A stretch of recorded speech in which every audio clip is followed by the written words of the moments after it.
Yo, yo, yo, yo, yo, yo, yo, yo. So, I forgot to do the whole loot filter yesterday, and I was doing it now, but the fucking PoE website is down for maintenance. Like, how long is it down for maintenance, bro?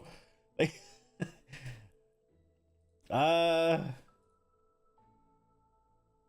I'm thinking maybe we swap over to the just chatting for a bit. And then we'll watch. I think there's some last epoch stuff we could watch and see if it's anything interesting. I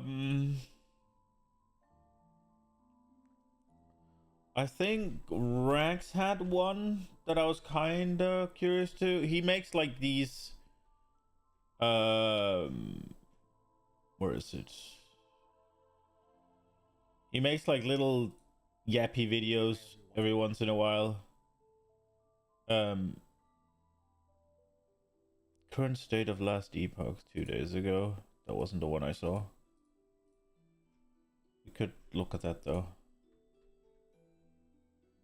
Boom, boom, boom, boom, boom, boom, boom, boom. He had one like this is why you should play last epoch, but maybe that's an old one.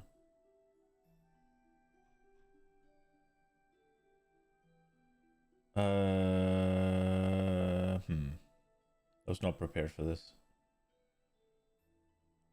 Current state of last epoch is fucking 30 minutes, bro. I don't know anything about last epoch. Well, I guess we'll try and see what it is. Last Epoch season 2 has been out for a few days, and it seems like what the fuck is that character? What the hell?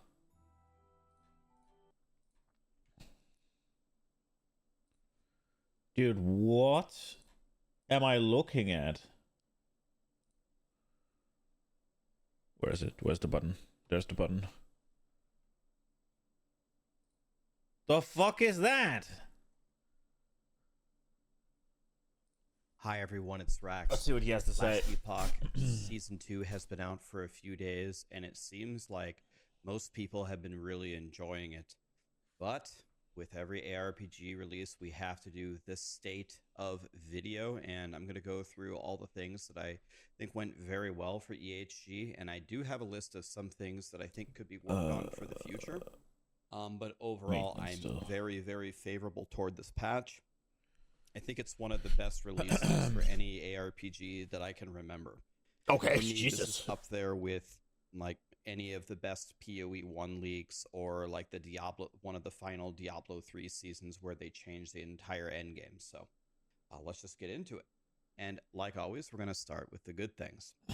I don't really like the visuals of this game. Improvements for me in Last Epoch is just the actual engine. Like that thing's supposed to look super cool, and it looks kind of cartoony in a bad way. Something. And the graphics themselves look so much better, and it's not just like, oh, but like the greens look a little greener. They took some opportunities to make some parts of the campaign just far more. Is there going to be gameplay? I don't normally notice these things, but I noticed it for two reasons. The first reason is it was just such a dramatic I don't think so. And the second reason is because I've been speedrunning the game a lot. So I've just been kind of like blazing through. And so like when you go through a zone and it just has like a gray ground and a little sun in the background, and then you run through it and it's got like a full textured ground and a blazing sun like shooting fireballs everywhere in the background, you tend to notice those things. It's not just like the graphics though. It's also the way that the character plays. If I'm going to be honest, and I'm just always honest because I don't know, I just don't care. There has always been a little level of like jank. Is that a word? Jank in Last Epoch, where like you don't quite move exactly right. You don't quite port through right. Sometimes there's a little bit of lag when you open up your inventory, or when you open. I don't think I'm getting much out of this. Like I don't know the game at all. Little tiny. Exactly this build, by the way, you're gonna laugh your ass off. It looks like a fucking mobile game. But I want to show you something here in a moment when we get to the negatives, and I'll show you a situation here about maybe it's a little bit too good. But anyway, I'm never going to fault a company for Nah, we're not watching this. We're not watching this. Are you back up? Still maintenance. God damn it. Okay.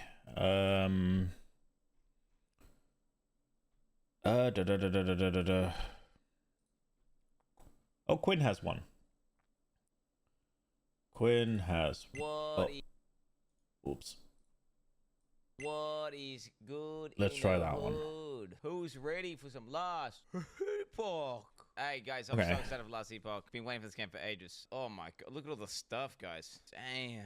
I think I got One those. hour, claim the holy lightning blast. 2 hours, the crimson smite. 3 hours, the holy shuriken. 5 hours, the woven watches title. 6 is the blue rip. Purchase 1 or gift a subscription and get the corrupted maelstrom. I am very mildly excited for this last epoch thing. I'm hopeful that somehow they've made like the end game better and the bosses better and shit. But my realistic expectation is I'm gonna get to the end game. It's gonna feel exactly the same. I'm gonna be like, don't like this, and then I'm gonna quit the game. I want to have that expectation blown out of the water. I want to go in and have a great time. I'm hoping they've just somehow, I don't know, they've just redone the visuals for some of these things, tuned it up in a way where it's like feels good to fight and satisfying to beat. You know what I'm saying? I need to get better at yapping, I think. Like, holy shit. We'll call him, Yo, Jingle, you Knight woke up and chose Killer. gaming? Let's go. Oh, there we go. I'm waiting for the Path of Exile website to be up, so I can get my loot filter. But it's down for maintenance, and I don't want to do the whole like import shit. Oh, you're talking about me? Yeah. So I figured let's look at some Last Epoch stuff. See, I've seen it, and I don't really like. It looks like a mobile game to me, so that turns me off a lot. It looks very much like a mobile game to me. It looks very unsatisfying and a lot like a mobile game, but we'll take a look and see.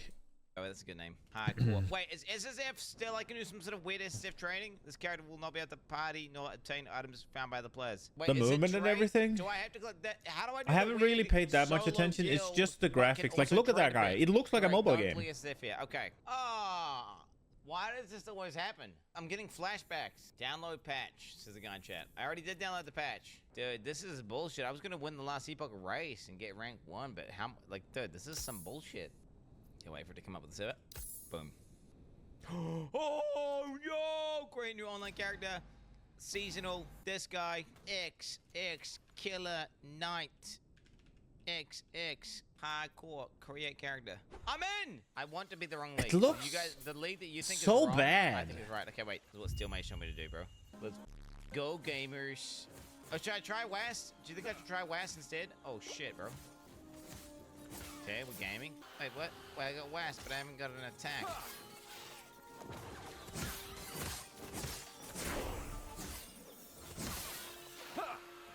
I mean, Oh, you shit, I can can get roll now. past. Yo, You fucking can playing easily PoE. get past graphics if the gameplay's fun, right? Like, Cannot do that. Oh, so is it a movement speed advantage? Yeah. I'm clicking it on the action bar, and what am I getting? I'm getting nothing. I'm getting move. I'm getting move distractible, move or attack. don't like the numbers. What's happening? What the Uh, hell's happening? My guy was like spam attacking. I wasn't even telling him to attack. He was just doing so it. I would assume you can turn them off, but I haven't seen Yo, I think I'm I haven't gonna seen play gameplay Code. without them, so maybe not. I think I'm just gonna play the move. Am I a If pussy when bitch? it's like this, I don't mind it. I'm just gonna do it, bro. The thing is, Well, when you one get flag, to it end game, means I you're get- going to I be just doing can so walk many like this. instances of And I want damage, that or to the be numbers evade. are going to be I so want this to big be evade. that Oh, it's you going to be telling me I can have weird. that as evade? Wait, Usually. I want E to be evade. I hate this. The wastification of every game, bro. Smoke. Pisses me off. Oh, we did it, bro. Never dodge roll. Took whatever roll. Dude, it looks Awesome. bad. Need to jump. Click to move is dog. You think click to move is dog shit? Bro, I love. I play so many hours of like click to move that I like it. What? Reminds you of Genshin? I've never... No, it's not bad. It's just you. I've never mechanically- seen Genshin. You know, you can move in one direction and do an attack. I don't know. Probably. You can do that with click to move outside of doing some jank input command, where you send your guy in this direction, you press that button while going the other way. But I mean, Without doing some weird shit, right? ARPGs are usually really jank and dog shit at the early levels, right? It's what it looks like at the end game. Leveling is usually something to get through. What do you reckon? What's that, pog or dog? Additional melee. I do kind of like this whole like every ability gets their own skill tree kind of thing. Less mana per second. I'm gonna go. Let's go spin and win. As physical damage melee attacks increases the chance to stun. Okay. Points. Vitality. I'm playing hardcore. I have a high chance to block hits and take less damage from tissue block. Counter attack. Melee physical damage. Ooh. You know what? Let's go with this. How do you get to skills? What's the button to get skills up, bro? I'm gonna stick into... Wait, will hammer throw spin shit around me, bro? Yeah, it'll spin shit around me, right? Where's the vortex? Hammer vortex. Just hammers open around you, but they cost more mana. Alright, we can do that. Why can Is I it have just an me, or ability on has my this list? Like, can sound someone explain weird? me that? Because I feel like that's like the main button. Oh my god, meta build? What do you mean? I'm the Night Killer. Is a hammer throw a melee attack? You're throwing. Clown week Oh, when. dude, Rive It goes looks hard. so much Okay, like a mobile okay, game, sorry, man. guys. We're gonna, how do I respec? I'm going, warpath. I cannot do that. Woo! Spin to win. It's so much worse. Holy fuck. I don't move at all. You killed I Uber just Eater? wanna attack. Isn't Uber Eater the easiest? Just felt like a better ability to play. Just did more damage and you know, just fucked off here. I mean, wait. I wanted to go Void Knight because the balls that rotate around. Is Void Knight weird? Is that gonna be, or is that gonna be meta? I don't want to play whatever the fuck the meta is, bro. That'd be cringe. I wanted to play the ball rotating Void Knight guy that I saw in the clip in the trailer. Yeet. What's the damn Hello, it, bro? Quan. What level is Can't he? wait to see the insane DPS you always do. What's his Bit of a level? slog here, not gonna lie. This 5, boss is, okay. Not difficult, but just a lot of HP. I'm out of health pots, boys. Squinton, click the 2 sets of Exile footsteps gets on tough. your action bar. Where he will died then 3 use the times. skill if in range, or if you hold shit and left click. Yeah, I think Exog is I wanted to just always use the skill without holding like shift. Eater is pretty easy as far as I'm told. I haven't tried them, so I don't know. But I'm told Eater is the easiest, I think. And I don't think Exog is the second easiest. University guide. Like the whole ball thing is I'm raw dogging this blind. kinda heavy. No guide, no And what if nothing. you I'm just playing based on my prior experience in the game, and if you step in those degen zones, you're just dead, right? Still, how long do you... It's been 30 minutes. Brother, get your website up and running. just my ARPG expertise as a god gamer. I'm gonna reimagine the hammers like nobody ever has. I mean, it feels like it feels different playing Dude, West. this looks so ass, When you but he's blast level and you 6. roll and everything, it feels different. It's 120. Oh shit! PoE 2 fucking dead. You have to click on the mob to make it work. That's so scuffed. Why can I not make it just always attack? It's bugging out. It's bugging out. I'm not pressing anything and it's fucking shooting for me, boys. I cannot do that. Eee!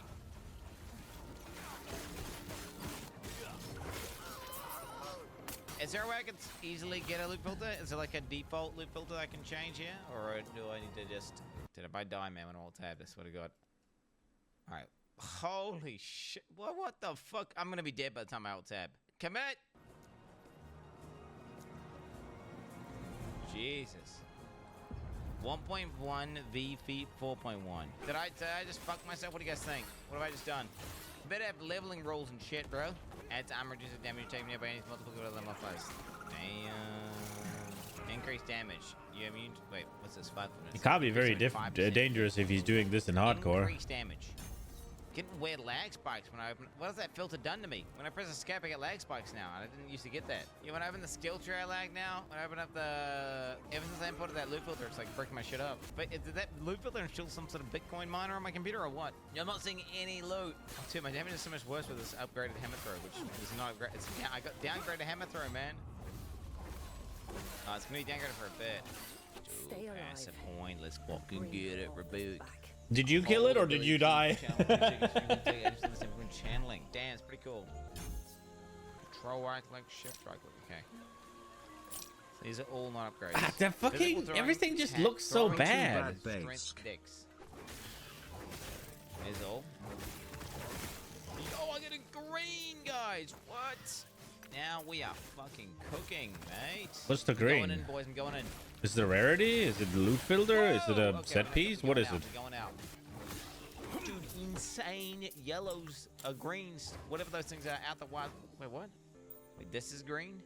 Oh, I see, because it's got moon speed on it. 2 every gen. Oh, it's a filter thing. No, Okay. what the hell? It's way better. You can get movement speed on your rings? That's pretty good. Okay, I can Go get fast. An ability chat. The question is, what ability do I want to get? You don't I have that know. many abilities, huh? Probably like a cooldown that does something. What's a good cooldown button, chat? Rebuke. I'm thinking Rebuke would be good, right? Because you could have a big damage reduction. Dude, it looks like you know, a for certain fucking boss mobile phases and game. shit. I like the idea of that. Then again, Or you I have to guess know it when the looks boss like a phases happen that you kid's would want game that from when I was a damage reduction. kid. It's a child, Well, you know actually. what? This game is, because this game has no mana potions, the pinky is not being abused. The color used scheme is too giving me much. like I'll Maple Story admit, chat, vibes. There's a couple, I mean, okay, like the left flick bug is weird. Like the fact that you can't use left flick as your ability is fucking ridiculous. I'll admit. That's You dumb have as the fuck. 5 tier But 1 mod the West sword? does Let's feel go. fine. Okay, I'm not, you know, like Well, when I assuming walk it's around good West, it mods, feels right? fine. Starting area. Yo, hammer throw damage. Be Oh, I chance got a loot chanters. goblin. Dude, Diablo 4's calling you. Living out games, they're coming to sue you. There we go. I mean- YOLO. They need to make a goblin realm with a big fat goblin mummy. Some Final Fantasy vibes from those guys. Dude, a legendary. What the fuck? 100% mana strike damage base converted cold. 100% Is that a damage unique? base converted cold. Mana strike and fury leap. So I can't use either of these. So obviously that's like specifically designed. Oh shit, bro, we got a boss. It I'm took throwing 60 hammers. something divines? You mean 60 something divines worth of Animation can't currency, dash yeah? is not- that doesn't work. My damage. Guys.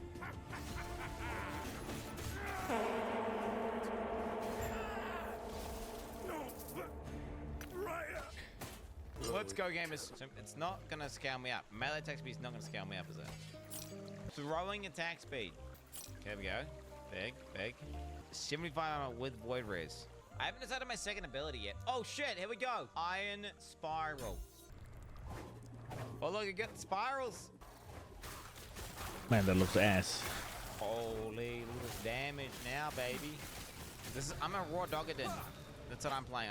I'm a raw Doggadin, okay? I'm playing ethical. Like, if you're playing Paladin blind, not following guides, just doing everything 60 raw dog. divines and crafting Yeah, wait, and what about a mana recombing and ability? buying Let's do a based on mana everything ability for a second crafting mods. ability. So we'll do, like, look at mana. What? You tell me there's nothing that generates mana? Okay, so meta crafting, or you spend 60 divine on meta crafting? Look at Is my that- loot, dude.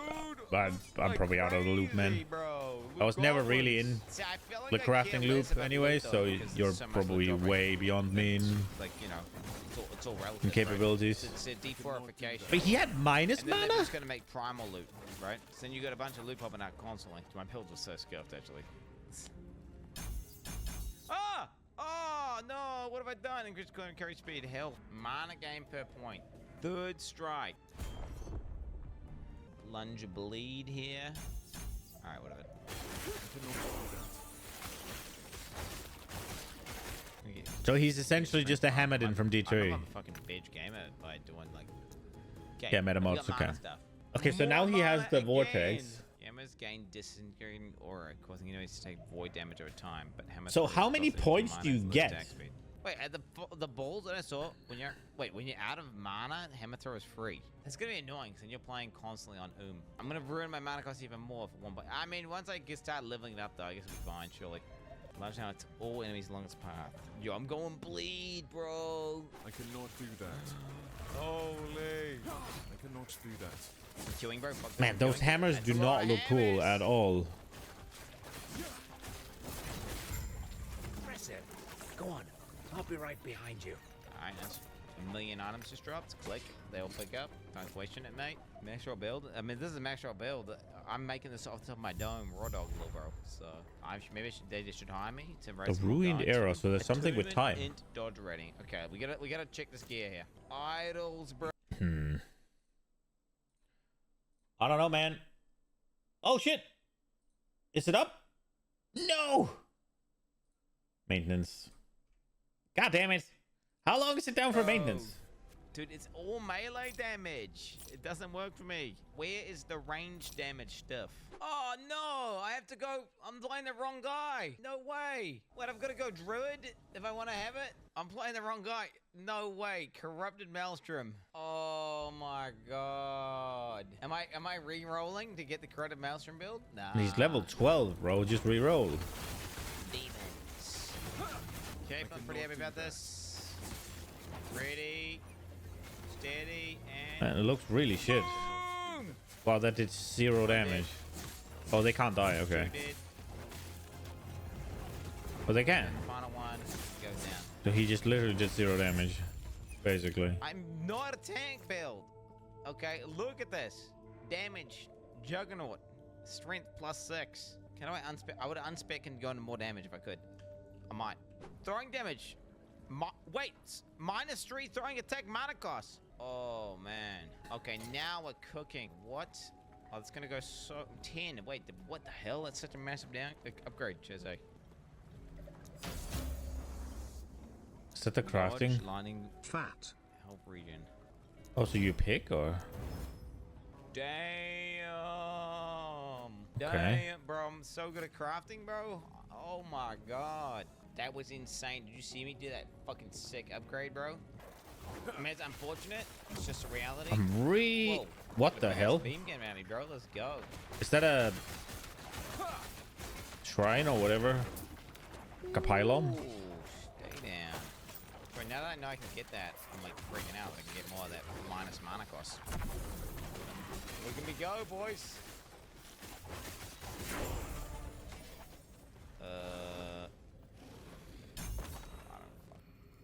Boom! Multi-strike. A melee attack that gains a stack of armament. If you hit at least one enemy, armament stack up 2 times. Yo! Multi-strike goes hard. Yo, I'm gonna use that instead. Fuck this other shit, man.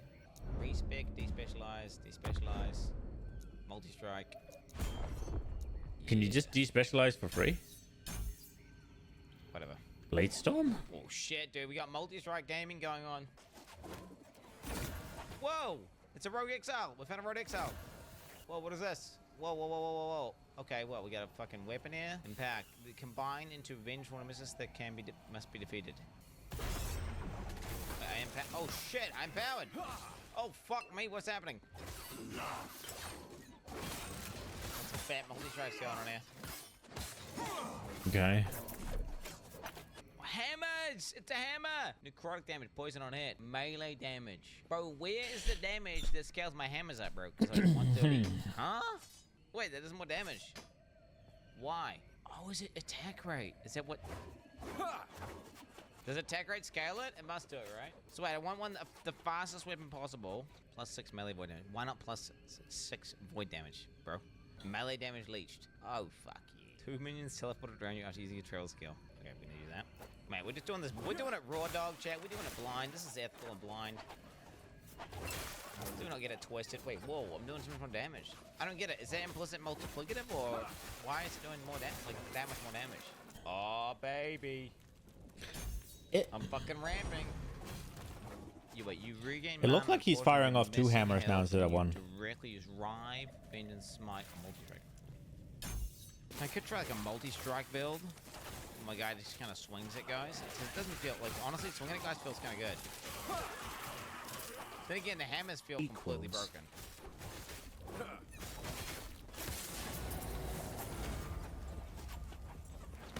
Too heavy. Wait. So you have armor? I'm really not a fan of the Wait, that's damage. the graphics. Dex is damage. So I could shatter the shards. It looks Wait, chance to bleed on weird, it? Wait, can doesn't I make it? my hammers bleed? Yo. 2 throwing damage. Say no more. How is it still down for maintenance, bro? Come on. Yo, let's The void gave go. him such power. Question mark, question mark, question mark. Yeah, we're gonna minus the mana cost down again.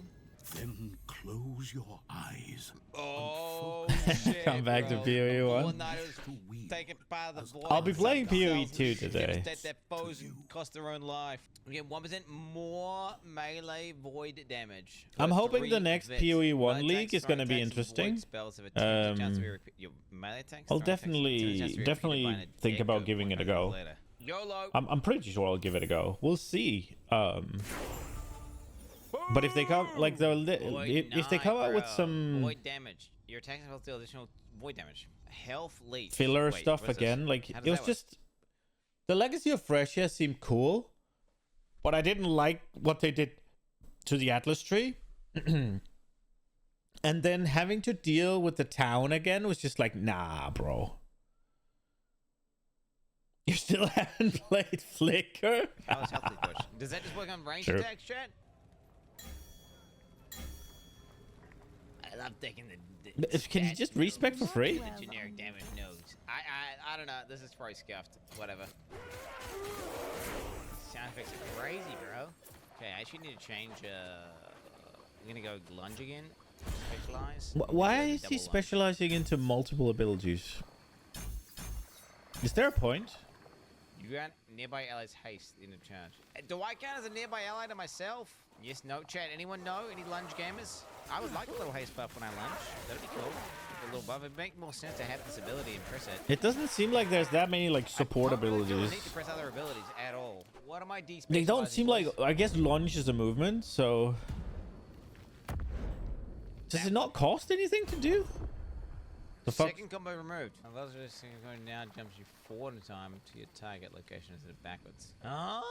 You get a double jump. Cooldown recovered per expired orb. Ah! When you jump backwards in time, you get haste. You gain frenzy buff while you are able to jump backwards in time. While you're able to jump backwards in time, a percentage of your armor mitigation also applies to damage over time. Okay, so it's like a pretty big DR. You travel at This least seems 20 like by jumping through temporal time. shift from It corrects WoW. melee attack. Guaranteed echo. Available to. Oh, wow. Your deck's direct melee attack or spell. Really? Fuck you, man. Not throwing attack, though. Oh, spells and melee attacks, not throwing attacks. 41 million months. Have you consulted your architect about this cuck truck idea, Squintin? Let's just do a generic. Let's just do some let's go ultra generic, bro. I mean, as it Ooh. should be, but compared to the other abilities, it's like turbo long. Yes. Let's just use multiple abilities. Void amalgamation. Fuck, maybe Is I should that have the volatile attack? reversal It so I can shows actually you use it that line before it using beams? it. MS3 does more damage, but travels slower. Okay. Should be good. This should pop off here. If the hammers travel slower, it's better, right? Holy fuck, bro! What you doing? Holy fuck, bro! I'm going crazy, man. I'm going sicko mode.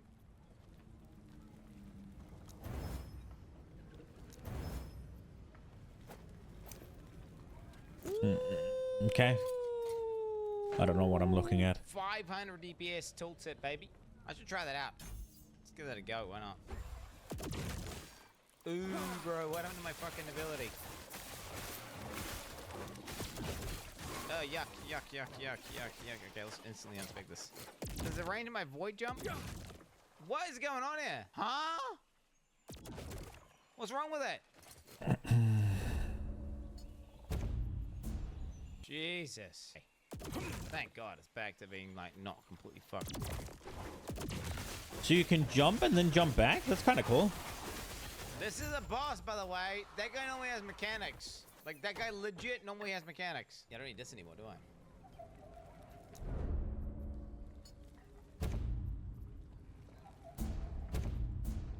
Wait, do I not get any points back or what? I get no points back. Huh? When you directly use Volatile Wrestler, you also cost a Void Bolt up to 3 enemies. So he in de-levels location. whenever he respecs, and then he can earn the levels again? Is that what I just read? Oh, Jesus. I cannot do Fucking that. Void Bolt, bitch. Boom. Double Void Bolt. Oh, dude, I got Void Bolts out the wazoo now, baby. Oh, this game. did it, Dude, baby. stop picking up stuff to sell for gold. It's worthless. It's not worth your time. Yeah, what, bro, little bro, I'm compelled to pick everything up to my loot filter. How do I get a better loot filter? Ooh. 50 health, reduce block chance, 100% less damage taken on block. So you take no damage when you block. Sure. Is it gonna be? It's gonna be increased damage over time or something, right? Oh, Wait, how is it still down for maintenance, bro? I want my loot filter. God damn it. Oh, Jesus. We got a lot of item identification to do here, so we're gonna make sure. Okay, melee attacks be physical damage. That's kind of good, right? Isn't that kind of good? It's not been crafted. He has a big hammer. Good. Tolerating haste after use evade. Wait, I should shatter this for shards. Fast pace as well. Do you think it's just fast pace as well? Okay, here we go, guys. Huge! Big dick! Big dick! Is he doing something random or? Oh man, that's it. It fucking bricked. That was a little dick. That was not big dick. It's unfortunate. Buff that has 20% increased cooldown recovery speed. Shred armor with throwing attacks. Wait, that's kind of good. Wait, I'm confused. An Is the anonymous aura user scaling gifted a with tier throwing 1 sub damage to Potu plus? out of 10 basic. So it's scaling with throw damage, and it's also scaling with void damage, right? So void damage plus. So +3 void throwing damage and +4 void damage would scale it as well. All right, so this. So he's definitely made isn't them terrible. void Let's hammers just now. keep doing it and see what it's like. I like the purple MTX. It kind of fits with the vibe, more like you know, demonic and shit. It does So fuck he my mana combined over pretty hard, though. something, or did he take something in the I tree? don't know if that's doing fucking anything. Outside of adding a little bit. If he visual combined it with like the Fuck it, void though. shit that he Alright, just let's got, keep doing like, this. Flat damage, I bro. guess he. 800 Oh, is that his DPS. kind of his Damage is very good. ascendancy Wait, let's see. that made them I'm gonna purple? do no damage deliberately. Wait for the damage to pull off. Okay, ready? That's kind of cool. If you have like fully spec'd out, bro. base Yeah, abilities let's see and if then we they're see the damage modified by your kind of ascendancy, that's kind of cool if that's the case. Do you guys That feel does damage seem on like that? what happened. They better. The auras better overlap and all function themselves, right? Like they better. If only one debuff can affect them at a time. The graphics are, I wouldn't say growing on me, but I'm starting to not mind. I've gotten over it looking like a mobile game. Kinda. Devouring orb, there it is, boys. Look, let's see what devouring orb looks like default out the box. I cannot do that. I cannot do that. There it is, the devouring orb. I mean, that was it's an orb. Huh? Wait, he died? Getting sucked in? Yeah, maybe. I do Did that like guy get away, or did he ARPGs. just die instantly? I've heard good things Oh about my Last Epoch. God, bro. Although this looks really bad. This looks like scuffed Brine Lord or Brine King. Huh? Yo, that's got necrotic rays on it as well. What the It just fuck? looked like I'm just scuffed, gonna put boring this on Brine and then King, if I'm slap being on- honest. Wait, is it a prefix? It's kind of over telegraphing, isn't it? Yo, look at those gloves, bro. Holy. Like, look at this. Holy. Slap on. Too heavy. Did that guy get away or did he just die instantly? My God, bro. No, no, don't stand here. Like, it's just me? My God, bro. Oh no, oh no, oh no. Look at all of that fucking time he has. This is this is probably Oh just my indiscriminate God, damage you need to bro. survive. And there we go. Don't stand here.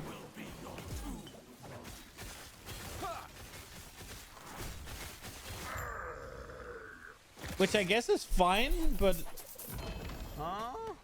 Yo, that's got necrotic rays on it as well. this was not as I'm just gonna bad put as this the on and then lines slap that were earlier. Like, this looks like it's just, oh, it's starting to smolder and then it goes brrr.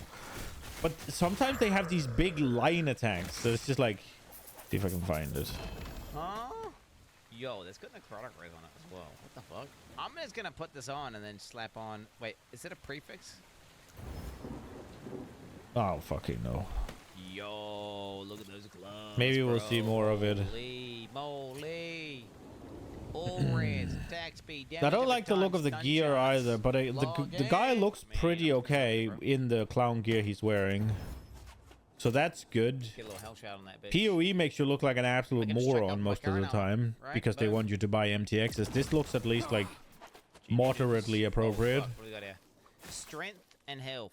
Strength increases the damage of the hammer throw. Scales increase to void damage, damage to time and throwing attack damage, but not unless that's extremely specifically stated. So wait, what about strength? Strength gives global damage to this hammer ability. Would that include disintegrating aura? Probably not, right? Because disintegrating aura is another ability within the ability, so then therefore it's not a strength scaling ability. So therefore I just want to go fucking void waves instead.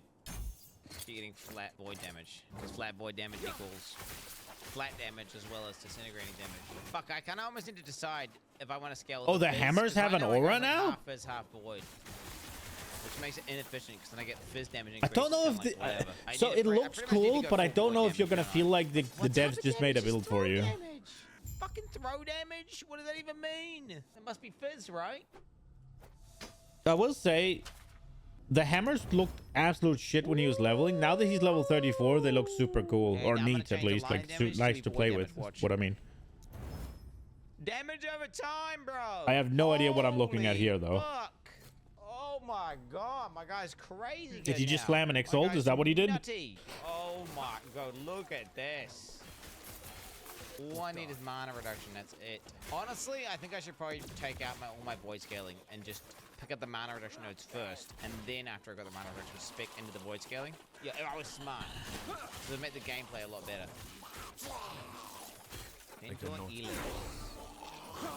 It doesn't seem like he has mana issues, man. He just, it's just like, he's just sending out too many hammers. It's like, bro, just use the ones you have flying around. Taken, isn't it? Gotta be. Right? Gotta be. Yeah, no, I think it's a bit sad how much power creep there's been. Because I remember the campaign did feel a lot more challenging. I think I have obviously learnt the crafting mechanics and salvaging and apple Have they made it too shards. easy? So maybe I've gotten better and I have a high level of mastery than I used to have. But at the same time, nothing seems to be doing that much damage anymore. Like, when do you even take damage? To be fair, though, That people 24 generally speaking void don't want to damage. do Yeah, it's cool, campaigns. actually. Guys, I found a use for my volatile reversal now. So volatile reversal actually is turning into a damage buff and single target. So I've got to like hit them with the void bolts. Pretty neat. And it makes him take more damage over time for 6 seconds. Does he have a shrine or something? That's why there's fucking light meteors coming 16% down. block chance. 53 forging potential, bro. Huh? Wait, what the heck? I cannot do that. You get the items then? Holy. Hey, what It is looks this, like by you the get way? the Is that items. where- Yeah, you I'm did. not a last epoch cuck, but let's have a look here. Block chance. When I put this on, what happens? 22%. The 22% chance to take no damage. Like, that's probably good, right? I don't know if I got a bad base roll on the shield. Yo, Man, Concho. this thing is fucking crazy. Wait, does it open? Oh. What is forging potential? Oh, fuck yeah. Oh my god. I mean, oh, it's the amount of Oh times my you can God. roll? Okay. Oh my god. So what, he's spending currency to Bro, roll? What the fuck are these gloves? Bro, I'm busting right now. Bro, it's still got 44 potential? Yo, what are these gloves, bro? I have no idea. It's just, dude, I'm not, bro, low key. That just feels like I am deterministically crafting exactly what I want with no chance of failing because it's got so much. It still has 44. It's got an extra mod that's epic, and it's still got 44 potential on it. Wait a minute, yo, these guys do the Minecraft store thing. That pisses me off. It's got like an animation and it's purple. Zing. It's not as bad. Minecraft is far more egregious. Cosmic Volatile Reserve, Cosmic Hammer Throw. We got the loot filter going.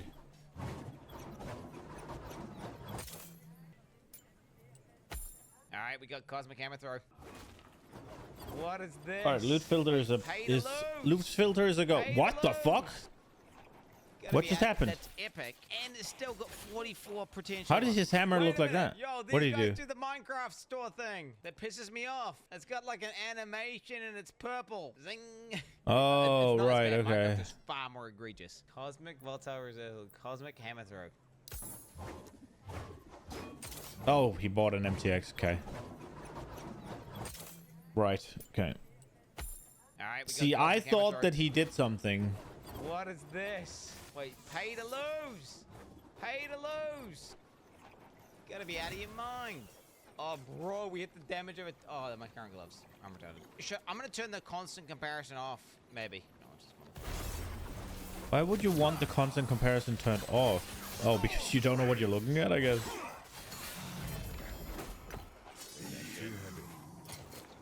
Yo, is Twitch bugging? Wait, Twitch is fucked. Yo, what is happening with Twitch right now, bro? None of the emotes are working. You don't get to appreciate any ramping at all because everything dies instantaneously as well, which is kind of like... A few moments later. Because the emotes. Holy shit. Scuff Brian Dude, King. I'm gaming. Dude, this guy's like not dead instantly, and I haven't do a mechanic. That was sick. Okay. I cannot empower anymore. What do we get? 24 attunement. Wait, how can that is more stats on it than my entire like highest stat, which I've specced into? And how did it have that much attunement? Huh? Yo, what the fuck? I don't know what I'm looking at. Bro. Yo, why are these mods so big?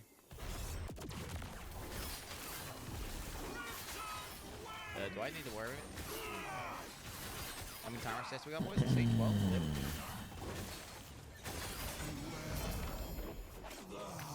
Too heavy. It's just mana. Can I change it to something else? Probably not, right? Like, what do I got now? My current one's got vet on it, bro. It's got vet. I don't know, man. 100 mana. What do you mean you don't know? 170. 14%. You can never roll these.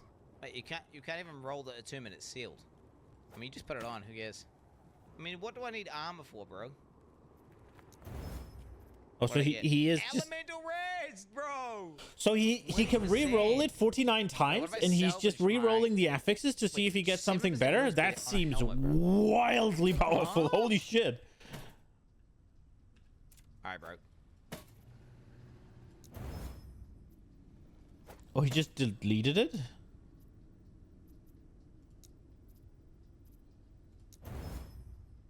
I don't know what he's doing.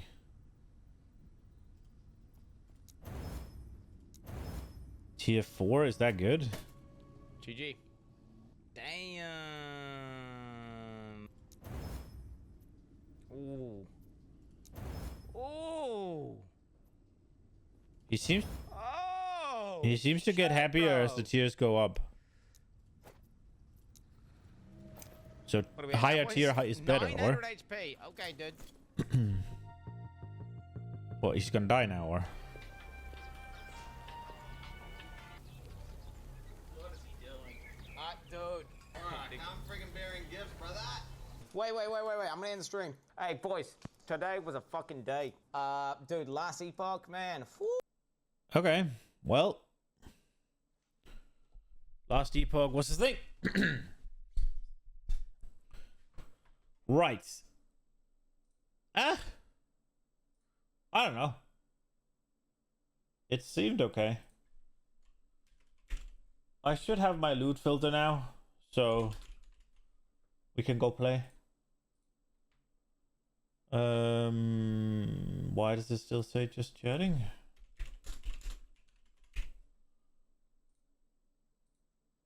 There we go, I think. Open up the game.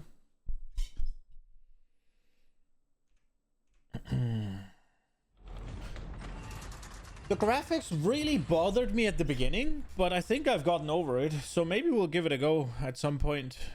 Probably not this season. We'll see.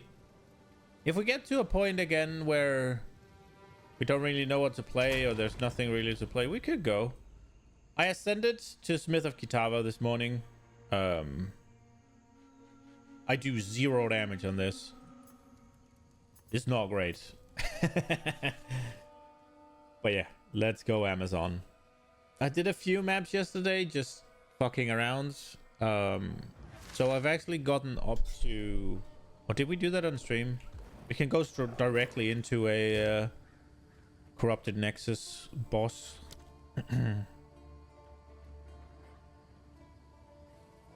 Let's do this one. This seems less danger. So yeah, we can go straight here. Which I think we will.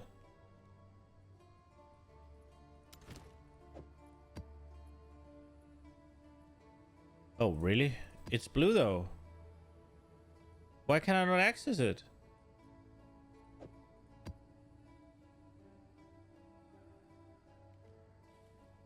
Oh, okay. Really? You have to have 4 on there? What's this? Oh, fracturing orb. I got one yesterday. Really? You need to have 4 mods on there?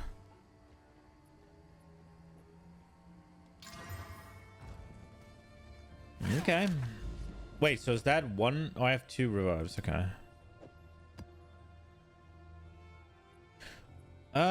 So I thought about something yesterday. Do we have the pen? Nah, not quite. I remember there was a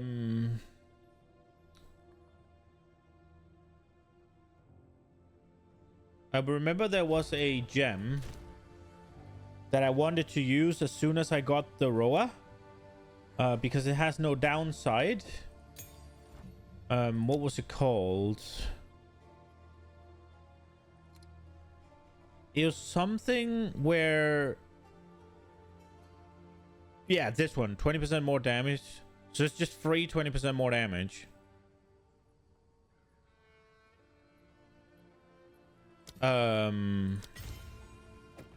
Which I wanted to use.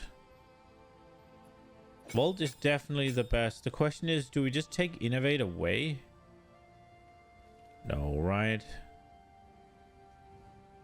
We'll try without the penetration, I think. I'll put that up here for now, just so we have it. What did I do with my... Did I put it in here? Oh, we did. Let's go.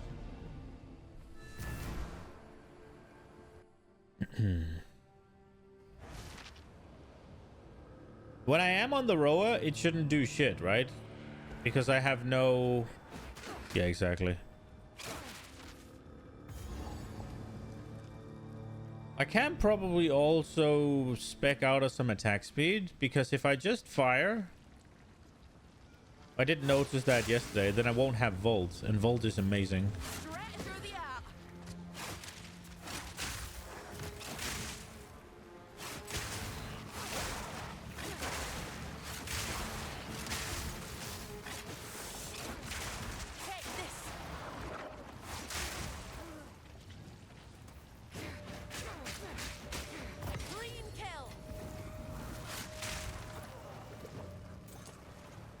What are these?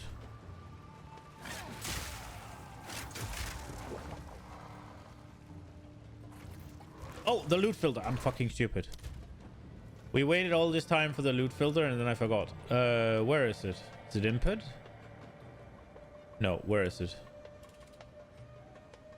Oh my god, I'm so stupid. Obviously it's here.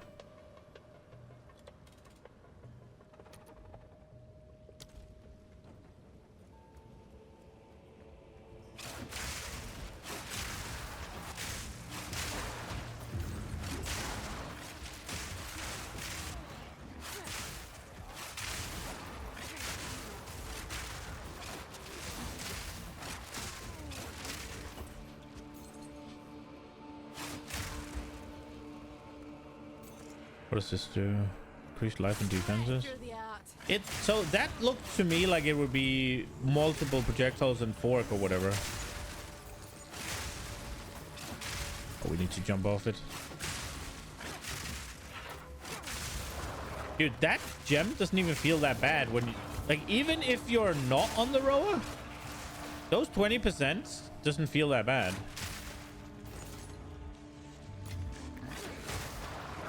Something hit me and I'm at 0. I feel bad. But there's one in the corner here. Oh, hello. What the actual fuck?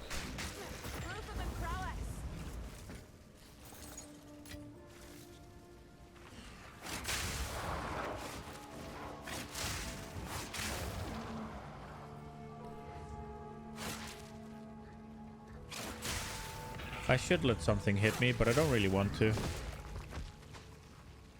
I'm super squishy, so I'm very afraid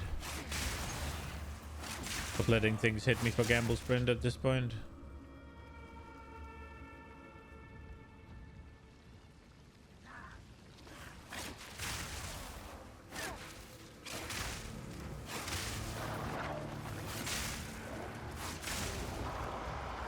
Uber Shaper? Blasting. Was that your third Uber? Just now?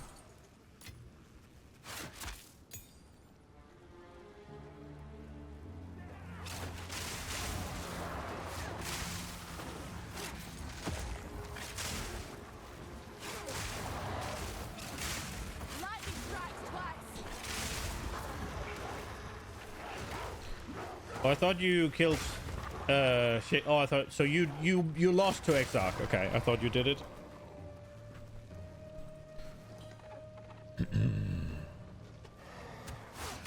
You failed Elder. Okay.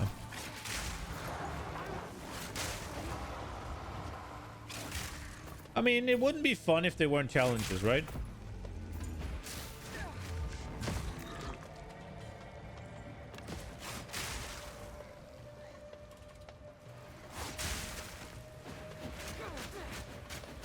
I wonder if there's a good way to get more volt stacks. It does feel a little bit bad to wait for 30, although it does go pretty quickly.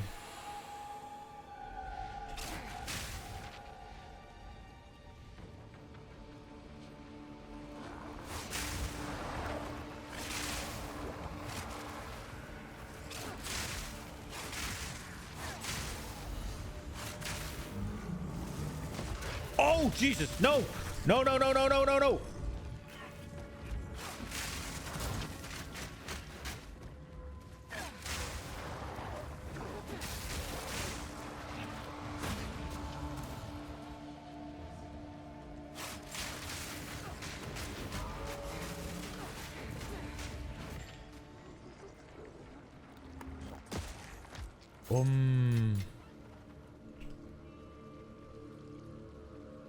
Where is the last one?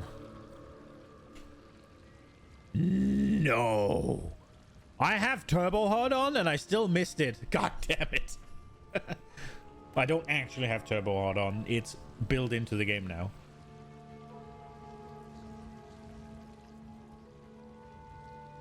I should play hardcore? Dude, hardcore is not my cup of tea.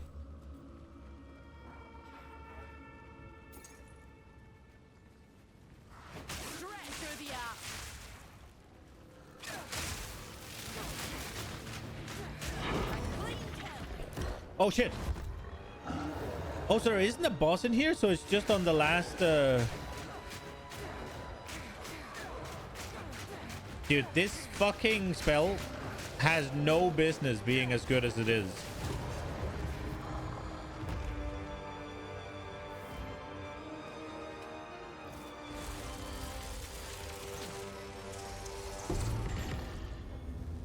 Let's hope they haven't eaten everything.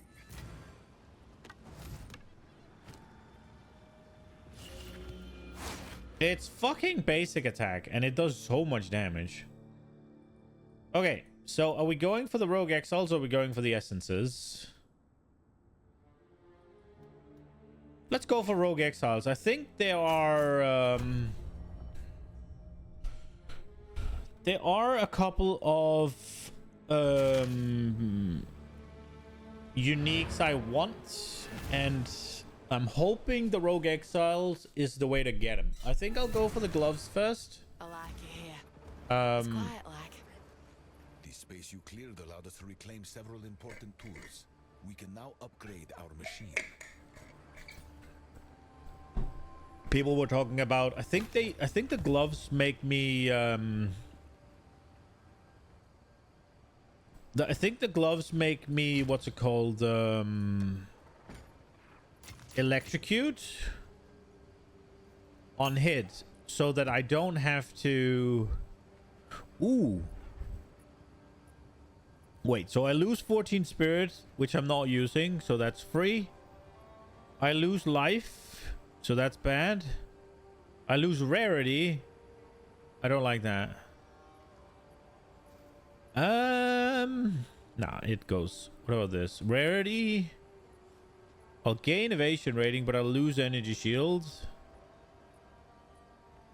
I lose cold resist. Nah. Nah. Nah. Yeet. Cold resistance? Nah. We have freeze immunity and stun immunity, but the stun doesn't do heavy stun.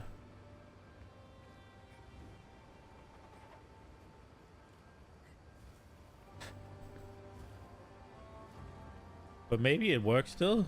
I don't know. I think I did get knocked off the rower and it didn't do anything actually, now that I think about it. All right. So tier 2s are okay. Should we go for the tower? I think we go for the tower, right? We haven't found a tower yet, so let's go for it. Are we doing tier 2s now?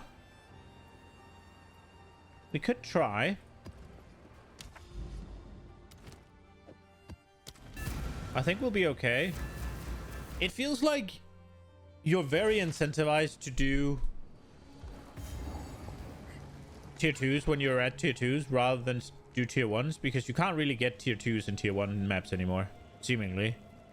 At least I'm not really getting them unless there's a boss. So it's like you sustain the tier you're at and you get a free jump up when you kill a boss, kinda.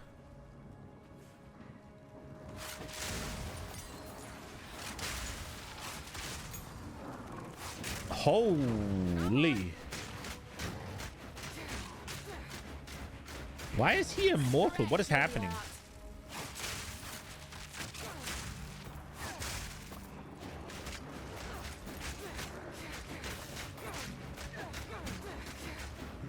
Can you die? What's killing me?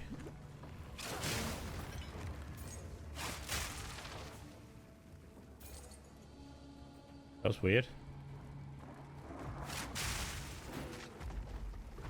Those things are fucking huge.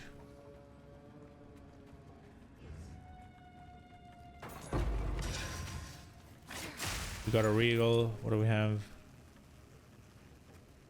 I'm just still not looking at them then.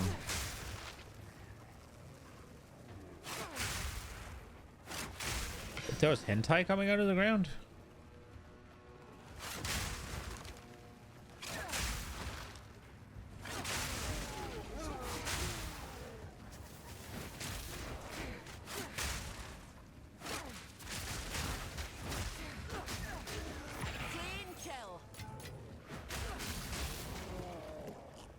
I think I should change this loot filter around.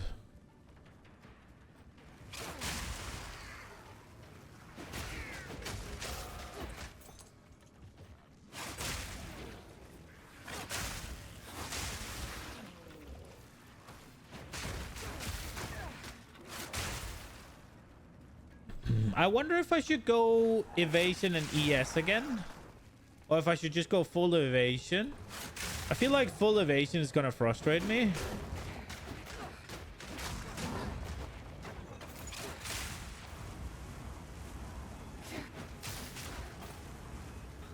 Full evasion is usually just squishy as fuck. But I wonder if I can get enough ES to make a difference. There are some really good nodes really close to me. For like, say you get ES based on the evasion on your helmet. There's like 100% increased evasion from chest. Oh, but that doesn't help with ES. There's a couple of hybrid ES evasion. Couple of hybrid ES evasion nodes close that are really good, I think.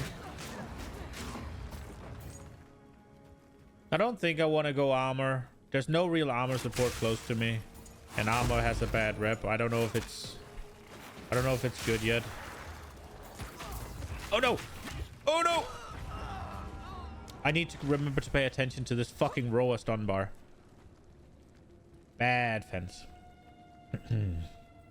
I need to jump off it every once in a while, and I just forget because everything's going so fine and it doesn't seem like I get hit. But it's kind of weird that it never goes down when you're mounting it. I don't understand. It's kind of fucking, like, it's a weird thing, right? Like, you're riding the rower around and you haven't been hit for like a decade, and yet it just accumulates stun. Like, why?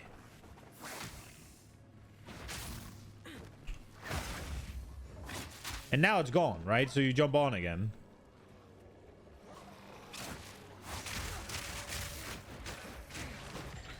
Yeah, I can't spam because then I get nothing out of ults. I wonder if I should... Ooh, Exalt. I wonder if I should... Oh, crap. I wonder if I should have, like, 2 abilities that I could alternate in between.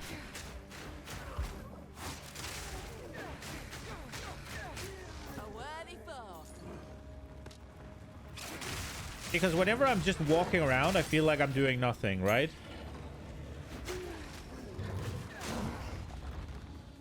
I guess we could use Javelin for it. Javelin does have an AoE component.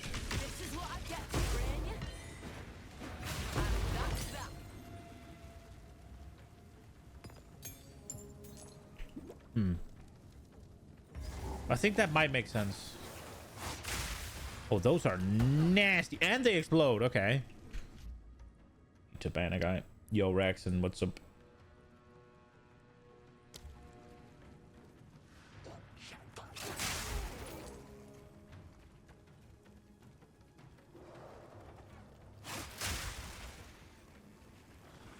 Oh.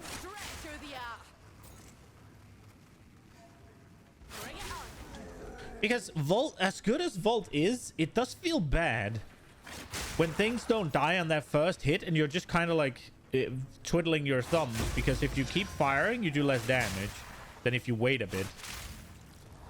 Like here, there are enemies I want to kill, but I don't have Volt stacks yet. And I can just fire, but I just do less damage.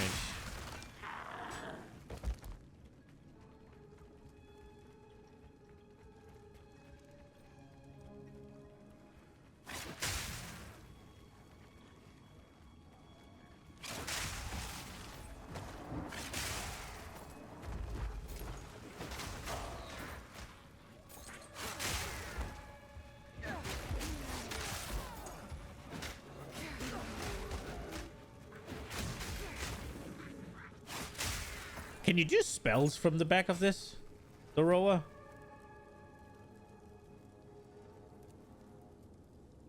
You can only use bow, thrown spear, and mark skills. So no.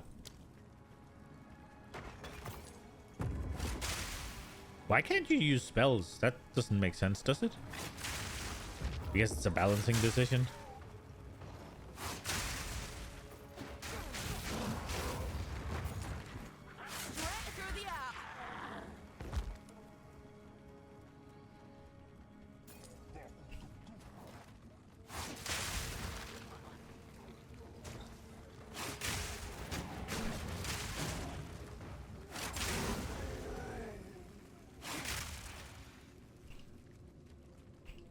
At this point, I'm just clearing to clear, am I not?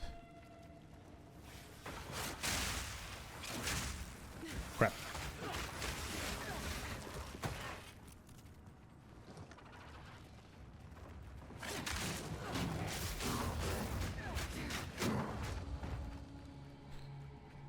Let's just go clear the monsters, I guess. Is it the last mob that like guarantee a fracturing up, or how does it work? Oh crap, I'm not paying attention.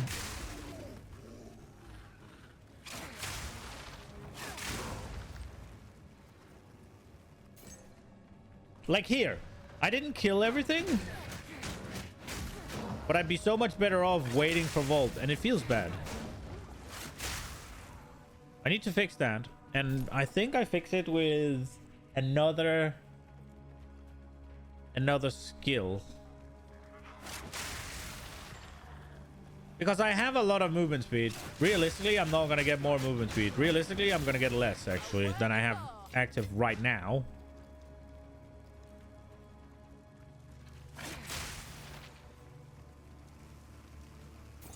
Because this is 36% movement speed. Isn't max 35, or can you actually get 40? You can get 40 on Gamble Sprint, but I don't know if you can on just regular basic boots. Oops. Oh no, I got hit. That counts? Okay. Well, that sucks.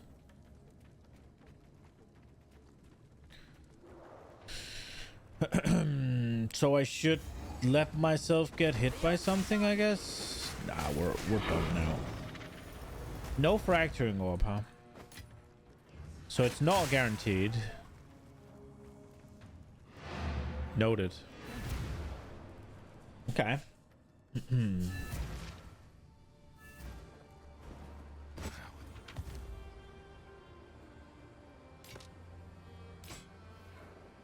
30% increased armor with 105 max life.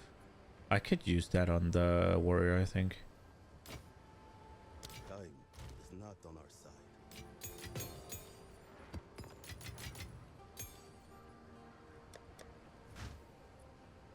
Wait, so...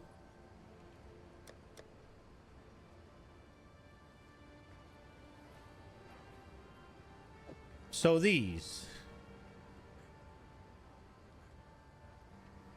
Tree runner shoes, are they the best?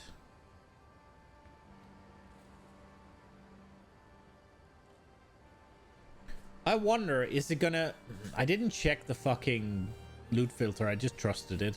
I'm hoping it shows bases. I mean, it's made by a competent guy, right? Should we do this and see if we get movement speed at a... Like, these are not bad, but they could do with an upgrade, right? Like, I get rarity, and I get a decent amount of movement speed. I get okay evasion rating. And then I get a lightning resist. They're not terrible. But...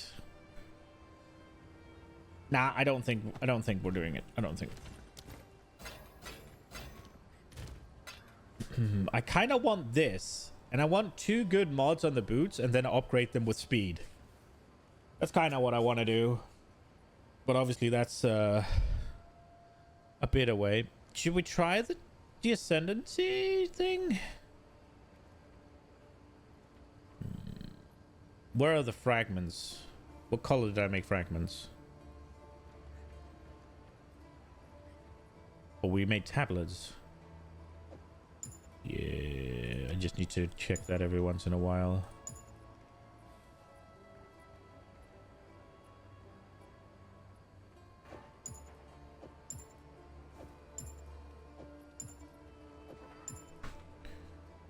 These are the relevant ones, and then I'll try to sort these in order. So we can sustain maps like this, I'm guessing.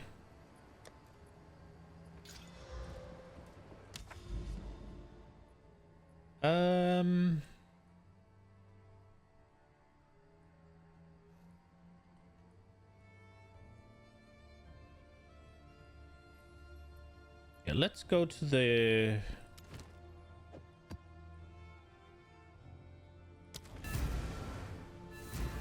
Let's go to the, what's it called, the tower.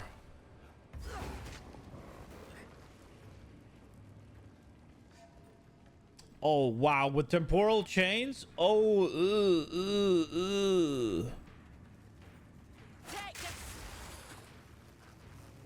I need something to hit me. There we go. We got 22% movement speed. Oh, this is brutal, man. When you've been used to movement speed the entire campaign, this is fucking brutal. Oh, oops.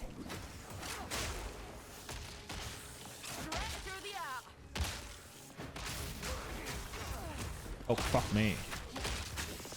What is happening? Wait, so this doesn't work, or...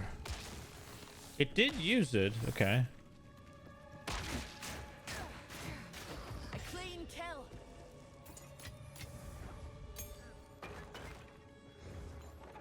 So we're 38 now.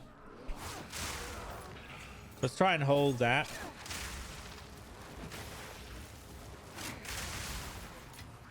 If I don't get shot from off screen, bro. What? Oh my god. Hinder aura as well. What do we get? We got a sapphire.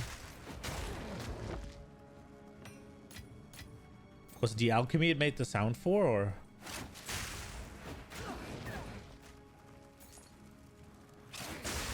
Why does it start shooting before I turn the corner? That's what I want to know. Okay, so it does show good faces.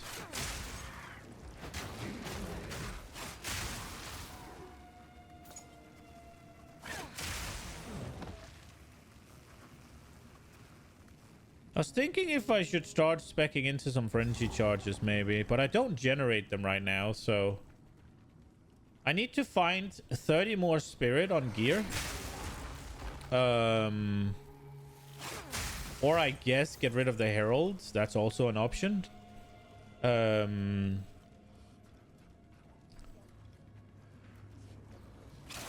30 more 30 more spirit on my gear.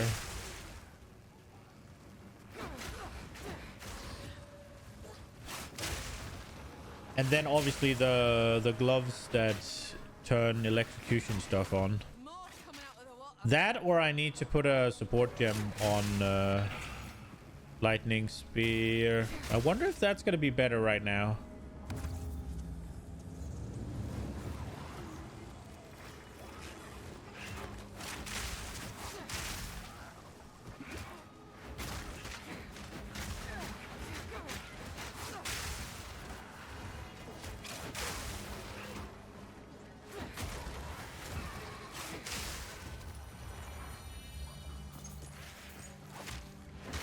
It is very unpleasant tight corridors here.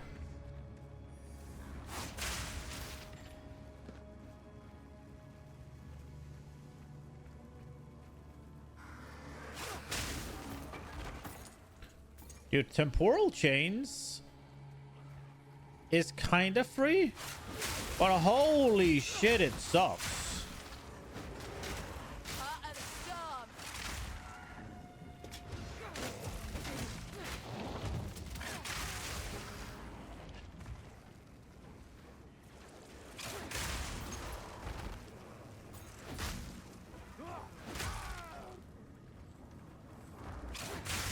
I mean, honestly, for this build, temporal change is literally like lowering my attack speed, right?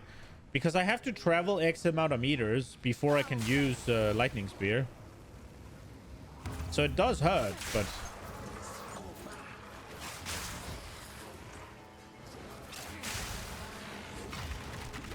Oh, that was bad.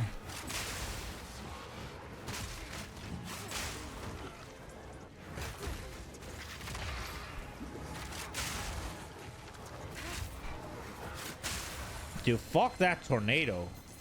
Holy shit. We'll try that, I guess. Come on, little Roa.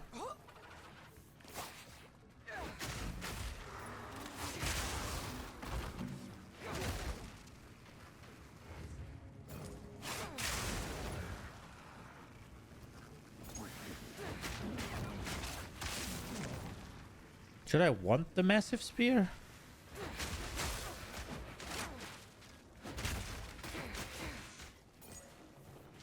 Dude! These little slithering shits. It looks like it has slow attack speed, but I guess attack speed's okay.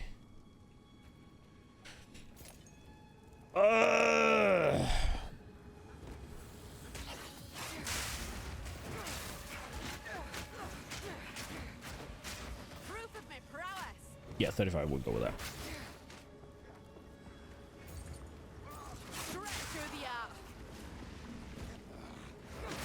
Okay.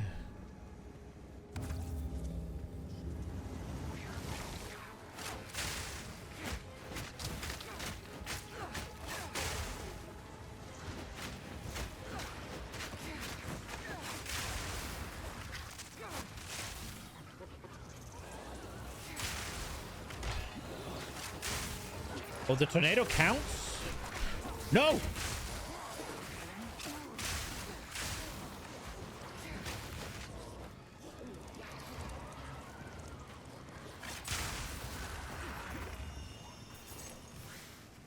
I am really not a fan of these tight corridors.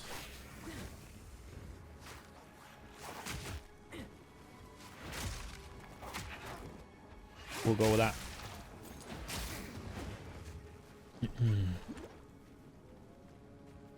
We did 3.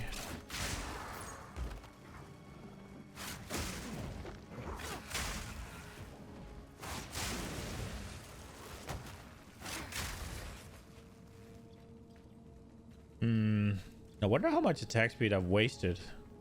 Like, I can go pretty quick with the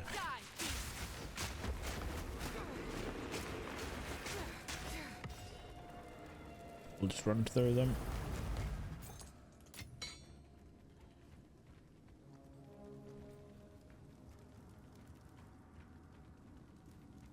What's the last one?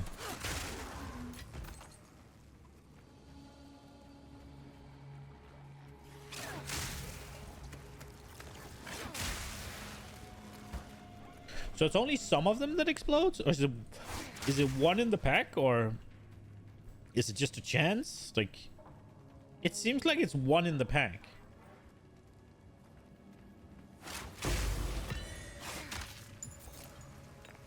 I mean, don't get me wrong, I do fucking hate on-death explosions, but the ones that are in PoE 2 are okay. They're super slow. They can be annoying.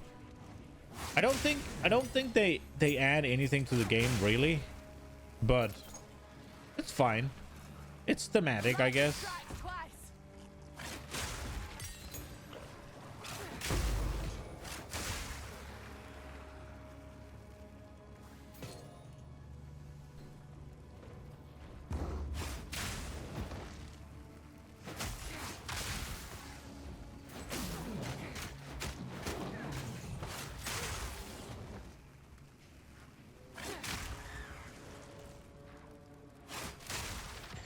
That's the last rituale.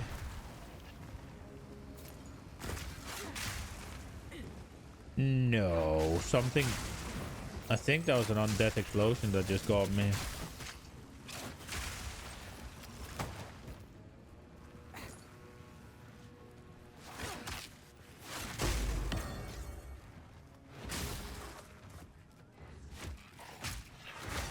$24. If we cleared all around, I think we have. Okay, this is a little bit bigger.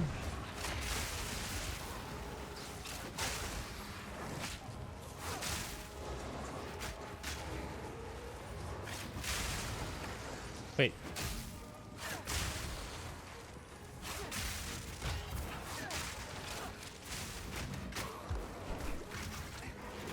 Get me through.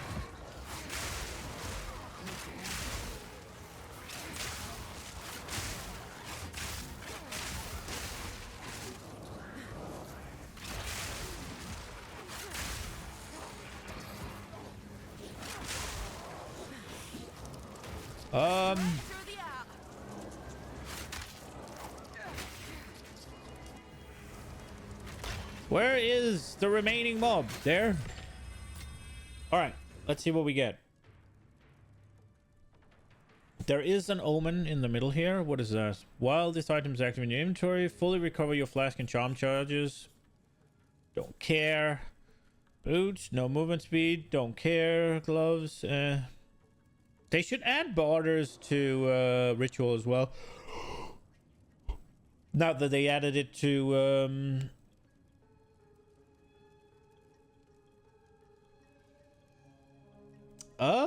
nah. Let's reroll. Bam. What is this? Your next regal orb will would add only prefix. Okay, yoink.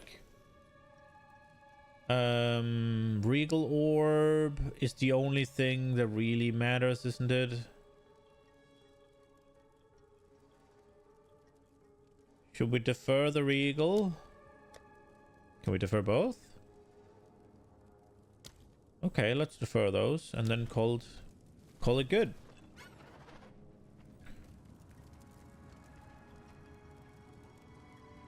Oh wow, what the fuck?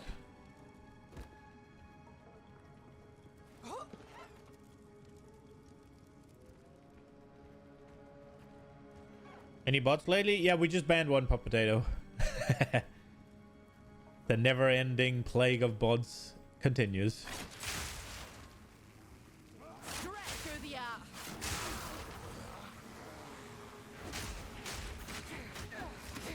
That was almost a challenge. Nice. Oh, dude. No movement speed with enfeeble or temporal change, sorry.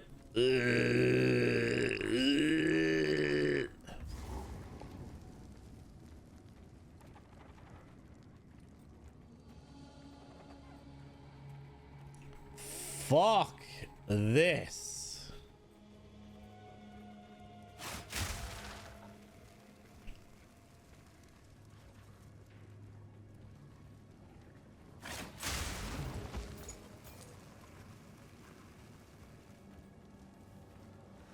I was about to say, don't tell me I walked the wrong way. Do not do this to me, game. Hit me. That's brilliant.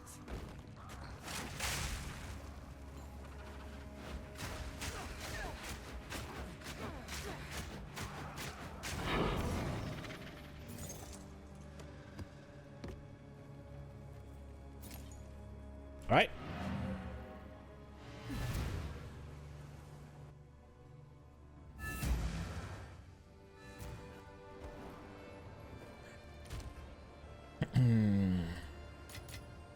We got an amethyst charm now.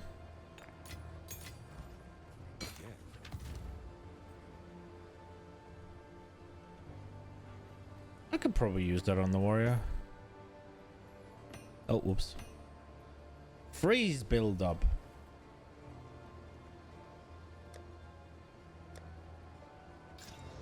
Spell damage and freeze build up. Well, hello, Lich, maybe.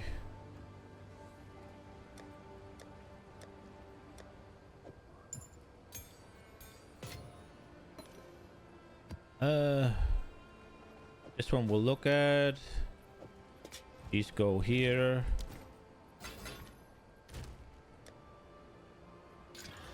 $35 fire resist? Ah. Baby increase. We should probably give this a couple of prefixes, no?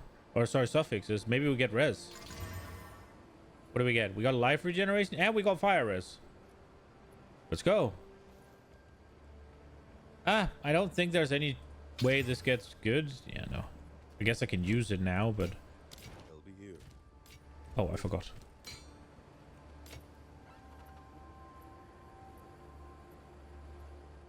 Causes days build up. Okay. Okay, so now it's a tower.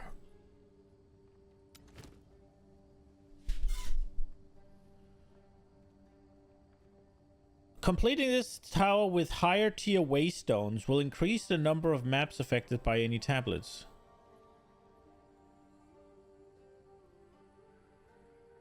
So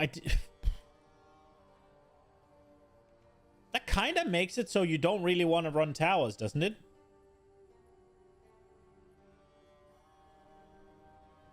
I kind of just want to skip the towers and just run in a direction, right? Avoiding them. Can we get any damage out of this, probably?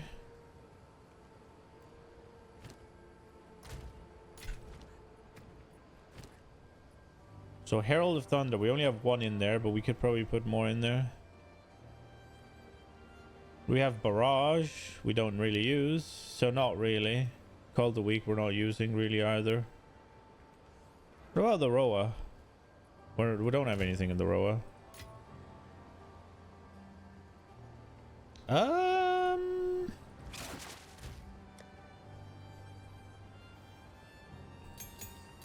Let's just take a couple out and see what we can get. What does the Roa have? Elemental Army. Minions have elemental resist. Last guy.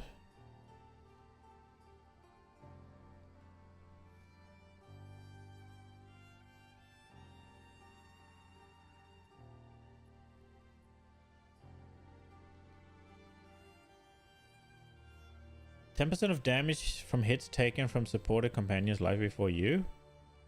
I mean, why not, right? Like, it's just 10% DR. We'll see if it's good, but it's 10% DR, right? Like, I don't see much reason not to.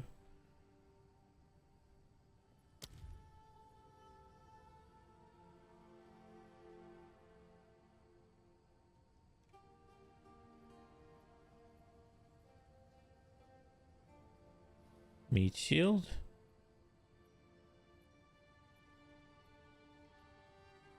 Why not, I guess? It's not doing any damage. Can we add something to Herald of Thunder? That would be nice.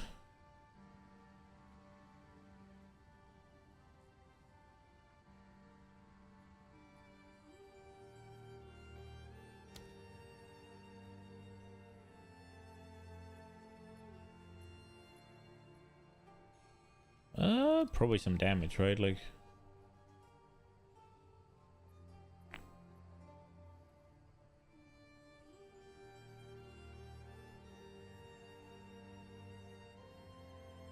we could add lightning infusion.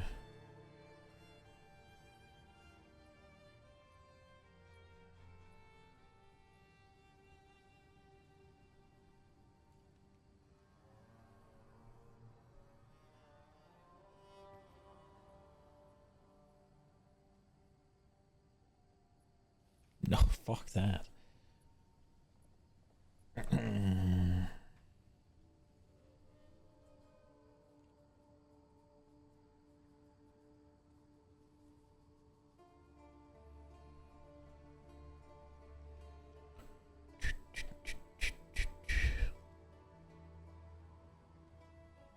I mean, 24%, that's just free, right?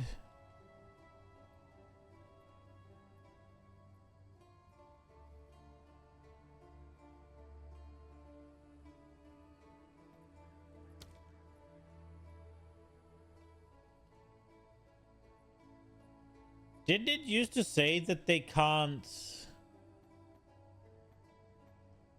Didn't it usually say that it can't shock?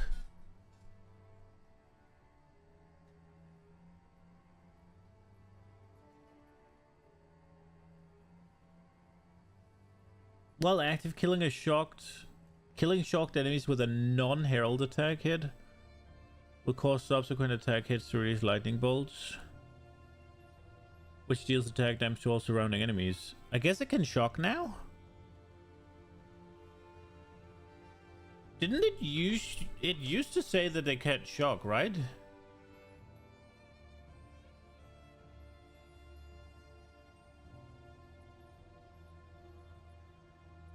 Payoff skills cannot inflict the debuff they interact with.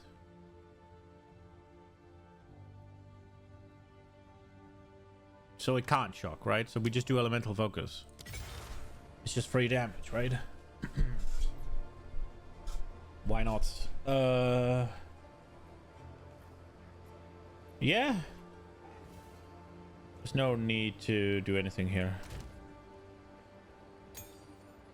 I guess we could throw an extra one on the Herald.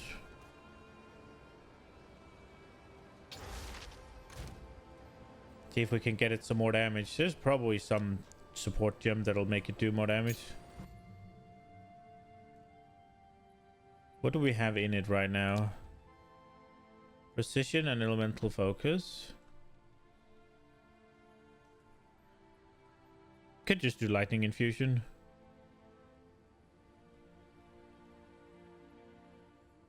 Yeah, it's just 20% more damage, right? There we go. Okay. Did I start a new one? No, I did not. So we go there.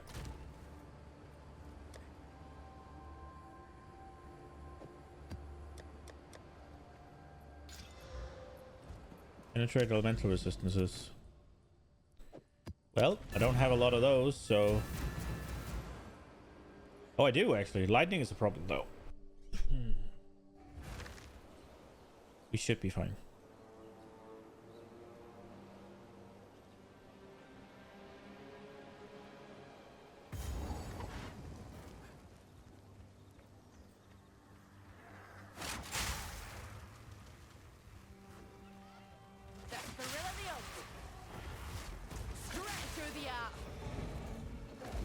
Why are there... oh, right.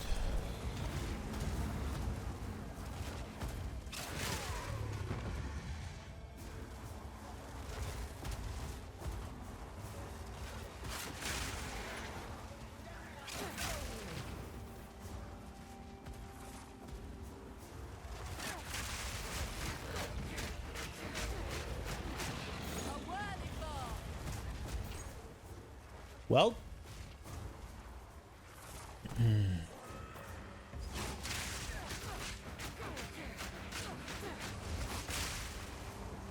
I should let myself get hit by something so we can get movement speed, but...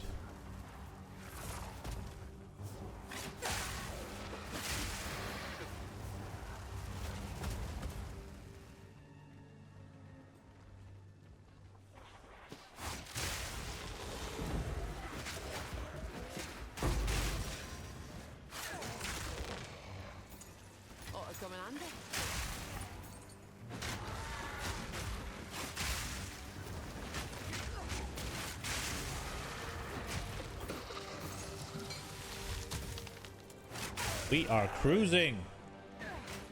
Oh.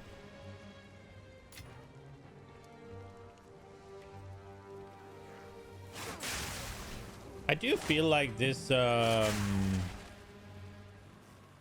showing the rares makes me kill less enemies.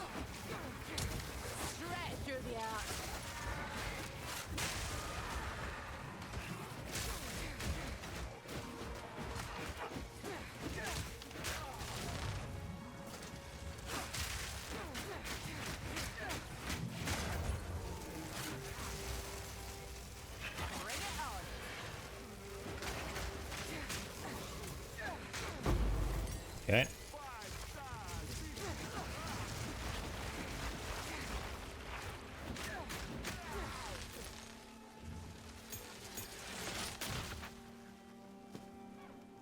Do we have level 15 shit?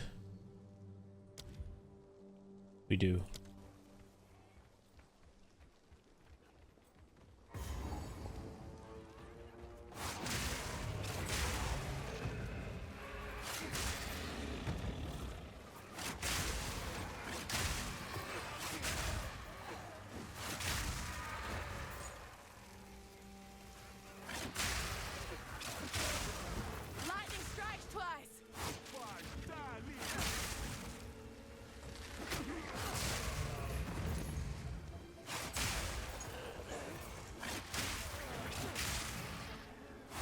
I wonder what I should pick for my next ascendancy. I want to try the infusion stuff, but there's no point until I can actually generate charges. And when I'm riding around the Roa, I can't actually generate charges right now.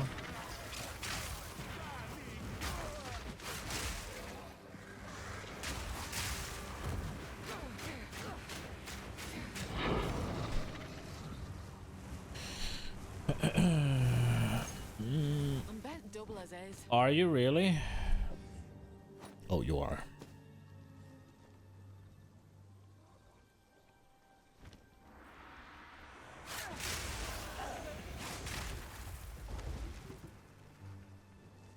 Dude, there's still 50 monsters remaining.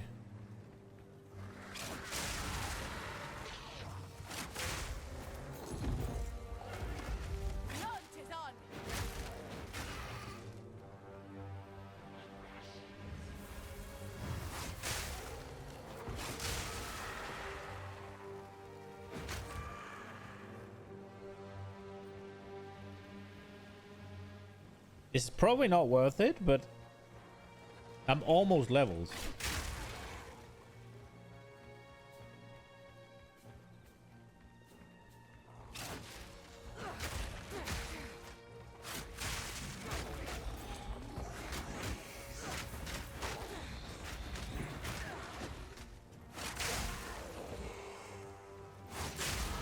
There we go. I don't really care about that chest piece that we left. It's whatever.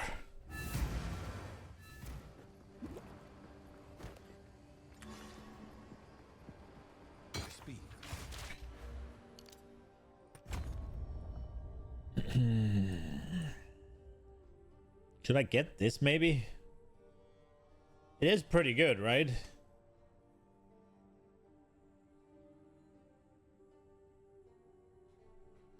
Reduced reservation of heralds. Is that worth it? I don't know how much it'll be, but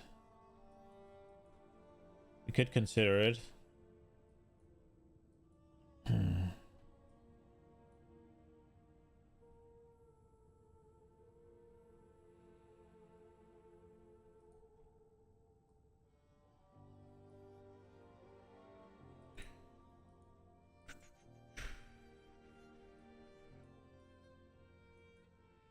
I was thinking about getting this crit node. If I am gonna go lightning, then I'm thinking about going here as well. Like, these are pretty good.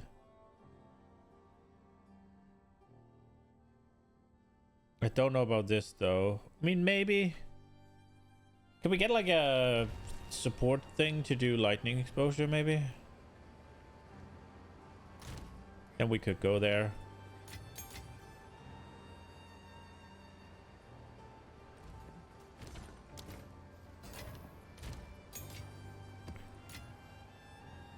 Two charm slots. Rolled a decent amount of armor. Maybe a warrior belt.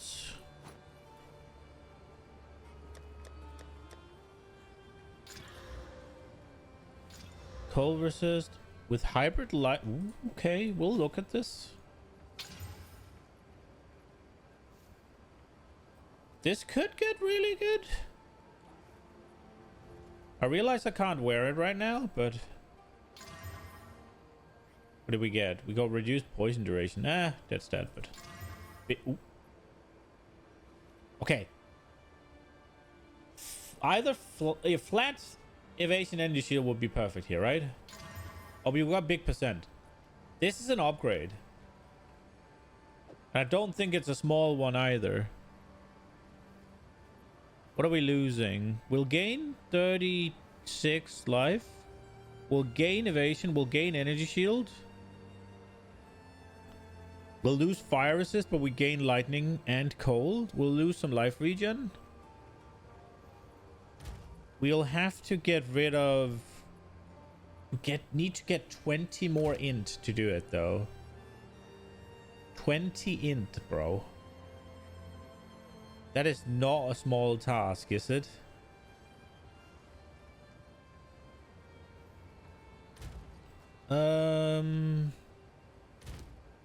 Will we cap cold resist? The question is, do we take a cold resist out somewhere? Oh, they're both in the... Ooh, okay. Because I think the runes give 20. No, they only give 10. We could pop a rune in and then just swap two things.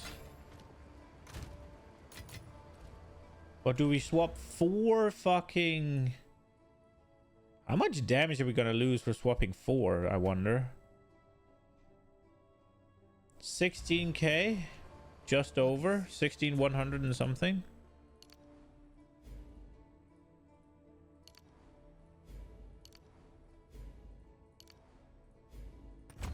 Time to change my ways. Okay, only 300.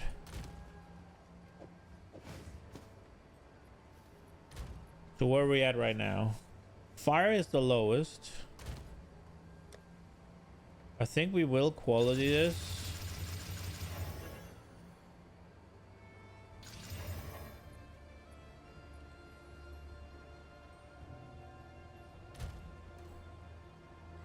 Now I wonder...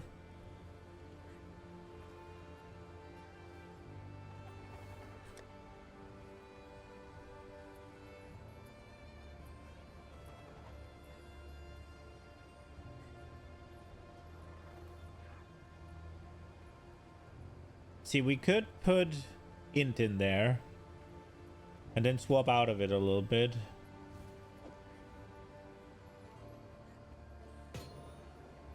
They look very similar.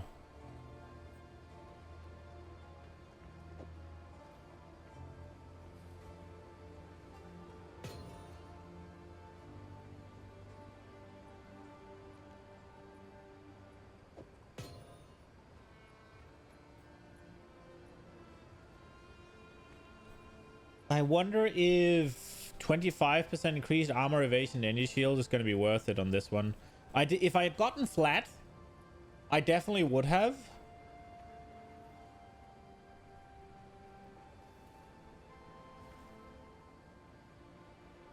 But it already has so much, so I'm thinking about just popping into fire resists, because that's where we're mainly weak.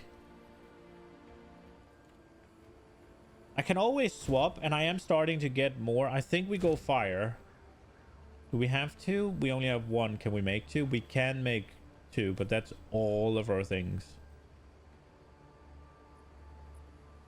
Do we just pop two lesser ones in there and call it a day?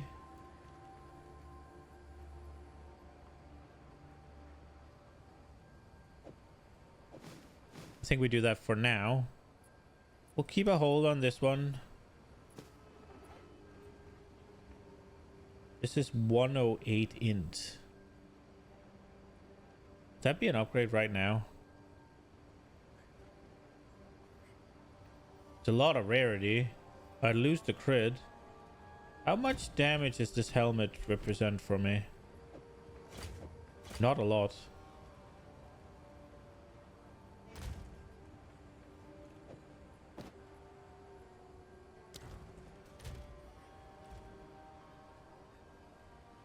There is a dex node in it.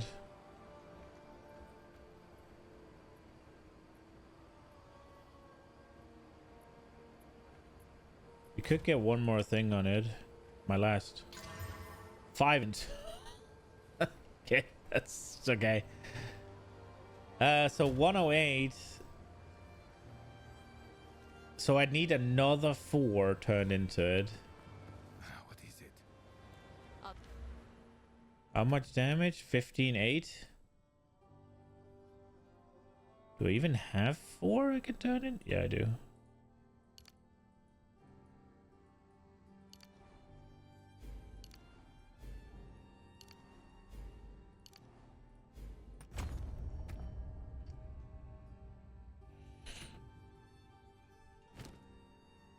Oh, I need another one, but we can turn that back.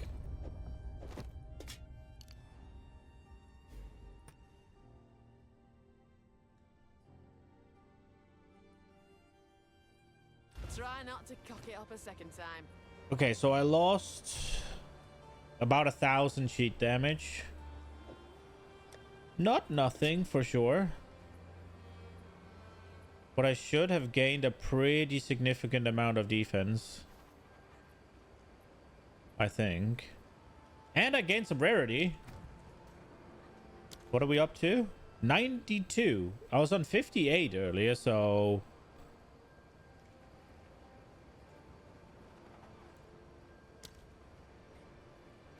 What is it? On with you. How's my resistances? Because I don't know what I did with the helmet. 43, 31, 33. So now fire is actually my best one, huh? Okay. It's pretty equal across the board.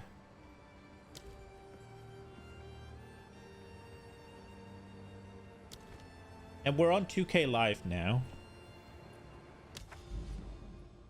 I think that's good.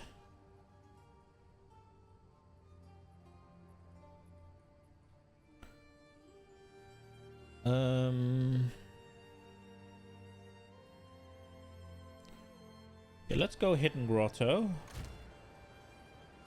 Do we have a tier 3? No, we do not.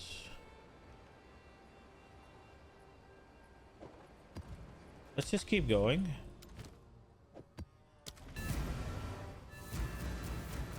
So damage is down a bit. Hopefully it'll be okay.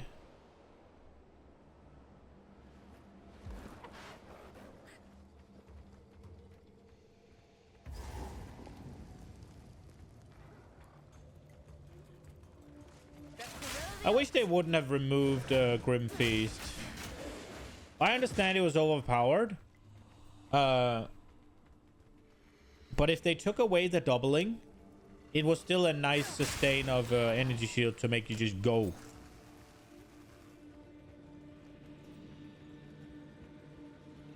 Shake off the dust and let's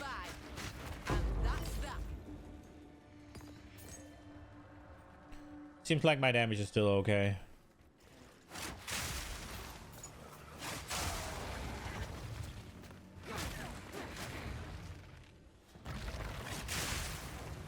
We obviously lost a bit of crit, but we're probably okay. Oh no, those are a problem.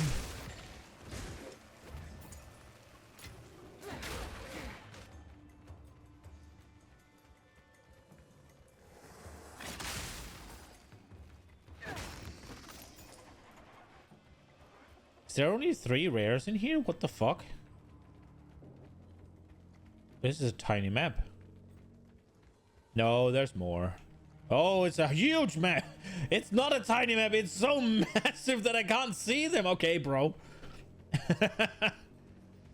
I see what you did there.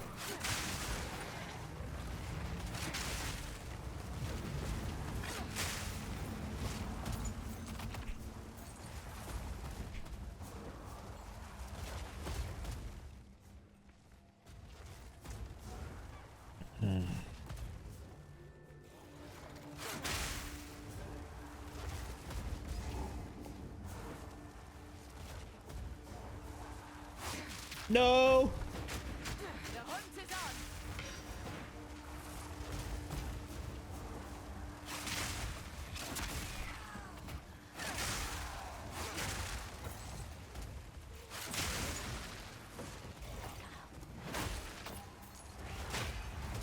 Something hit me? No. Oh, it did. Free runner shoes. We'll look at them. 1% movement speed. Gamble sprint, why you do this? Oh, here we go. Good.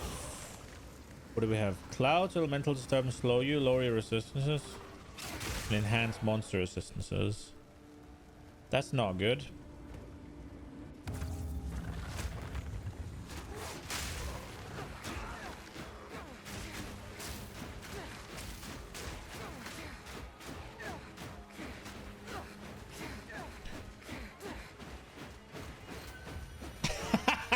That worked? No way. Let's go.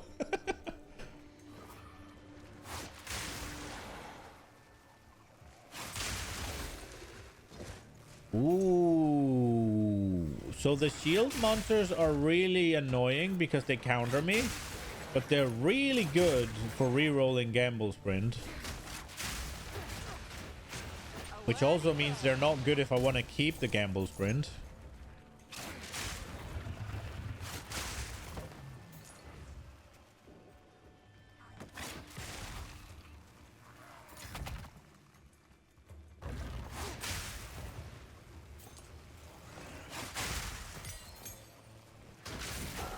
She hit me.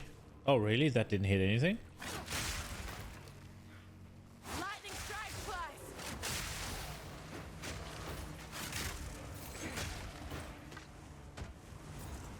I'm not interested in ones.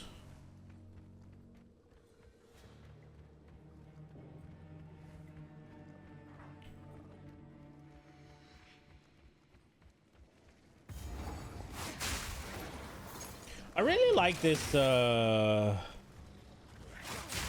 lightning spear build now. When they nerfed or they buffed the base attack speed of it, and now that I'm just cruising around on the Roa and just smashing, it's kind of fun. I wonder if we're back to screen clear, right? So I always like that.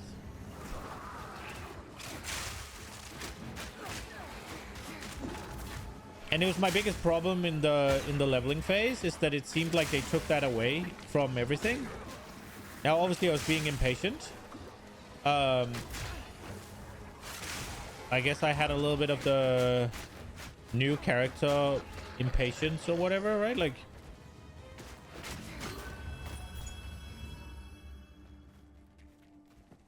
but I do hope that every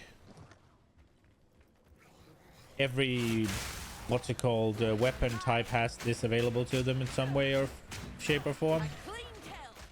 Like big screen clear, Not too much. Because I'm all good with having to do all the complicated stuff on bosses. That's great. Otherwise, if you just spam one button, then it can get boring. But when you're running through a map here, I don't need to be worrying about combos. Today, I rise again.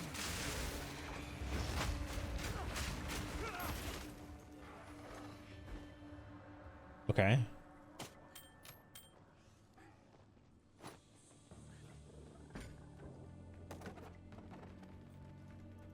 Rogue Exiles, let's go. I wonder if the upgrades I had just made tier 3s entirely possible.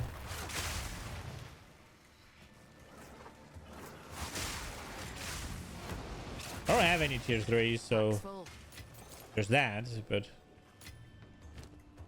is it actually full or no, it's not.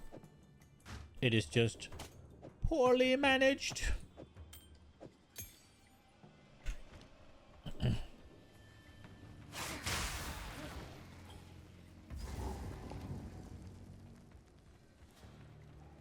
When I'm being patient, I have plenty of damage.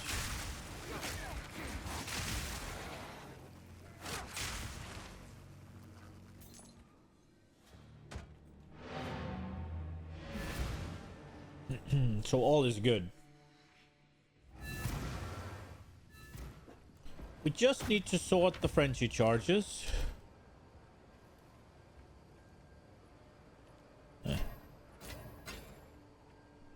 10% movement speed? Not enough. Once we sort the frenzy charges, so we got spell damage, rarity found, int, and fire resist. This is probably okay. Let's hold on to that one. Evasion rating. We can try, I guess. It seems like there's a bit heavy lifting. Physical. Mana, rarity, cast speed. Nah. Life regen. No. Double resist on a lot of life. Maybe.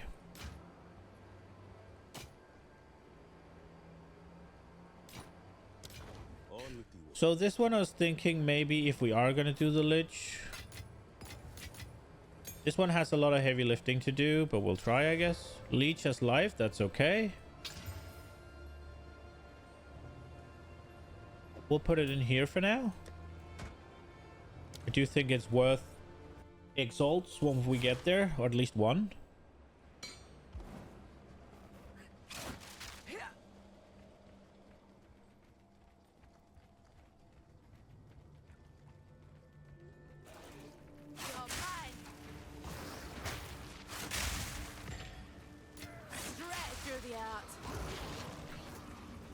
Oh, okay.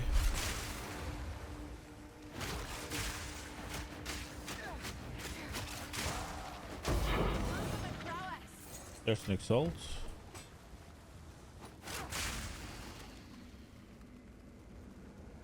We have 4% movement speed. That's not a lot, but get off this one before we get stunned.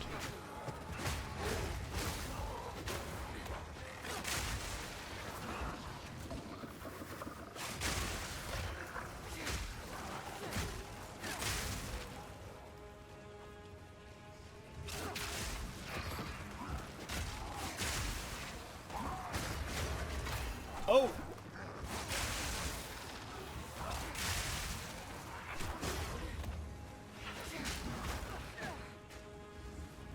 What's left? That guy?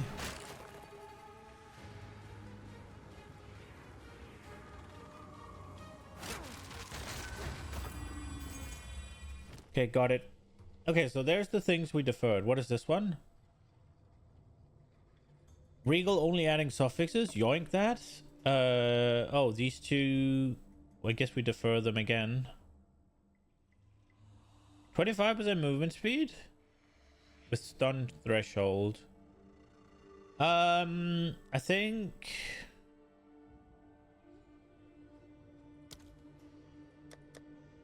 for where I'm at, I will defer them, I guess.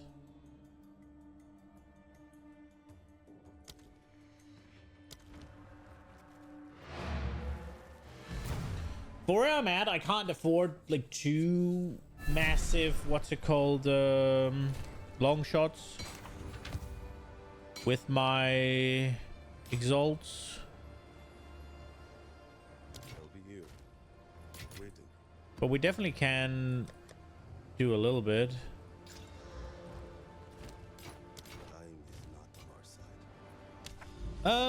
Should we do a boss just to get a tier 3? See how that goes? I think we should. Let's slap on an alchemy. Exercise, estimate, cold, less curses. Yeah, sure, we'll go. Let's do this one. I think we'll be fine. But I'm not sure.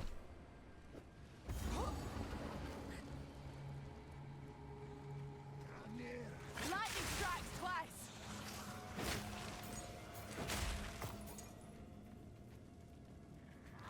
Come on, man. What are you hiding?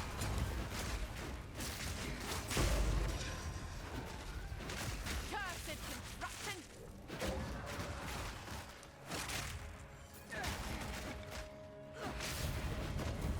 So we got a spear, a regal. What else is here? This we might have to tweak the loot filter a bit. It is showing a lot of shit.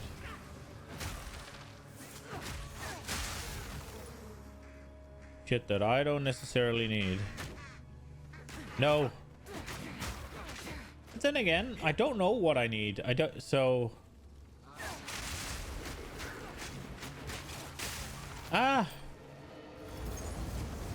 it's probably honestly a pretty safe bet that I won't do the lich, right?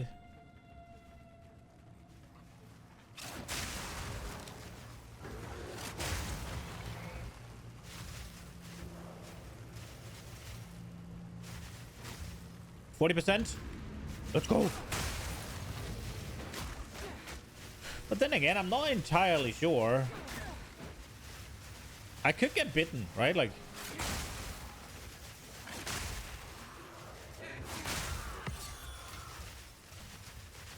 it's definitely not outside the realm of possibilities that I just get absolutely smitten with this season. I don't think so, but maybe. I am having fun.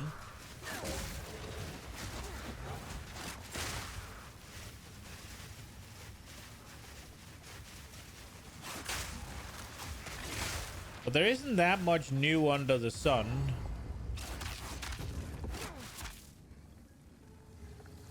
Oh, there's the boss here.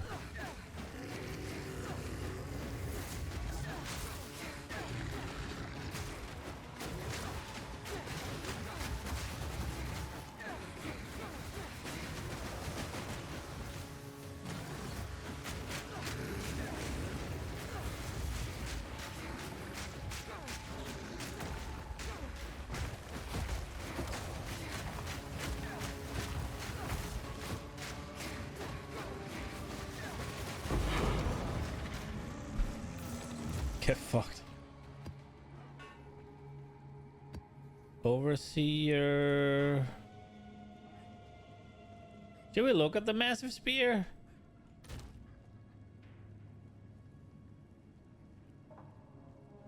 Oh, one more bud for the band collection.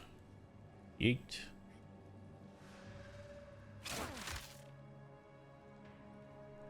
Nah, I don't wanna. Through the art.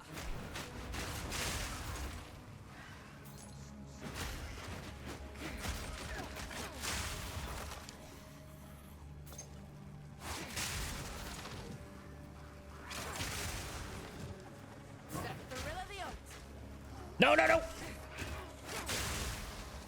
Damn.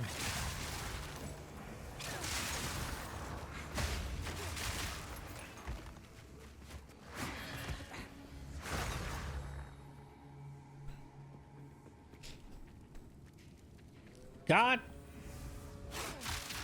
damn it.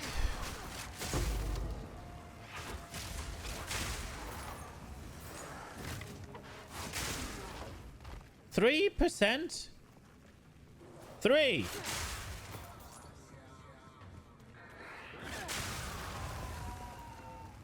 Hit me.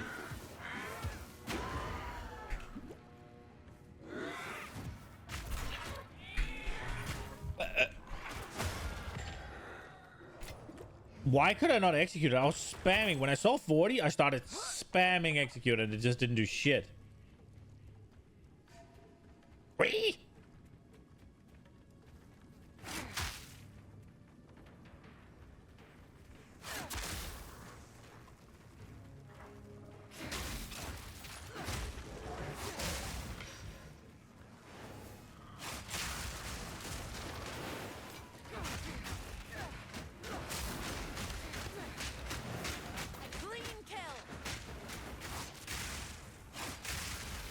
Is it dead?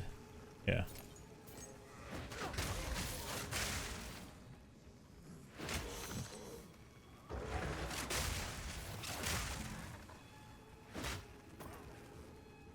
I'm not going back for 23 gold, that's for sure.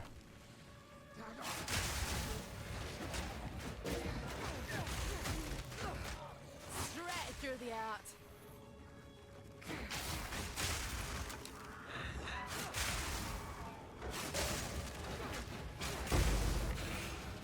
Exile. The chance of me getting a chest upgrade right now is small, but no. Oh, 38. I'll deal with it.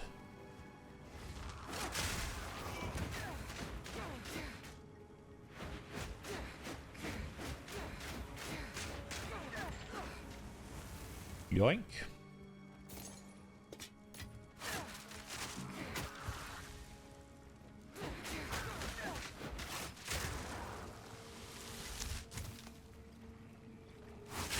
The fuck are those little crows? War rats.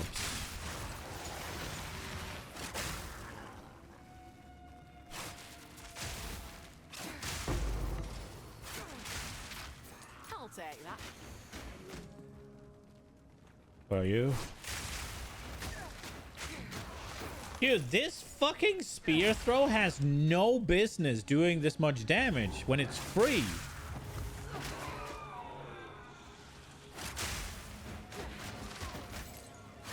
I've enough in my pack already. Do you? Yeah. I don't want to go back. I have 38% movement speed. Wait. I like it here. It's quiet. That is a lot of lightning damage. Oh, it's just it. Oh, right. It's the striking spear. It's like, what the fuck? Wait. We should go here first.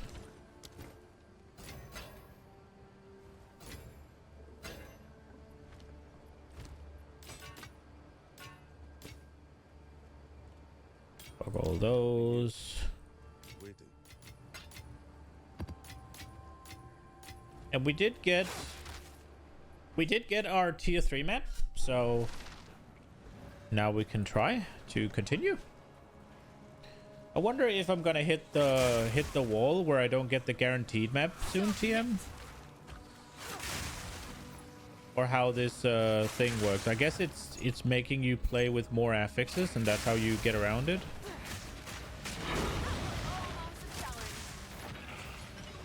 It shouldn't be for a while, right? I should be able to do blues for at least some time. 47 monsters. I'll just look around here a little bit.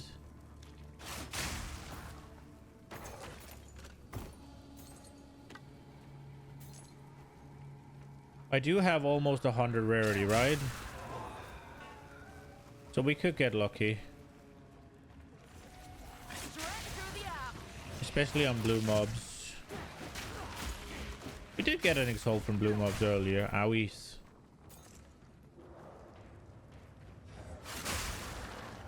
There's a breach coming up. And I think we're doing it. I want to see the breach after the changes. Now, obviously, it's low tiers, but... And not buffed, crucially. I'll be here, waiting. No. Speak. Time is not on our side. Okay, here we are. Let's see. Quantity of items, rarity of items, brambles, and they have more freeze and an additional essence. Okay. Nah, we're not doing that on just a random one, right? Like we're doing this one, just a tier 2, and then we're popping this one into that one. Yeah, that's what we're doing. 25% increased pack size, 23% increased pack size. We'll do the bad one. Extra lightning. Isn't lightning one of my weaknesses right now? Bro, here. 33. It's okay. If they balance around us being 0 resistances at tier 1, then 33 is pretty good. I'd assume.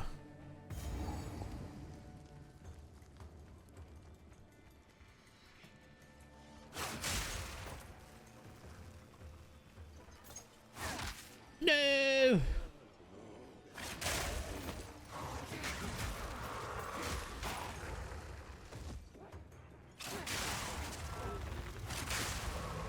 I should let something hit me.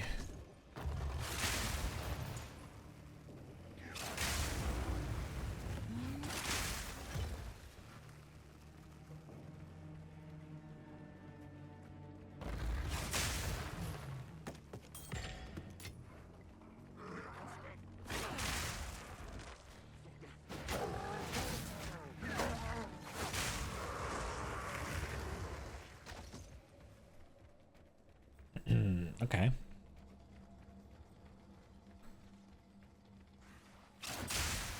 Oh.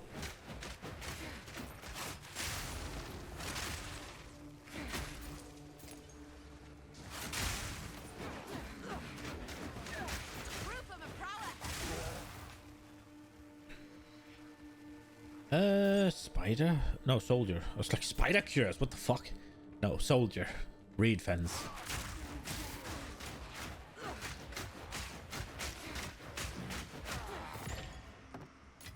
There's a wisp. I guess we go.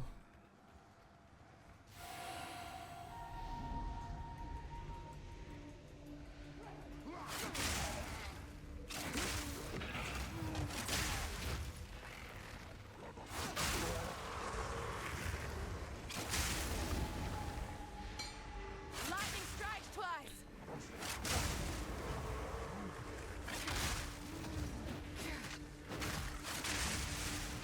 Nope.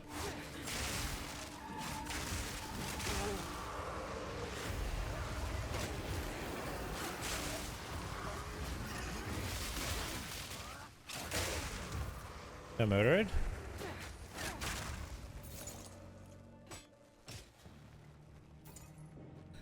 It's gonna be good when they buff. What was it? It was Raider. It was some ram. What the fuck was the shield that I wanted?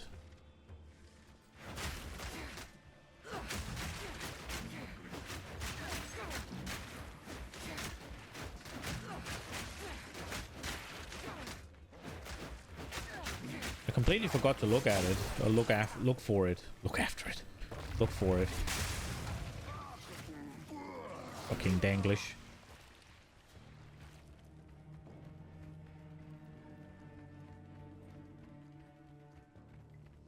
I should look at what these gloves are so I can chance them actually.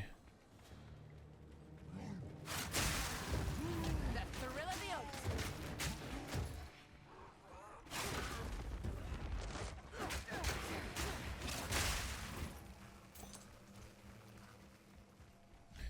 Okay, so who... Where would I look for them? Where would I look for them? I guess just electrocute, gloves, PoE 2.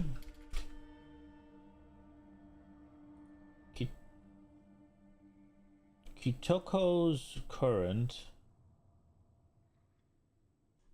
Yeah. I guess it's those. So jeweled gloves. Right. Those are the ones we're looking for. Got it. Jeweled gloves. That would be a pretty big upgrade.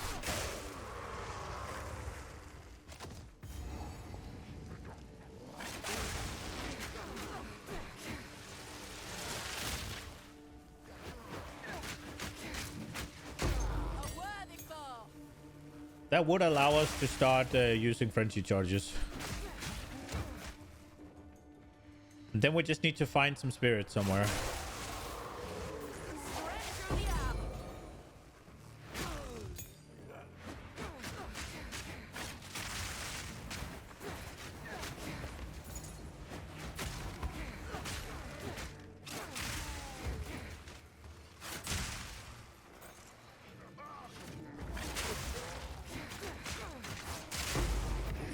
Valov.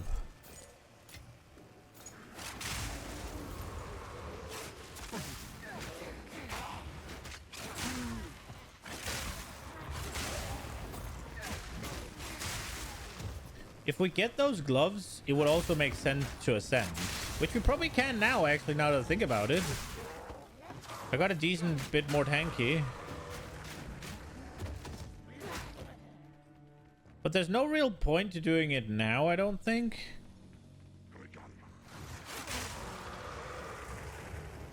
The leech isn't really going to do me any good. And I don't think I'm going to use that either. I would have used it if I was going to go tornadoes. But I'm not doing physical damage anymore, basically. So those are gone. And if I don't actually generate any frenzy charges, then there's 0 point in taking the infusions.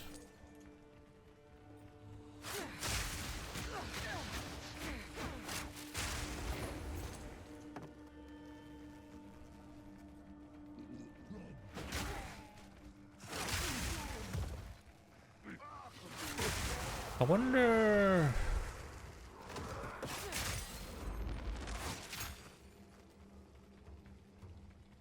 how much... Well, I guess I could math it, right? Like, the Herald is 30. So I would need more than 50% reduction in order to just equip Combat Frenzy. That's not happening.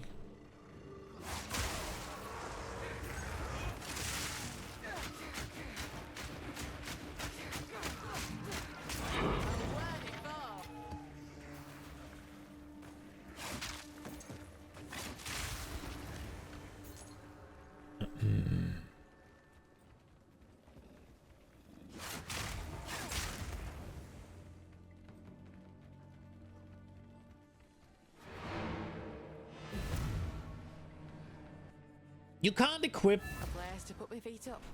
You can't equip the scepter in offhand, right?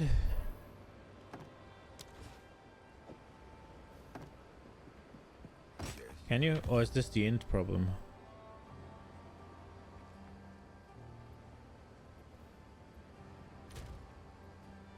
If I had 5 more int, could I do it? Back. To basics.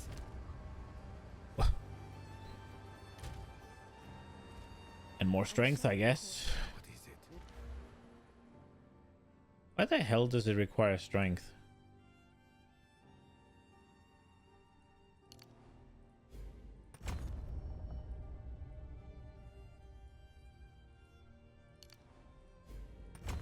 Not wrong with a new approach. Oh, I can?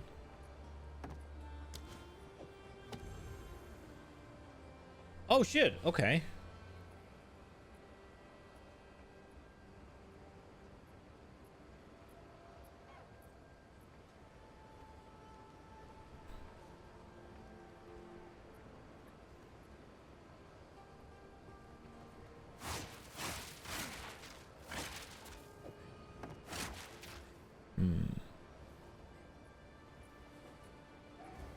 Okay. So that is an option.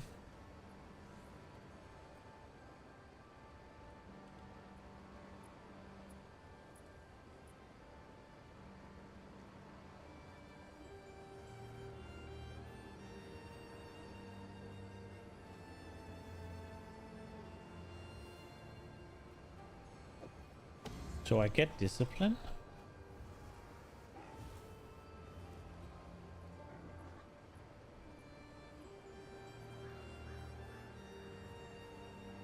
Is that just on all the time? It is, okay.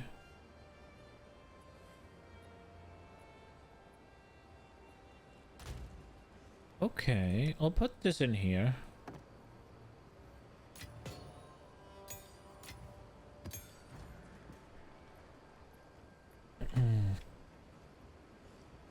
What is it? Also, we don't need to have it now. We can go back to the decks. But then I'm wondering,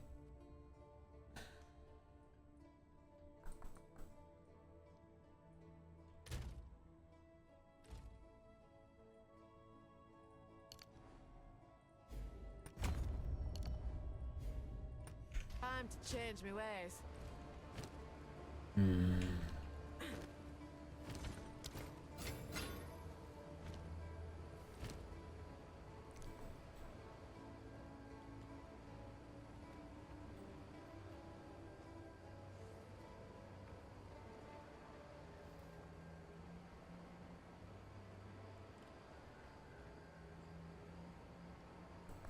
holy physical, but low accuracy. Yeah.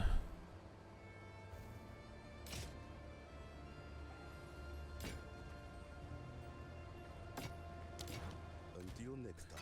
I'm just thinking to myself whether or not, if I get those gloves, then a quick dirty fix could be putting the scepter in. Do I even have a chance of? I have one.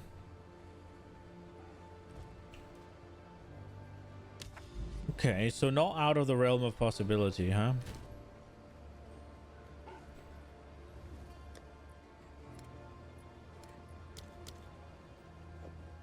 Okay, let's go. Okay. We could definitely do that. It's an easy way to do it. And it's a lot of spirit, right? I guess a lot of builds would want to do that. Straight through the eye. That's the will of the hunt. I'd have to see what you can roll. I'd have to pay a little bit more attention to the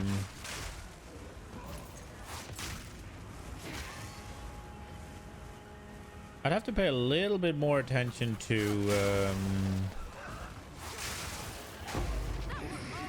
Challenge. scepters.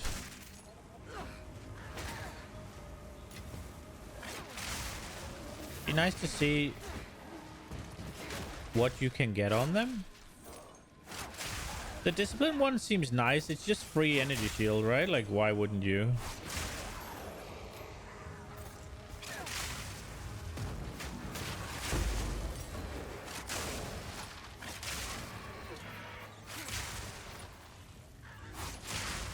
I still haven't gotten hit.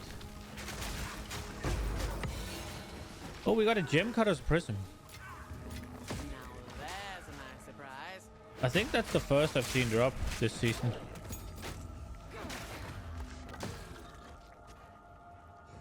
Grounding charm. When you become shocked, I guess we'll take it. A scepter. We'll look at them. I wonder if there's better scepters. Okay, jeweled gloves is what we're going for. I hope they're not hidden. So it's hiding. So far, it's only hiding scrolls of wisdom, huh? Good morning, Blitz. Long time no see. How are you? We only hiding scrolls of wisdom? So basically, I don't have a loot filter. I just have a loot highlighter. That was almost a challenge.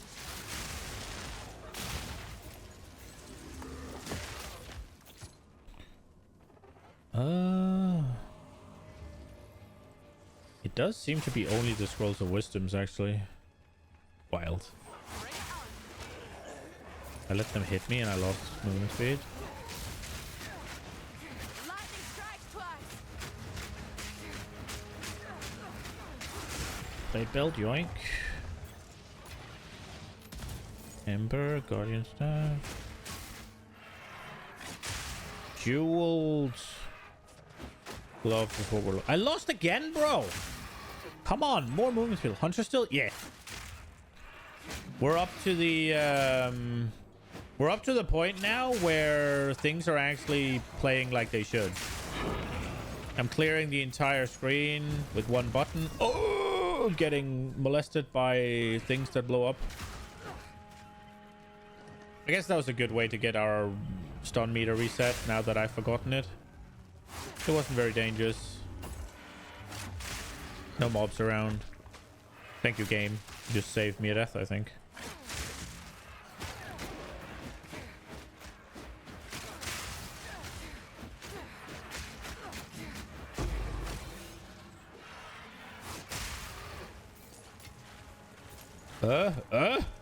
What does that?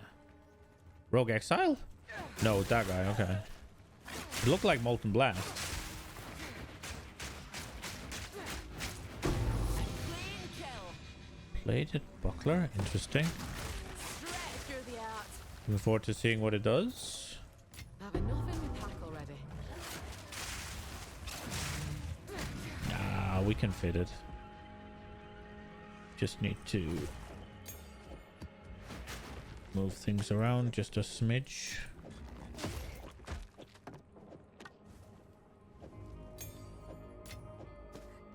Oh, maybe we can't actually. Oh, we can. Thought it was 3x2 for a second. Let's see what it does. We lose fucking 38% movement speed. Free. Okay, let's see. Evasion rating. Okay, that's basically nothing. Dex. Life regen per second. 100% increased block chance against projectile. Cursed enemies with enfeeble on block. Wait, it's a... What? Okay. Oh, right. It's not... Ooh, okay. Oh, I get it. I get it. I'm stupid. Block and is not active block. Okay.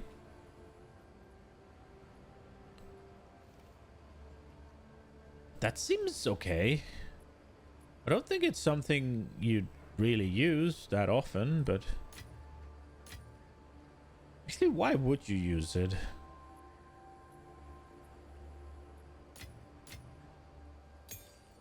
You could just enfeeble the regular way.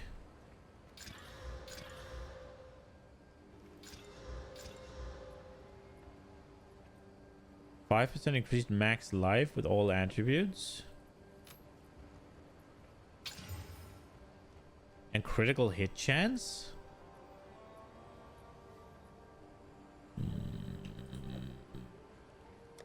Maybe.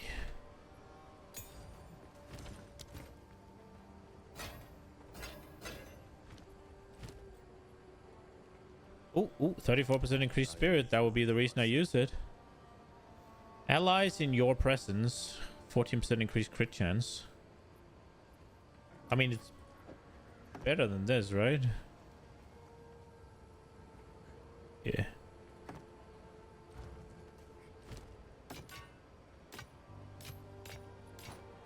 Time is not on our side. Why did I pick this up? Until next time.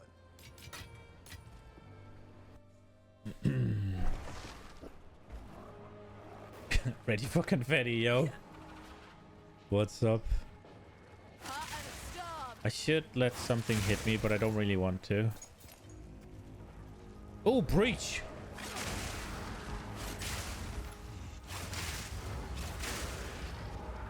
And the boss. It's the first breach. There's a strange energy about this rift. Can only spell trouble. You're chilling after some pinnacle farming? Blasting.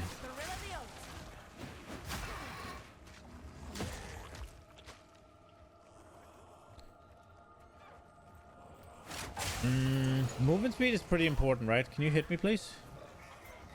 Oh, they're blue. Maybe not those, then. Oh. Mobs. You can hit me. 9?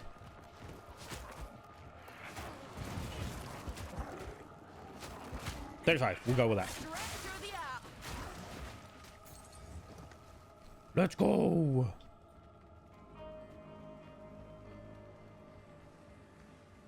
Let's do the boss so we can farm in the arena.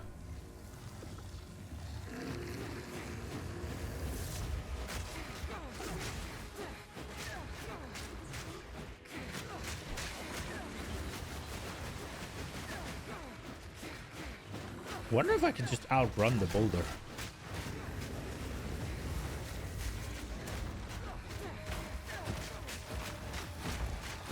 I'm telling you, this fucking spear throw has no business hitting as hard as it does. I dare not.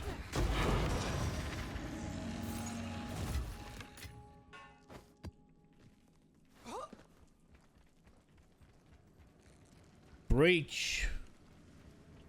I love breach. Come on.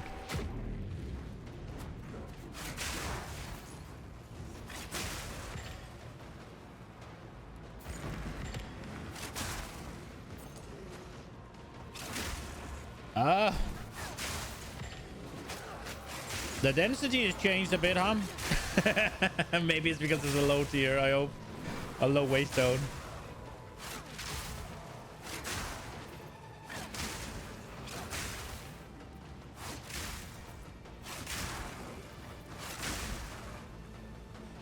No, I even had it all lined up.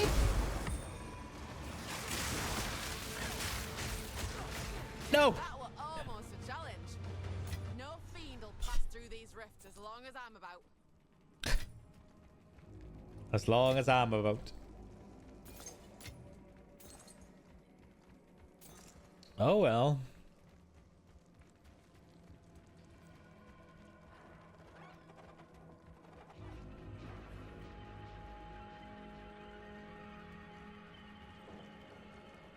Blasting.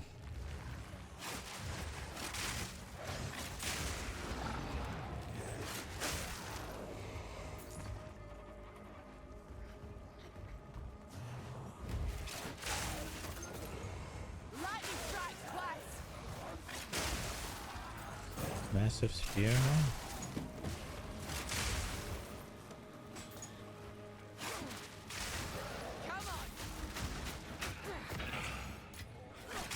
Regular spear throw, man.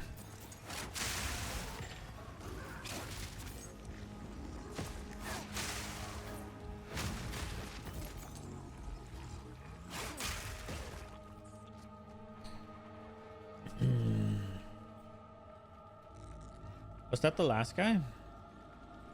The essence. Shake off the dust and let's fight. Another trophy. Essence of battle, regal. I've enough in my pack already. Actually, or can I probably move things around? Oh no, it's the tower shields. Oh, then I can't. Okay.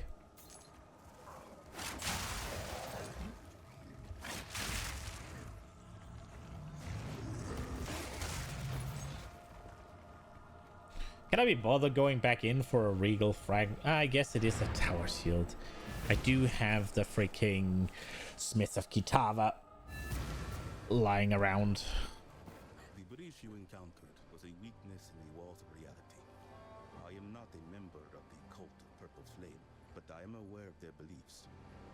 They worship beings from beyond this world.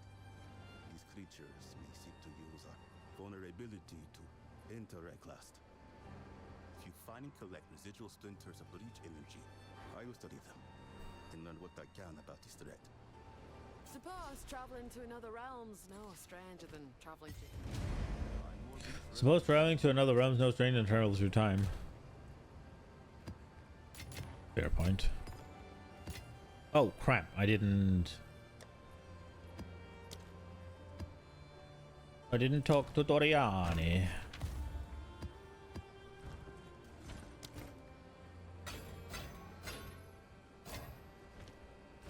Any good? No.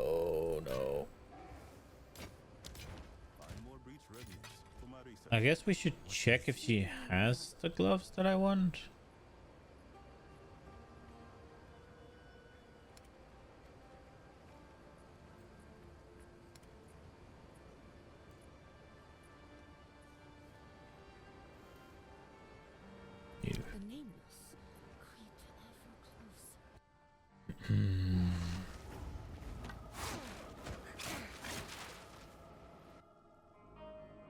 A sight for sore eyes.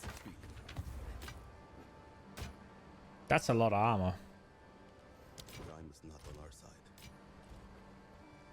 Alright, well, we can do tier 3s pretty comfortably.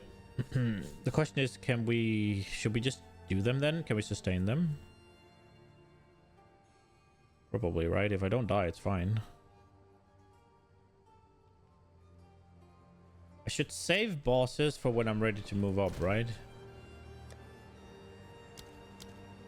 I have 2 tier 3s, so we can just keep going.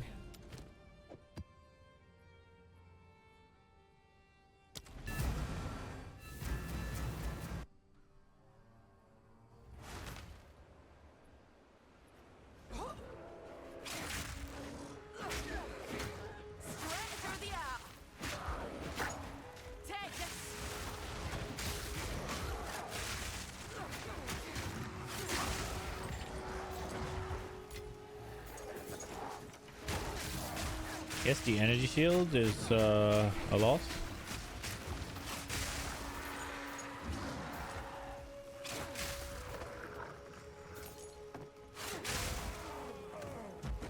Here we go, I guess. Got my fingers crossed.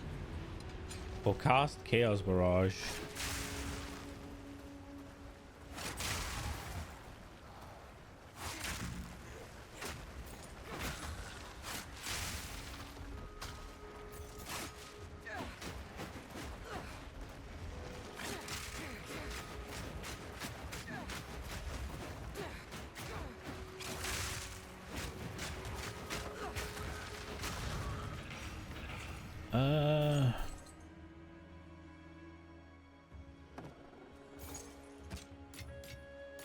Massive spear. Okay. There is a lot of rares in this area, huh? Straight through the heart.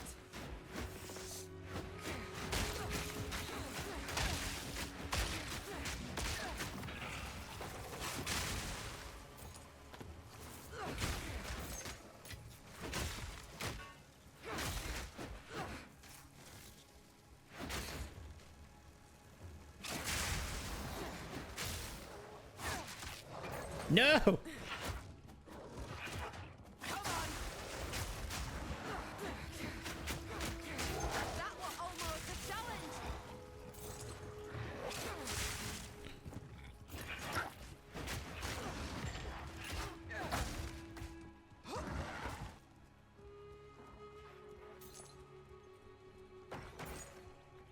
Okay.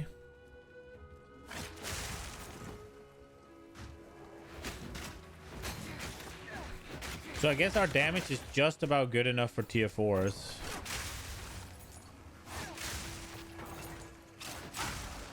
I'm assuming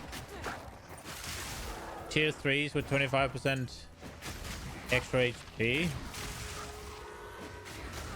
is up there. Honestly, they might have less. Shrine Scepter. Purity of Lightning. Okay, I want to see that. So it's just lightning resist. Okay.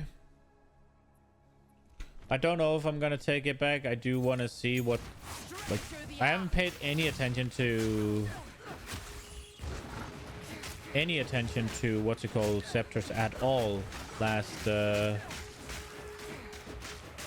season. So I'm kind of curious as to what mods can be on there.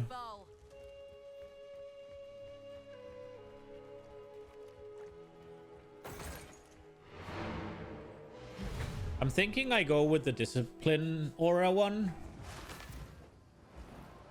but there are obviously, let's see, so mana, regen, bigger presence area, okay, and this just had mana, okay. So I don't actually know what mods can be on there. That could be useful to me. Oh, we should probably see what this turns into before we do it. Less recovery rate of life and energy shields. I think that's okay. I don't really have any anyways.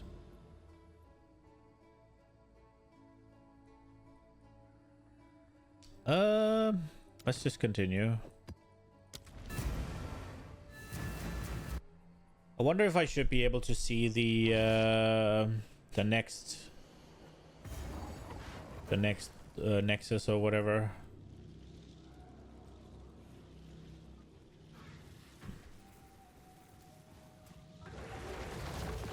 Okay, so the constructs are activated in this one.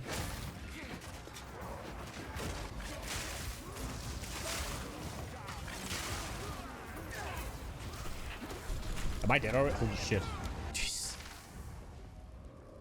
The Roa may not be the greatest thing in here. Gotcha. Or I just need to pay attention.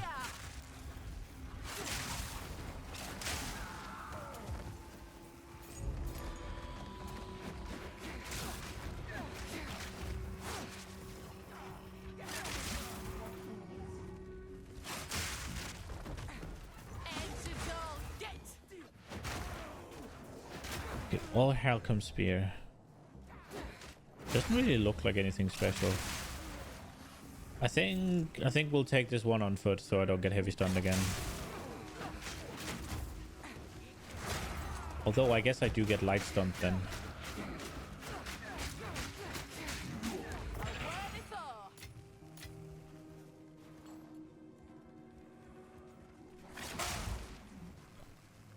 Royal Tower Shields.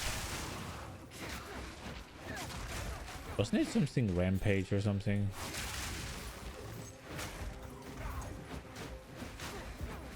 There was a shield that I wanted.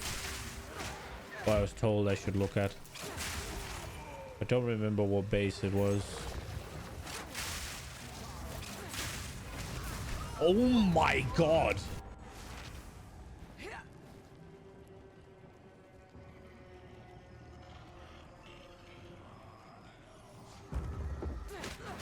Dude, fuck the monsters in here.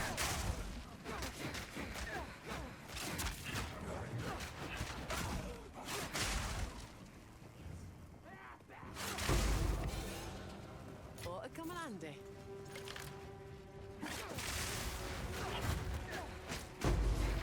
Straight through the art.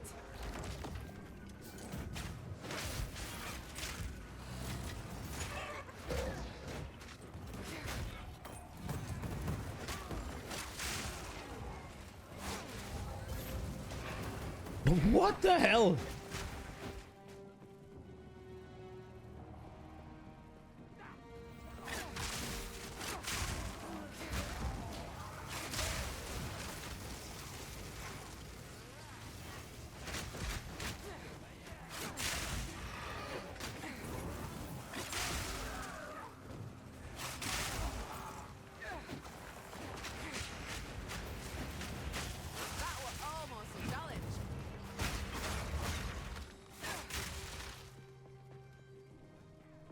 Jesus.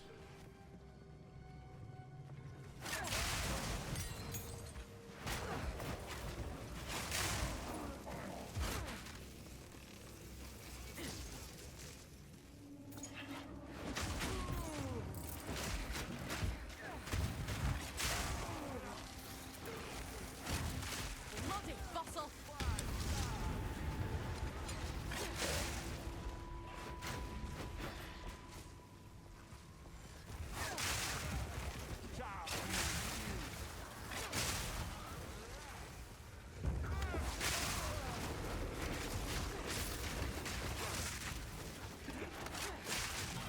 Ah.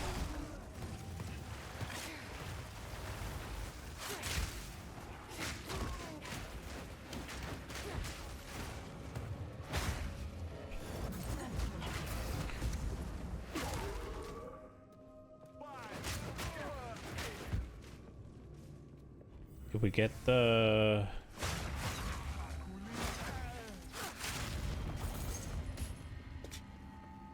Okay, moving on.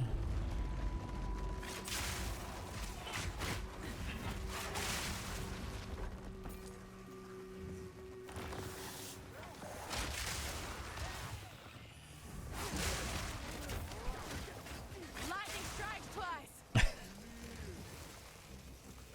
This is the Val mobs that just play PoE 1 and I'm in PoE 2.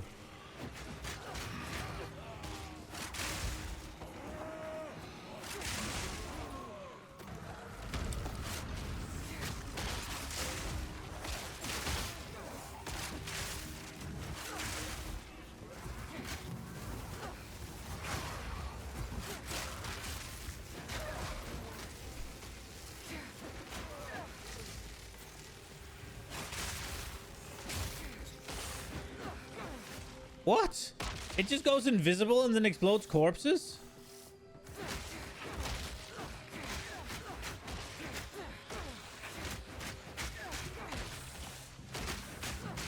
Proof of my prowess.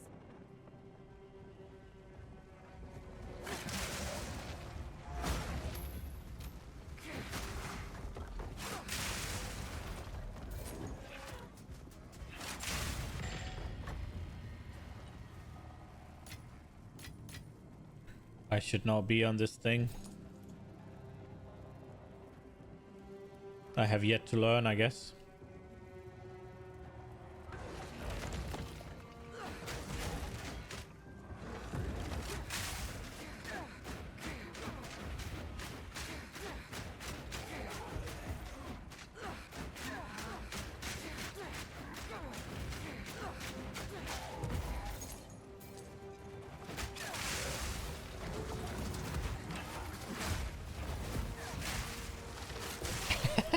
Jesus.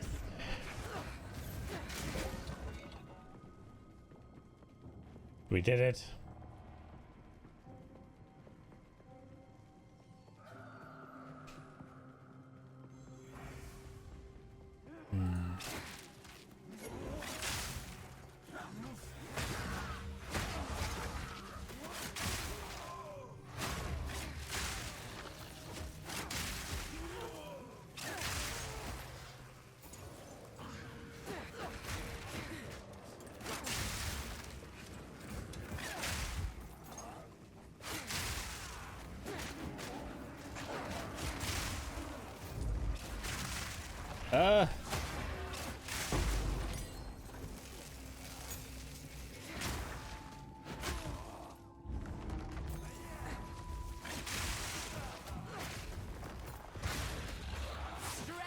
No, what? That missed?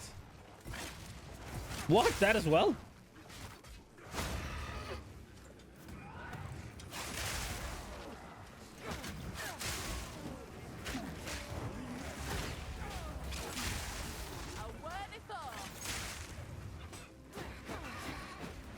Did it just say massive? Why is it not hitting him?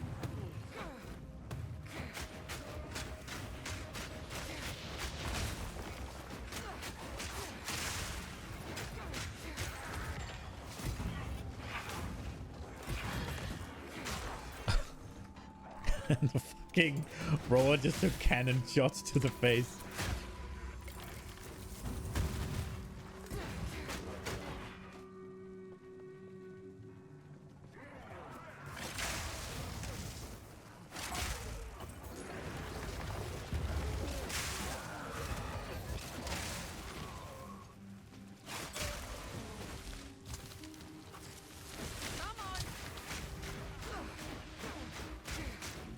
There we go.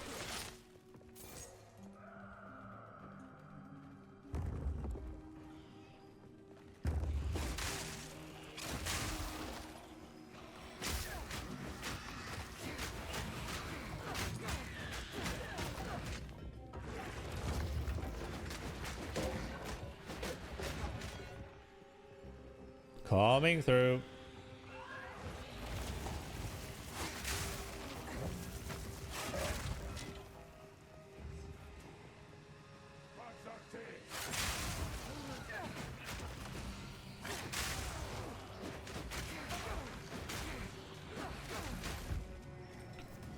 Straight through the app.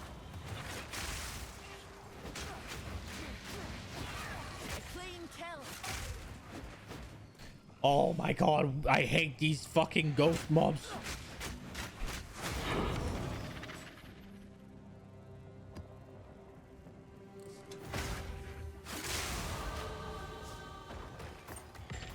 What the fuck just happened? How did I get ported up here? What?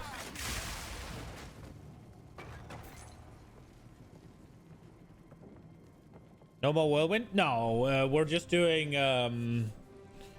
lightning spear now. The whirlwind was getting me killed more often than not. And then I found out that just the regular basic bitch spear throw is just kind of stupid. So there's no reason to do those 6 button combos when I could just hold down left mouse button and she just goes just fucking chalks basic spears at them. And it does pretty decent damage. Right now, at least. Okay, so this is more, but it's less accuracy. And there's no attack speed, so it loses a lot of crit. To gain basically nothing. That seems like an easy choice. Ugh.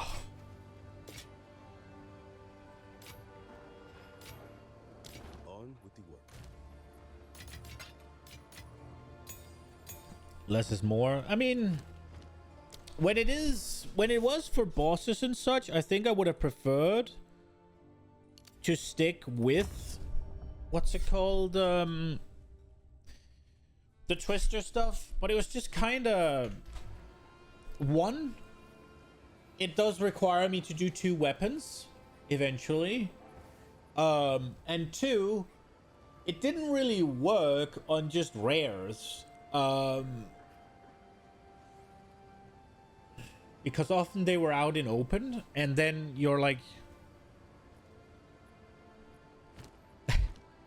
you're disadvantaged because they don't have any walls to bounce off of, so you're just kind of not doing any damage. Because only 2 of the actual tornadoes would even hit, so you're like, what's the point?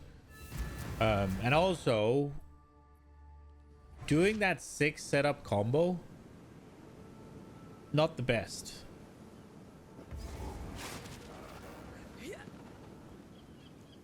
You got an ad? Rip. Straight through the app. I mean, I get to do this, right? Like,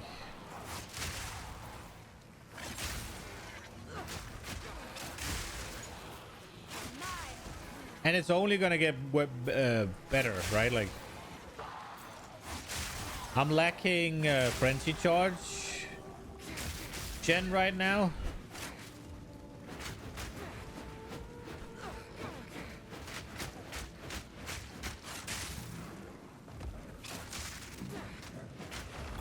Almost a challenge. I'm lacking frenzy charges right now, which is gonna make my clear even better. So yeah, hopefully we'll be able to just clear the screen.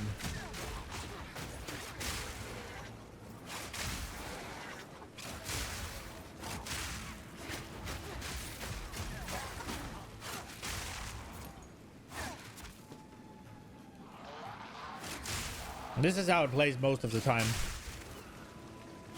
We just kind of get to run.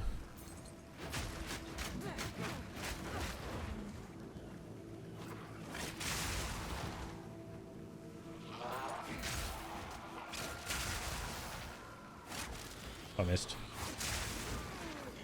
Lightning strikes twice.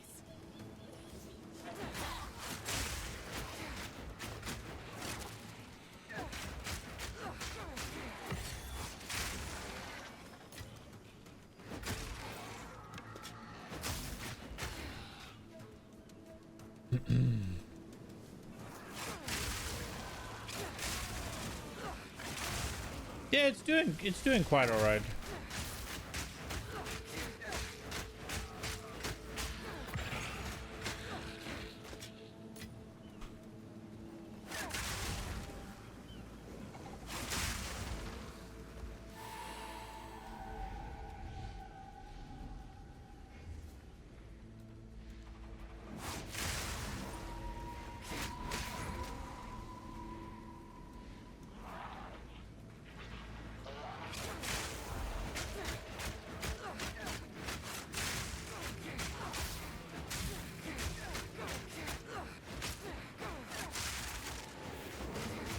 I wonder if these I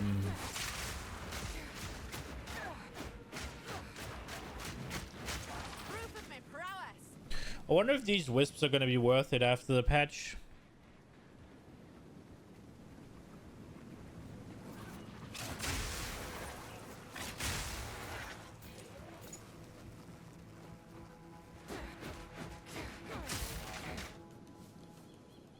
Attacks per second. 1 point. I wonder why I would take that over anything else.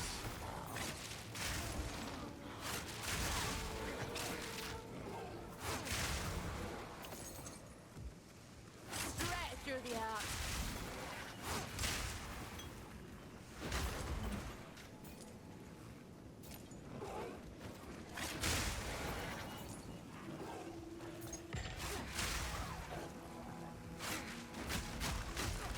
But maybe I'm not supposed to.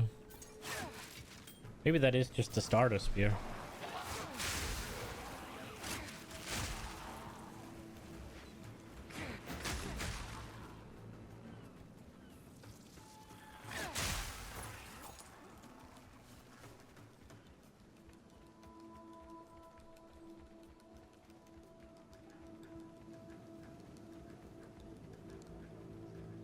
I mean, we are absolutely chilling with this.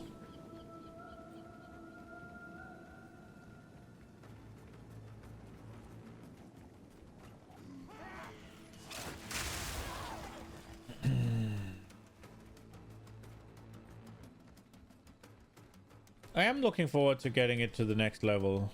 I think right now, the unique gloves would be the place to start, and obviously I'm playing SSF, so they're kind of hard to get. I have to get lucky either with a chance orb or just straight up dropping them. So relying on them is probably not a good idea.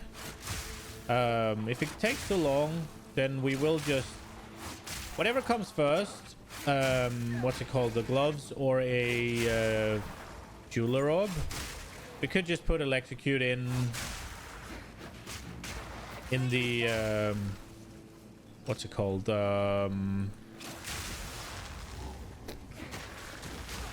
support gems, and then we could generate them that way. It is gonna free up a point or two because we'll no longer be having an empty offhand then, unless I get like a necklace upgrade or a chest upgrade with spirit on. Superior extract. Okay.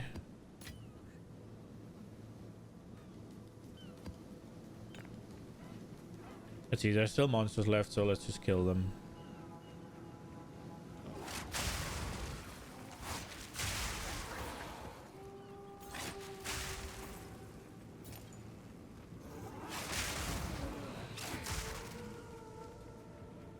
Oh, that's good enough.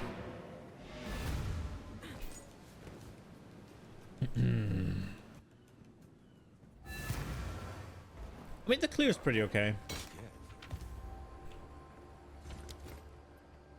Obviously, I am doing low tier maps right now, so. Now, what do you do? So it does a lot of physical. It does some chaos damage. So it adds... Jesus. Flat Fizz. It has critical damage bonus. And then it adds chaos. Attacks consume an endurance charge to critically hit.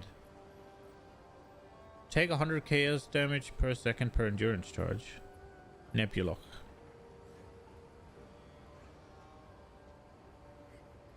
So essentially you can guarantee crit if you can generate endurance charges.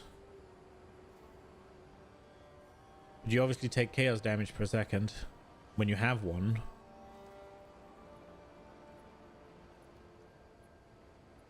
Okay. 100 chaos damage per second though. Yikes. That's a lot of damage, isn't it?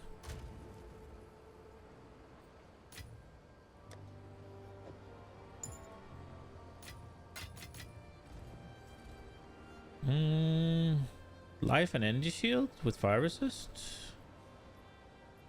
Not terrible, but hopefully better will come along. This is armor and energy shield. Yeah. 25% movement speed with rarity. That could be what's it called? A warrior boot. More breach remnants from my research.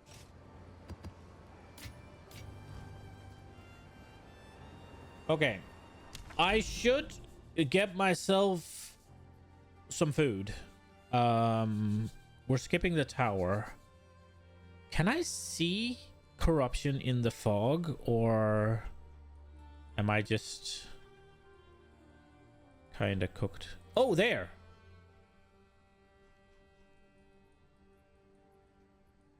Oh, and there.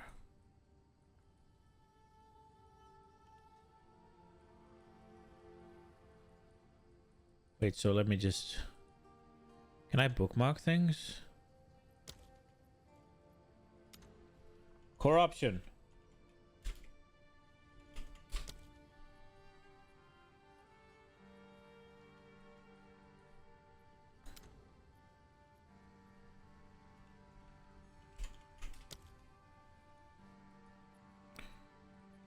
Okay. So I don't really want to go through the tower because the higher tier waystone you use, the better. So I'll go around it if at all possible. Now the question is, should we go... Where was the...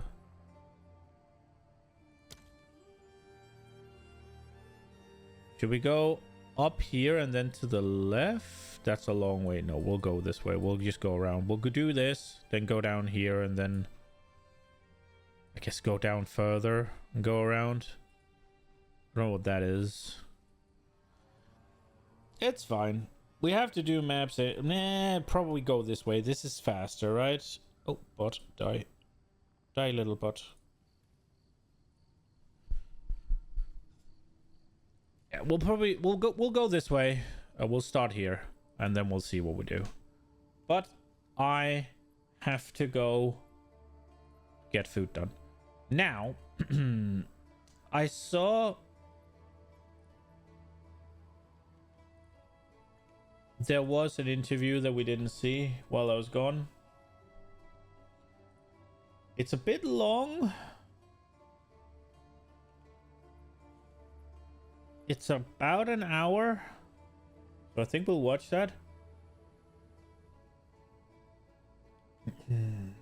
I do want to watch... Quinn has a 15-minute video that I want to watch. Alright, boys, we got it. Alright. But I need to go get stuff started. So I'll put it on. And then I'll run a little bit back and forward.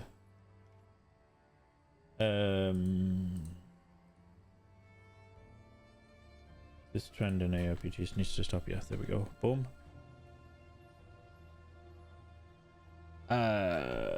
We'll go just chatting. No, we won't. Alright, boys, we got another drama. I'm gonna go. Every ARPG, we got drama. So What now? basically, there's a rule in the boss kill event for Uber Aberoth that you could not have access to the community testing program. Players with access to the community testing program leading up to the launch of Season 2 will not be eligible to claim prizes. This is not what I thought it would be. They have an unfair advantage due to information and ability to practice the encounter before the content has become available to everyone. Apparently, there's also a fully offline client for closed tests, so there's no way of tracking which closed testers have practiced the fight. I think it's community test. Can track what is read in the closed test Discord. Any person who has any access in any way is ineligible. This, as a trend, needs to stop. Blizzard does it. This game does it. Luckily, GGG does not do it. They do, That is though. one of the things that GGG has done very well for basically forever now. But they do, though. Thank But they do, God though. They do. Can you imagine?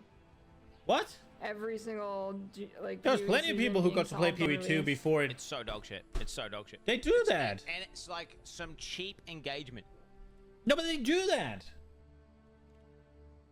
There's plenty of people who played PoE2 before it came out. Plenty of the content creators got to play it. Now, whether or not it was a closed community testing thing or what it was, they absolutely give access to it before it comes out. They get a short-term boost for a long-term hype kill. It's a trade-off. You get a short-term metric boost, okay? Short-term metric boost for them releasing some guides and some dog shit. But actually, do you know what you do? The discovery process is like annihilated because guess what? It's done beforehand, all under NDA. They've released fully solved guides.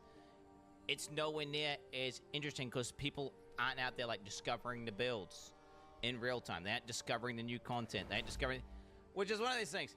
And you are right. GGG does do closed tests, which is dog shit when people enter those.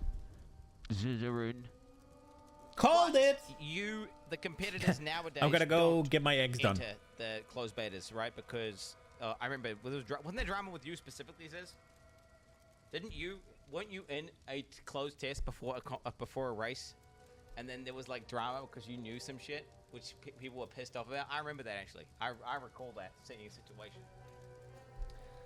ZZ ran, bro. Yeah, which is why they stopped letting people in who are actually like doing competitive shit go into those tests. Okay. ZZ Joe, bro. Zizarin _ GGG.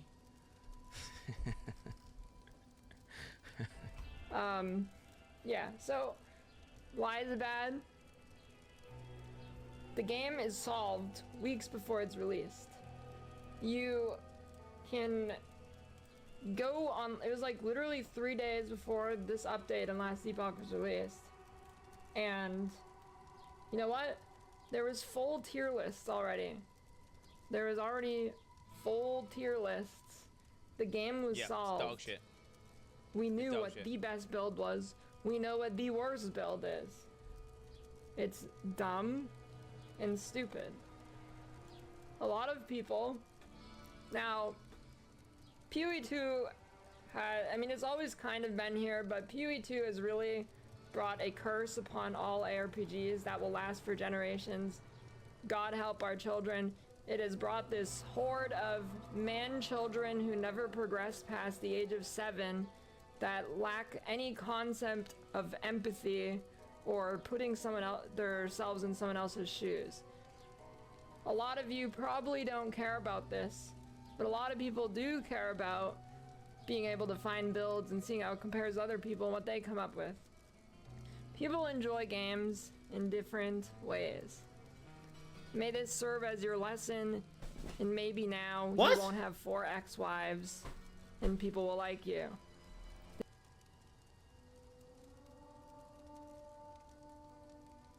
PoE2 has brought man-children where? Where did that come from? Why did you just go on a fucking I hate men rant about like having ex-wives and shit? What the fuck just happened? What did I just witness? I mean, she speaks so slowly and incoherent and repeats the same things. Like she says stupid and dumb. That maybe I lost track of something, but what the fuck just happened?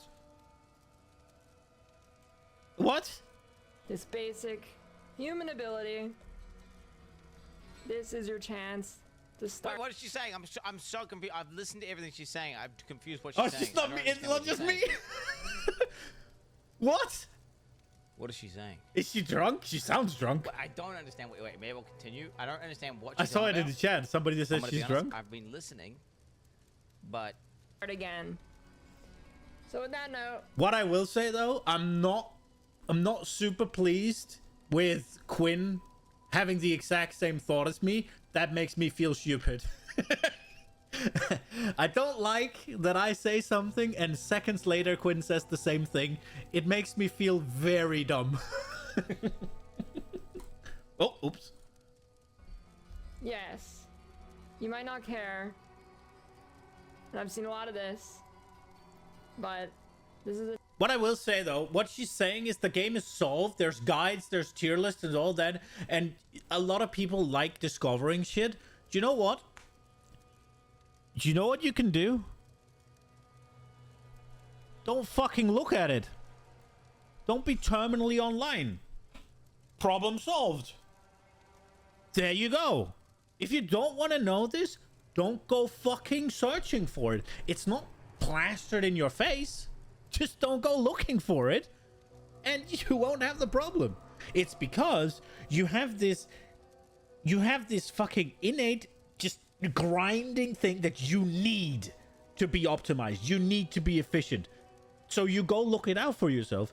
If you drop that, you're no problem. And then people don't care. People care about like me. It's fun to go into a game, try your own build and see how it stacks up. Yeah, then don't go looking up builds. Maybe Wow. you make something really good, maybe you don't. If you make something really good, so she's saying people are retarded who's saying nobody cares. Well, yeah, because those guys are retarded. Okay, so that's what she's saying. I think that's what she's saying. People who are saying like nobody cares. Yeah, those guys are dumb as fuck. Those guys are brain dead and retarded, and it doesn't matter. Then it literally does. Like legit, if you think nobody cares, well then it doesn't matter if they just release it raw dog and everyone makes the guides after the season launch instead of like before, because you're not gonna. If you don't care anyway, then it doesn't matter. Whatever you get us like, dude. that's like one of the best feelings. You're one of the first people to do something and discover something. It's sick, right? And this closed test thing, giving it to every content creator. The mystery, it destroys the mystery and the discovery, the sense of you're treading where no man has gone before. You're experiencing a new mechanic and like live raw dog at your computer. And you could be the guy, bro. You could be It only fucking destroys it if you go looking for it. This is a streamer take. It's not that they want the discovery. It's not that they want to like not be spoiled. It's not that they want things to not be spoiled for them. It's not that they want to go do their own builds. It's that they want to do something first so that the viewers are pogging out. This is a streamer take, because what you can do just fine is just not look at anything. I get that you have a chat as the size of Quinn's or maybe hers, that you're gonna get maybe spoiled in the chat for builds or whatever, but or like specific items and shit. But this is because they want the viewership of discovering things. I am 95% sure, but they're not gonna say that, obviously. And like, holy shit, I just put this item on with this thing and the interaction's insane. Like, anyone can do it. But if it's all pre-sold beforehand, that doesn't exist. It's just like, oh, well, it's already completely, like, there's that sense of discovery and wonder, gone. Now, there are some upsides, and that is they can test the game more, right? And it can be more thoroughly, like, things that are completely broken can be hotfixed. But it's not worth it. Which is why I'd rather have a jankier, less balanced game that at least is everyone's going in at the same starting point, and there's not a bunch of people who've already just practiced it, tested it, solved it. Straight up. And diminishes that whole aspect of the game. True. D4 True. does it too. And now people are gonna say things like, D4's bad. I know I'm getting rage baited on Twitter, but it's like, it's common off of Twitter too. you're gonna see people in the comments who didn't even get this far in the video saying shit like this. Go clown on them after you watch it. But people like, they play PoE 2 for like, they beat the campaign on normal and they think they know everything about every ARPG. Like this guy, they let streamers play PoE 2 in NEA from releasing them or info too early. Yo, that definitely pissed me off a little bit as well, bro. Yo, I remember that. I remember them being able to play. They got to play for hours. That was like, yeah, I remember that. I remember that, dude. Dude, Extra Joe. No. Extra Joe logging a PoE 2, bro. Who the fuck, bro? I fucking hate that, bro. Fucking hate that. We got to play for 2 to 6 hours in Axe. Nobody touched endgame. This guy thinks players should be the tester and not the employees. You know, but like I said, it's not just Twitter. It's really everywhere now. It's kind of spread like a plague. And people will say things like, oh yeah, but how else are they gonna fix the bugs and the balance and whatnot? Well, let me tell you, the closed test doesn't fix those things. If you think balance is good in Last Epoch right now, then you just don't care about balance, which, I mean, it's fair. Like, see, well, okay, Lily, you can't be this biased. She's really hard to listen to, isn't she? Benefit analysis here. Okay, we're gonna have a look. I just can't get over the fact that most of what she's complaining about is like self-inflicted. Dude, it's like you're fucking cutting yourself and then you're blaming whoever made the knife. Like, stop reading the guides then. Stop looking at the tier lists. And you'll have the sense of discovery. You'll have the sense of wonder. You can have rules in your chat and you fucking ban everybody who spoils anything. Like, if you have mods, they can ban it. Like, and yeah, maybe 1 or 2 seasons it's gonna suck, but you're gonna get most of them fucking banned anyways. And then after that, it's gonna be fine. I don't know. I get that when you reach the size of Quinn, like, you will get spoiled. But then don't fucking read chat, I guess. But that's gonna ruin the stream. But it's self-fucking inflicted, though. Bro, like, it's just, I don't know. It's a streamer take, man. Like, we're all fucking out of touch, except me. I'm good.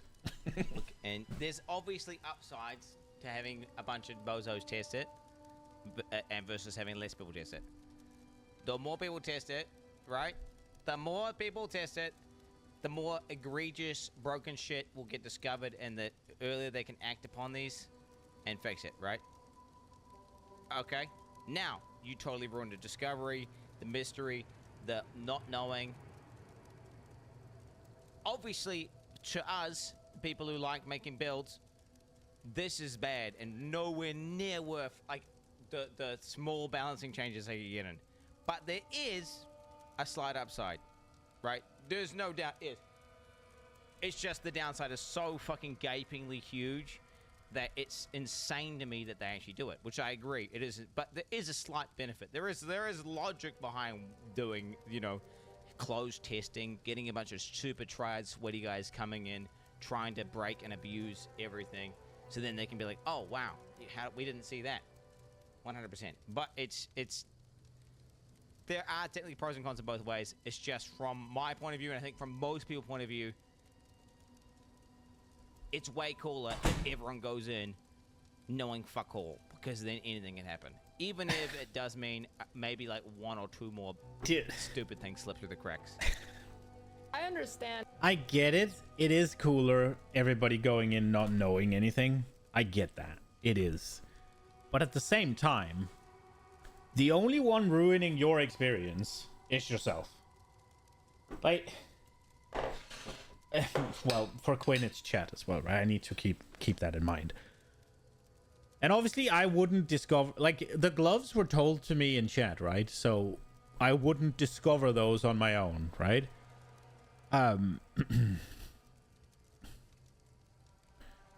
But I definitely would have discovered the electrocution shit on my own. Given that I'm playing SSF, it's just a matter of finding the gloves then. And I would have been like, oh shit. Right? Like,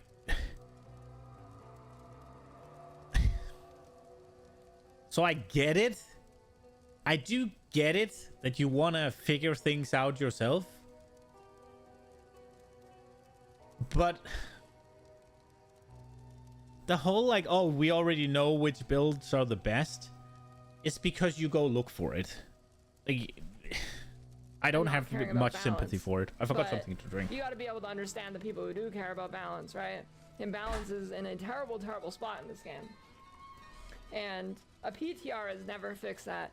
Doesn't fix it with Blizzard games. Doesn't fix it with Last Epoch. It wouldn't fix it with PoE 2. So... Well, the thing is, open PTR is different to closed PTR as well. Like, if everyone can access a PTR, technically it's less cringe. Still cringe, but less cringe. Open PTR, but if you have it's the closed one, where you just allow the fucking turbo tryhard nerds to come in and then fucking solve everything, and then find all the OP shit, and then, yeah, that's the giga bad one. Open PTR, I'm more open to that, right? Because then anyone, like you, Chatter A, Chatter B, Chatter C can go on, I can go on, fucking your boy can go on, and it's kind of like, but then it's almost like you're doing an early access season where there's way less people. I don't know anything about the balance of the Last Epoch. But ARPGs, there's always Mega Smash and like can't even clear the content, right? There's always that fucking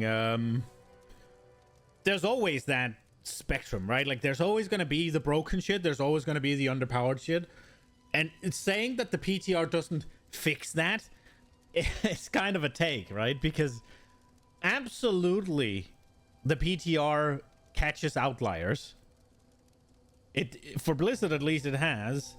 If you look at the balance in World of Warcraft, typically speaking, it's not that out of whack. Yeah, you'll have the outliers here and there, right? But more often than not, for raiding at least, most things are within like 10-ish%, which is a lot, but it's not ARPG things, right? But like, I don't know. I think it's kind of silly to say that you get more testers in, you don't get better balance. That's a stupid take. It's like, bro, oh, it didn't fix it. No, but it made it better, I guess. I don't know. It's kind of stupid. Still playing, and then it makes it a real season far less hype. So it's again another trade-off. Still less cringe than the closed one. But yeah, again, there are pros and cons. Overall, though, totally agree that fuck that. Let the people who work at the company, who they pay to fucking test, hopefully they're smart enough to catch most of the fucking broken shit, and then just release it raw dog, baby. Release it raw dog. It's not really a benefit either. Making shit up. No, I played a thing called Diablo 3 where they had open PTRs, and all the top players went onto the PTR, and we all went on there and broke the game, discovered things, just fucking did lots of broken shit, competed on leaderboards even. There was leaderboards, like the preseason leaderboards. It was like the warm-ups. It was kind of like there was the Olympics, and you know the things before the Olympics, like the pre-qualifiers? The PTR was like the pre-qualifiers. People kind of go on there and like, look what I did with this build. Look what I pushed with this build, and everyone was kind of like showing like, oh shit, oh fuck. Yeah, all the big boys, all the heavy hitters would log into the PTR to fuck with shit. Of course they do. Don't get me wrong. We would competitive then go into advantage. the season with most things solved, which was certainly a lot more lame, and it made the season release less hype. Okay, chat. Early seasons of Diablo 3 were insanely... It's such a streamer take, bro. It's only solved because you go look for it. Dude, I guarantee you... Now, I've seen Judgment Paladin, Bleed Hamadin Paladin, Nova Hamadin Paladin, right? I'm assuming this is Last Epoch shit. So now I know, right? That if I want to be meta, I do that. But I can guarantee you that if I hadn't seen this and I opened up Last Epoch, I could have had a wonderful time discovering shit.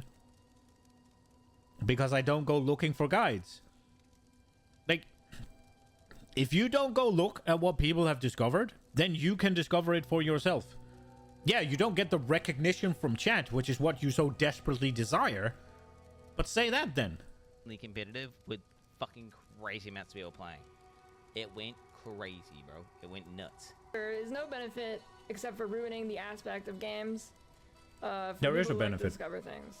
There's literally the only... That is the dumbest thing I've ever heard. Like, just because you disagree with it, just because you don't like it, doesn't mean there's no benefit. There is benefit. Otherwise, they wouldn't fucking do it. It catches bugs. It catches outliers. More testing is more better. Right? For stability, for bugs, for balance. You can say that it doesn't improve it enough that you think it's worth it. That's fine. Thing that happens. And yeah, it is extremely stupid. This trend needs to stop for the people who give a shit about this, which is a pretty significant portion of people. Yeah, I don't know. It's just absolutely stupid and dumb. And this practice needs to Stupid stop. and dumb. The thing is, the who care guys get the last laugh because they're like, well, who cares? And the thing is, they don't even care.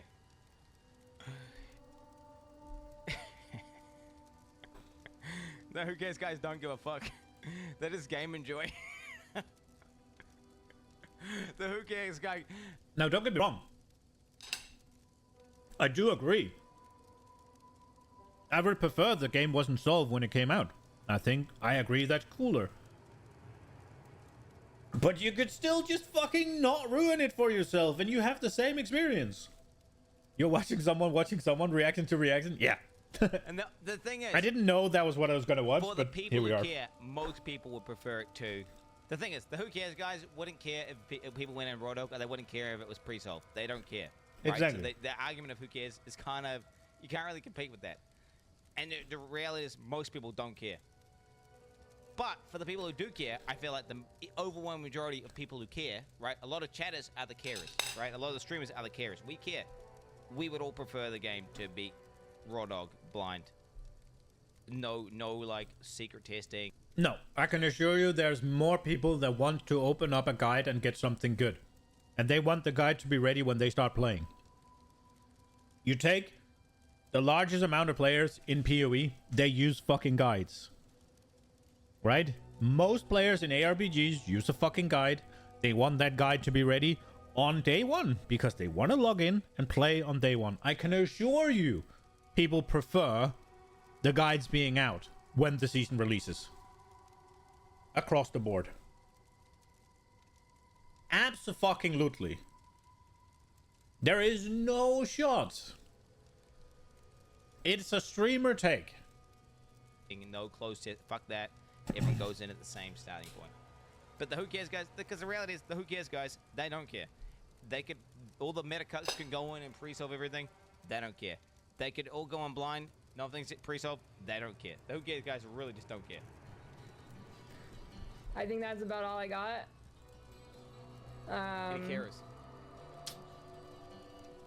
Yeah, it's stupid. And dumb? True. True. True. True. There's a reason guide videos always do so well on these bigger channels. Exactly.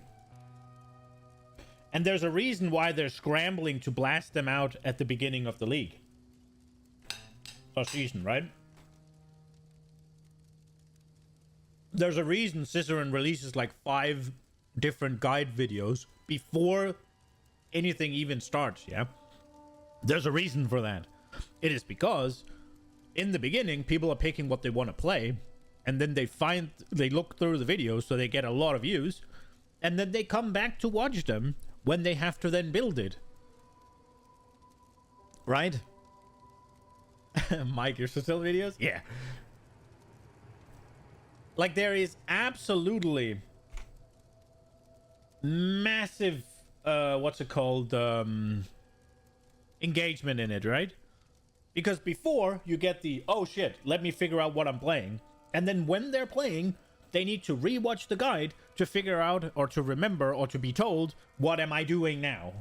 Or they need to go there to click the link to the builds, right? You get so many clicks from it. Right. Let's look at this interview. It is... Oh, there it is. So Jonathan and then Co. I don't know who is me, JP, and Ezekiel are, but they have this podcast. So let's see what it is. Welcome back to Drop Frames. We are now joined by Mr. Rogers first name Jonathan. Has anyone ever called you Mr. Rogers, by the way, Jonathan? Not not really, to be honest. It's not something I'm used to hearing. Are we on a first name basis then? Is that what you're saying? Or should I just... I would say so. Okay. I mean, I'd kind of love to keep calling him Mr. Rogers. I think for the entirety of the show, Mr. Rogers is his name. You know, we treat our guests with dignity, and Mr. Rogers, welcome to the show. Thanks for being here. It's what, 6:30 for you right now? Yeah, it's pretty early in the morning. As we go through, you'll probably see the sun slowly rise up in the background there. We can have a sunrise together. This is great. Would you say that it's a beautiful day in the neighborhood, Mr. Rogers? Yet to be seen. JP, we want repeat guests. We want guests to come back, and when you do stuff like that, they don't want to come back. Everyone likes Mr. Rogers. Everyone's a fan. They get him all the way down to New Zealand, you know? I noticed you're doing an unintentional New Zealand segment right now, because I believe the last game you were just talking about is also a New Zealand developed game. So, really? you know, you've got, they're made by, I believe that's made by Pickpock, the game you were just showing, who's there in Wellington. So, you've got your thematic segment going on here. Fantastic. Yeah, it was all planned from the start. Me and from the start. Yeah, ignore those reallys we just said. That was all part of the part of the show. We're gonna edit them out in post. We'll find. I don't know if you know them personally, but they were in my chat. One of the devs was in my chat while I was playing the game, and they were delightful. Oh wow!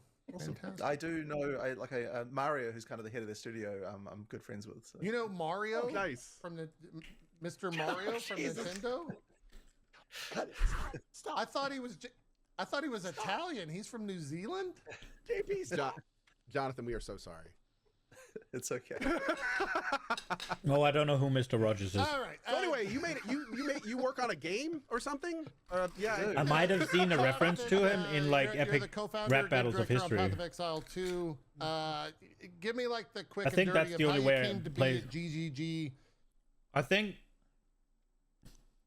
Is there an epic rap battle with him? That's the only thing. That's the only place I know him from. I think. Other than that, I have no idea.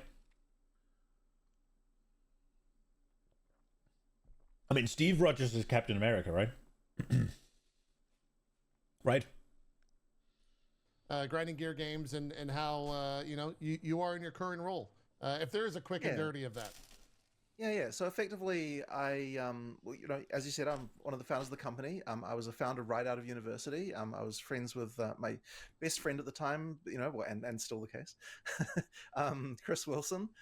We just were like, we absolutely want to make a game. We knew we wanted to make what we definitely referred to as a sequel to Diablo 2. We were just like, no one's making this. We need to do it. We just formed a game company to do it. That's really the long and the short of it, to be honest. Fantastic. So been there. How many years is that then at the company? I mean, it was 2006, so I suppose 19 years. Don't do the math. It's, and now we're all old. Yeah. Actually, I realized recently that our company is more than half the age of the internet, which was kind of like a terrifying realization I had the other day. I thought Mr. Rogers is supposed to bring like happiness and joy and a feeling of goodness to. Are we going to talk about PoE 2? Goes aware. I mean, a lot of shooters as well, like just first-person shooters. Like I played a lot of those. Okay, so when the people are talking about that, they're talking about getting swarmed by monsters, right? Oh, in the past, in terms of like the community being very unhappy about a lot of things. I feel like we should just start with. So how we feeling? Yeah, how we doing? Well, I mean, it's been a week for sure. And it's like, I would definitely say we've never had so we've had a few cases that have been close to this, I would say, in the past, in terms of the community being very unhappy about a lot of things. But this one was certainly taking the cake as far as that is concerned. But I mean, at the end of the day, the response is always the same thing, right? Like we hear what people say, we try things out, we see if we, what we agree with. and then we try to find solutions that are going to fix, you know, any kind of problem that the community have, and we keep on doing that. We keep iterating. I would say one of the things that's been going on this time is there's certainly like an urgency at the moment to feel like, okay, we have to make sure that everything we're doing, we're like telling people that immediately. So we certainly wouldn't post like patch notes every day normally. So normally, of course, that stuff's, you know, sort of happening in the background. But we really wanted to make sure people are understanding the fact that we are kind of, you know, like looking into these things and improving things. So, you know, that's certainly been a bit of a ride.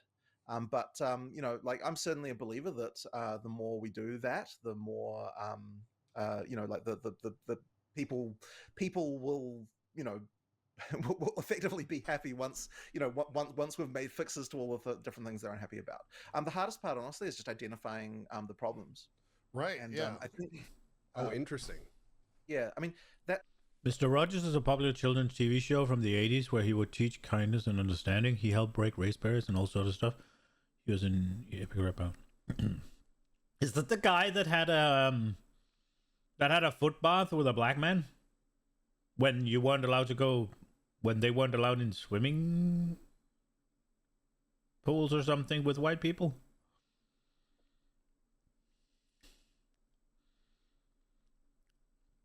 Right, then I know who it is then. I have no idea about anything that he does other than that. I think he wears a sweater. That's what I remember from from Epic Rap Battles, right? ERB. Other than that, no clue. It's not, you know, like, given that Denmark isn't a native English-speaking country, it doesn't really make sense to have a kids show aimed at small children in English. So we never had it. Maybe now, because I think actually they started learning English at like maybe 6 or 7 years old. So maybe now, I think Nina's nephew is actually learning English at school, and he just turned 7. And he's in the preliminary grade or whatever. We call it 0, grade 0. So maybe now it makes more sense. I don't know, but we didn't have it back then. But I didn't learn English until I was in like the 3rd grade, I think. That's one of those things where, like, so for example, like a lot of people were talking about like, monster speed, and it's like, okay, so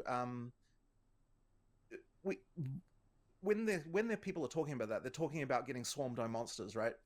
And so then it's like, okay, well, why do you feel like you're getting swarmed by monsters? And then one of the things that we found, which we patch noted last week, is there was this system that monsters had where if they were doing like a multi-part combo, then there was a thing called an interrupt event where effectively, like, if the player got out of range of the monster, they would interrupt doing that skill and then continue chasing you immediately. And that means that effectively you didn't get a chance to kind of you know, like if a monster starts attacking, like they're doing like a sort of 3-hit combo, they'll do the first one, you'll be backing off from that, and then they'll immediately start running again, and then immediately start the combo again. And so that kind of thing just makes them feel incredibly frantic. So like just like certain monster types that just had that real frenetic kind of frantic feeling. And so in India, you learn it as soon as the schooling starts. 3 to 4-year-old kids, India starts school at 3 to 4. How the fuck is your English that bad then? Well, their English, I guess. 3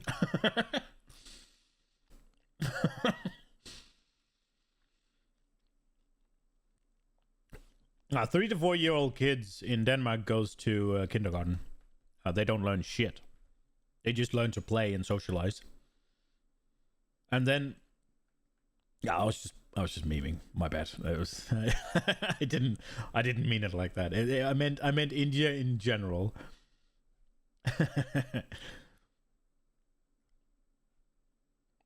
I'm thinking about the video with the 2 drivers like, fuck you bloody.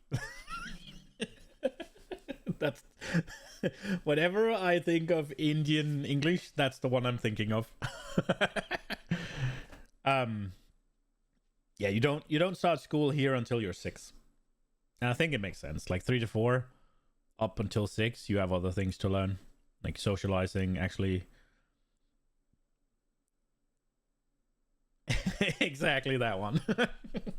we disabled that on almost all monsters as an example, and like immediately it's like now when you're fighting those monsters, like even though like we haven't changed the speed of the monsters per se, we just found the thing that made them feel ultra fast as you're fighting against them. And it's kind of like it's I really think that they missed the point here, and the streamers and influencers that talk to them completely misunderstood the problem. Maybe I'm wrong. Maybe I'm wrong. The problem was you have to do these fucking combos, and it takes too long to get the fucking damage out. So if you don't one-shot them with the damage that it finally comes out, then it takes a metric crap ton of time to kill these monsters, which is why they're so fast. It's not because they run fast, it's not because you can't create distance, it's because you can't fucking react to them. If you could plow out enough damage in a short manner of time to actually kill them, then it wouldn't be a problem. But you can't. At least not early on the Huntress. It's really just a continuous sequence of like finding things like that, and when you see, obviously you know we have like a lot of monsters. It starts very early, but it depends on people overall. Some just don't want to learn. I mean, so many people.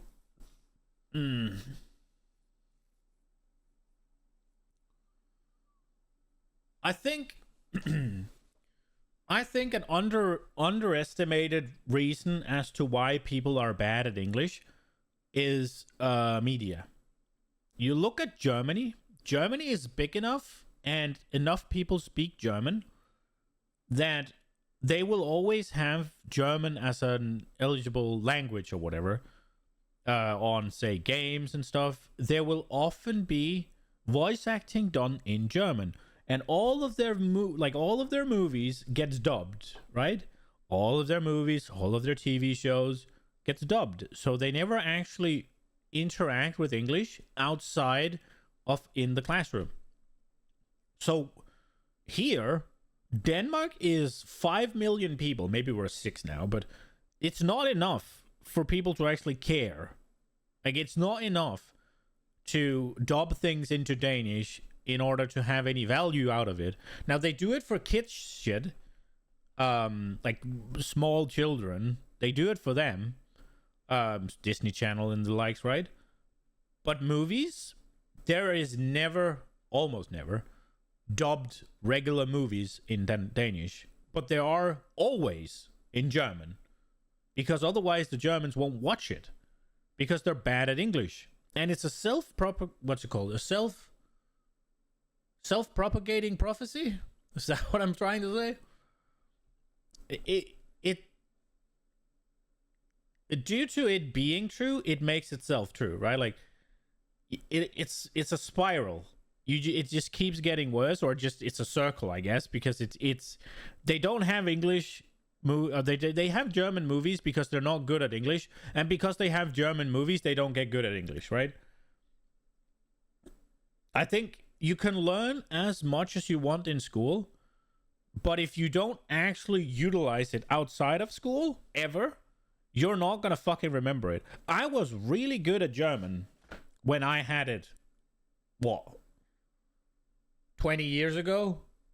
I was really good at it. I understood it. I could speak it okay. And I could write it, like, more or less perfectly, right? I could read it. I could write it. I could understand. Speaking it, a little bit of a problem because you don't practice that enough. Now, today, I can probably understand a decent amount of it, but nowhere near what I could 20 years ago because I've not used it since. Same with Spanish, same with French. I can't read or write most of it anymore. So it's like, if I had used it like I use my English, I would have been able to speak it fluently. But no. It's 1.4 billion people in India, so the amount of people who don't know English is kind of massive. Overshadows the ones who know, and that's what's for...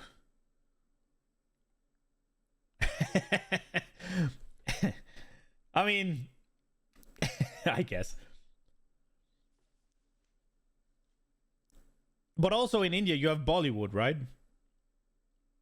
So you get your movies. So, and obviously 1.4 billion people, It's a market that's worth catering to. So again, you probably have a lot of dubs as well, yeah?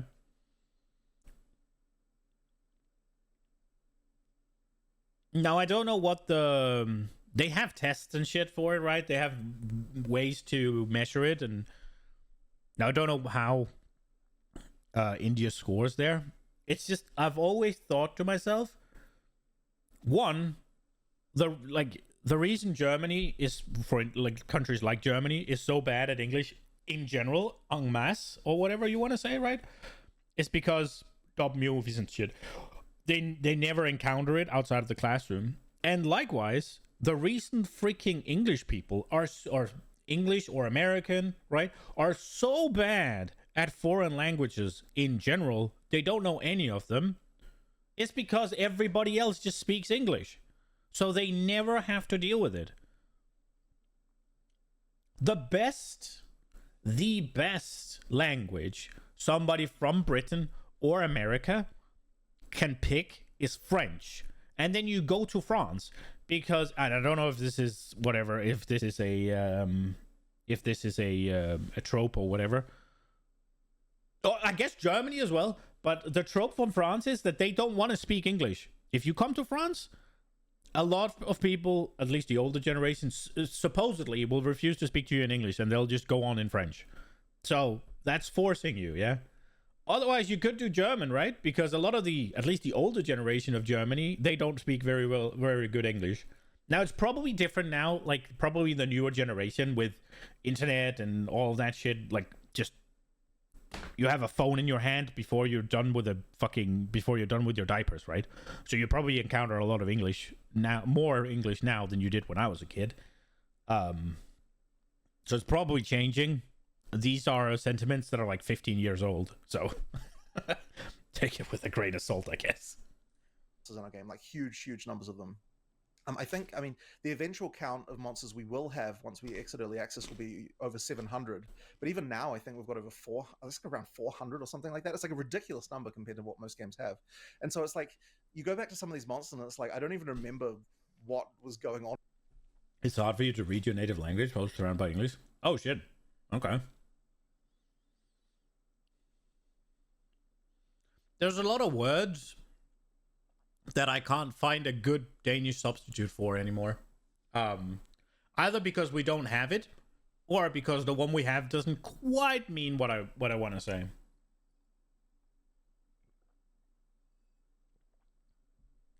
That is a regular problem for me. On with this monster when we developed it, you know, it's good thing then I can just go Danglish and I can just say the English word, and 95% of people here will understand what I mean. Like this was a while ago. Like I don't know what's going on. You know, so the monster guys kind of have to have a look at these things and sort of refresh their memories and like, okay, what the heck is it? How is this thing even set up? Like, what's even going on with this thing? Yeah. You know, let's find out. So there's kind of a lot of that going on. So it just takes a while to kind of like assess these things and work out. So we did our first batch of those types of changes last week, but you know, we're still sort of looking into things. And like those are the kind of the more obvious ones. But honestly, with a game like ours, like the more you look, the more you find. Like there's sort of an infinite ability for like problems to hide in the ridiculous amounts of numbers and animations and sort of things like that. So you know, it's just a matter of finding everything. And you know, if we can find everything, then you know, I have no doubt that people will enjoy the game much more. Is that speaking just... of go ahead, Zeke. Just speaking of all those monsters, I'd be interested to learn is there like I wonder if there's like a shorthand, you know, like for the like certain groups of monsters like Bruce, Chad, Doug, like these are the monsters like that, like so you don't say like epic beast from the hell pit of blah blah blah blah. So you just say like that's Dan. Or that's they Chuck, do have internal names. I don't know if Dan is one of them, but they do have internal names, and that'll just be whatever the artist happened to name the folder when they were creating the model in the first place. Like just whatever they happen to choose, that'll tend to be the name. And okay. Yeah, there's certainly some kind of random ones in there, but that's for the data miners to find, I suppose. Are any of them hilarious? Yeah, is there a Chad? I'm sure they are, but I can't think of any off the top of my head. I think at some point, so in PoE 1 actually, Dan the Harbinger of Hell. Some of the like the boss of Act 3 is just called Pope. So like there are things like that because I think that's what they were looking at when they were designing it. But it's like I think in PoE 2 they actually started to get a little bit more rigorous and trying to make sure the names aren't super out there. So yeah, most of the names are kind of not too out there. But yeah, generally speaking, I mean, look, almost everything's going to have a different name than what it's called in the game, just because the naming part is like the last part. And usually, and even on like streams and so on, I'll often refer to things by their internal names, like even just areas and stuff like that, because that's what they're originally called. Yeah. Anything in the game? You learned them, yeah. After you, Jonathan, is there? No, not at all. All right. Nothing like that. I want to go noob Saibot in this. Yeah, no noob Saibot at all. I want to go back to what you said in terms of like the monsters and finding what's wrong. And is that just purely a numbers game? Like, are you constantly playing the game, reading comments? Like, how do you attack that when you're, when the internet is screaming? How do you like cut the noise and figure out exactly what is actually at fault? Well, the key thing really is that I'm never going to make a change unless I can reproduce the suck for myself. Like, I'm not going to just believe someone when they say this is bad. I'm going to like say, okay, so you're telling me that's bad. Great. I'm going to play this. I'm going to try and get to a situation where I can understand why you're feeling this way. Because if I don't do that and we just make random from the hip changes, then it's not going to result in a game that I'm happy with. And that's kind of important because, in order to make the game good, it's really important that the people who are at the top level are playing that game every day. I have to be making a game that I'm enjoying. So effectively, like, I need to be finding the things that are going to like make the game more fun for me and the players without making it less fun for me effectively. So that's kind of the key for me, I suppose. When it comes to that specific monster change, I mean, I have to admit that was actually like Mark who discovered that one, not myself. But that particular change is kind of one of those things. And by the way, the area that you're showing on screen right now, like that is an example of one of the monster sets that did have this problem. Like those monsters, were like incredibly vicious. Like it's just a matter of like, okay, let's play this area. Let's try and like a variety of builds. Let's see if we can find a build that feels overwhelming and bad and that kind of stuff. Okay, so these give me buffs. Spots when you're playing as a game director because you know how to play, right? So you have to like often set challenges for yourself. Like now I'm going to play without this. Now I'm going to play with this thing. Like one of the key things that's really important as well is I'd like to do run-throughs where I pick the thing that I would least want to pick. So whenever the game presents me an option, I pick the thing I most don't want to pick and then see how it goes. Sure. And that can result in obviously it's gone now? Like, you do have to have like options that you can make where you can make mistakes. But you still have to understand what the lowest bound is as far as like, I was curious if I could just keep the buff up ideas here. What kind of mistakes do I have? And so that's something that that you also call it streamer runs, by the way. But it is definitely. I mean, okay, but it's interesting though because I think that is one of the things with the Huntress. I think that's been really interesting is that, and this is maybe going to sound a bit bad, but it's like most of the time when I'm watching a streamer playing the Huntress, they're playing it not as I would play. Judge me, Jonathan. You can say, tell me that I suck, Jonathan. You can say wrong. You can say that. You can be like, most of the time I watch streamers play the Huntress, they're playing it wrong. Yeah. But the thing is, I mean, look. At the end of the day, though, it's like, okay, if people aren't like playing in a way that I expect, it's because we haven't communicated the way we want people to play it, or people have tried it and they've not enjoyed it and that kind of stuff, right? So at the end of the day, it's always on us still. But it's it's just one of those things that that when you learn a lot from playing. And I think it's interesting as well because when I went into this launch with the Huntress in particular, I was kind of like, look, regardless of any other changes we made, regardless of any content, I was like, I know the Huntress is fun. Like, I've been playing it and I really, really love it. Like, it is my favorite class that we have made. So then that kind of then took me very by surprise when there were a lot of concerns about the Huntress at the start. It really comes down to those sort of playstyle things, right? Where like, you know, with the parries and the and disengage, like the whole like sort of in-out gameplay style, like I was really enjoying that. And a lot of our stuff are as well, right? We've got a lot of people who are like, yeah, man, this is really awesome. Like it's got a sort of feeling of action that we haven't had, you know, like from the other classes. I don't think a lot of people did say that, but I guess I might be wrong. It was really interesting that we had quite a lot of pushback about that. So then it kind of once again it came down to, you know, like we need to try the playstyles that we're not trying. These like, things are weird. And I don't really know how they work. that I wouldn't otherwise try, and then find out why, if those things are the problem. Sure. So, out of curiosity, and this is going to sound like a basic question, but I'd kind of love your thinking on this. When you get to a situation where you are having to personally choose between something that is more fun or more balanced, how do you approach that?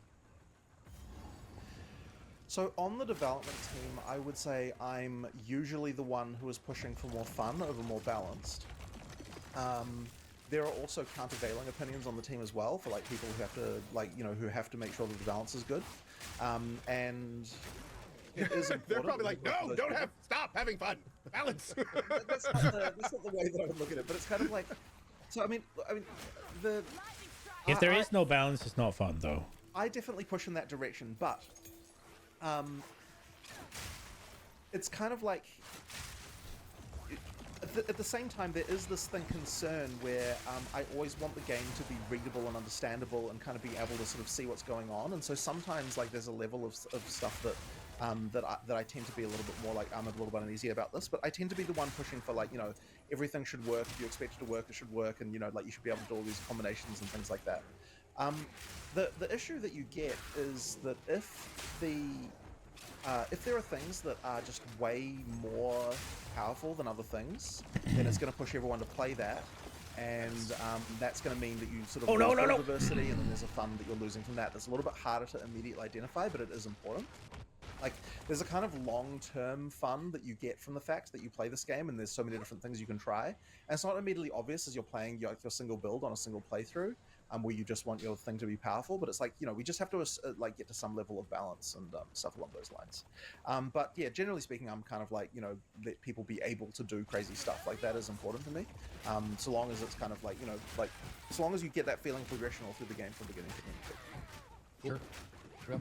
Have you ever thought about streaming your own gameplay? Would you ever, like, open up the almost Could you ever Pandora's show box? us how to play a huntress? Yeah, like, just to see, actually like, did. I see that question so much from the community, like, well, how do you play it then? And I think it would do well.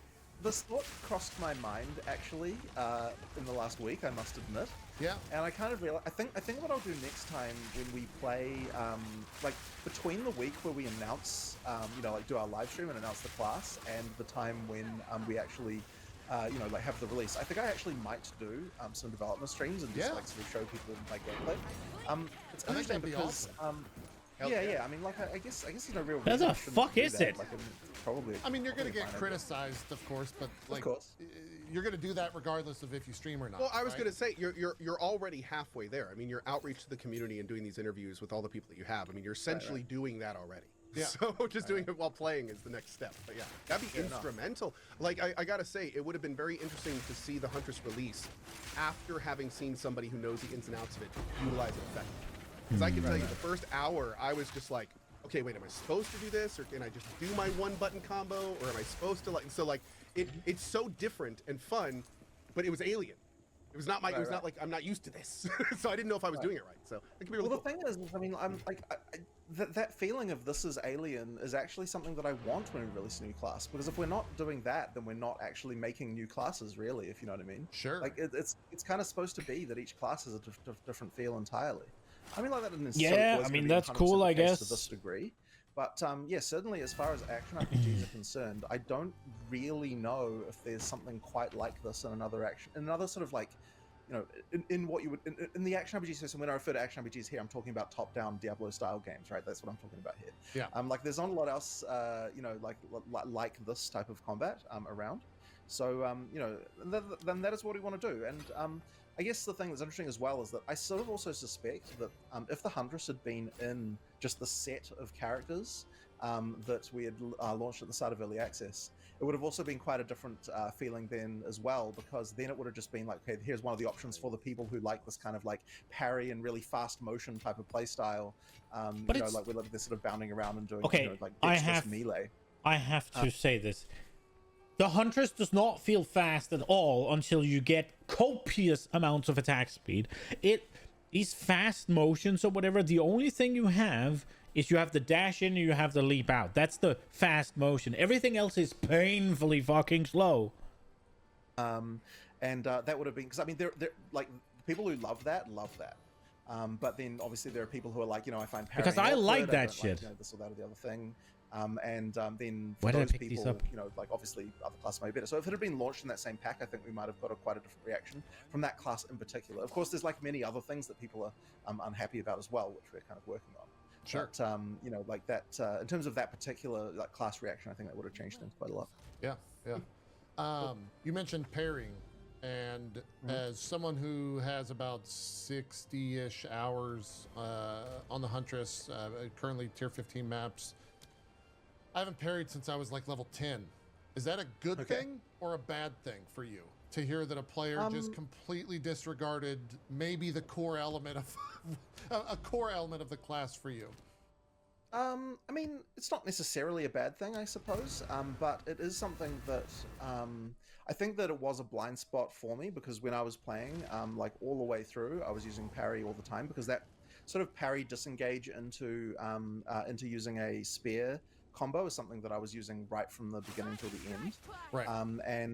You know, so Yeah, that that's like, I mean, dead. the idea of that was, you know, like you sort of unlock all the things that you can do with the twisters and stuff like that.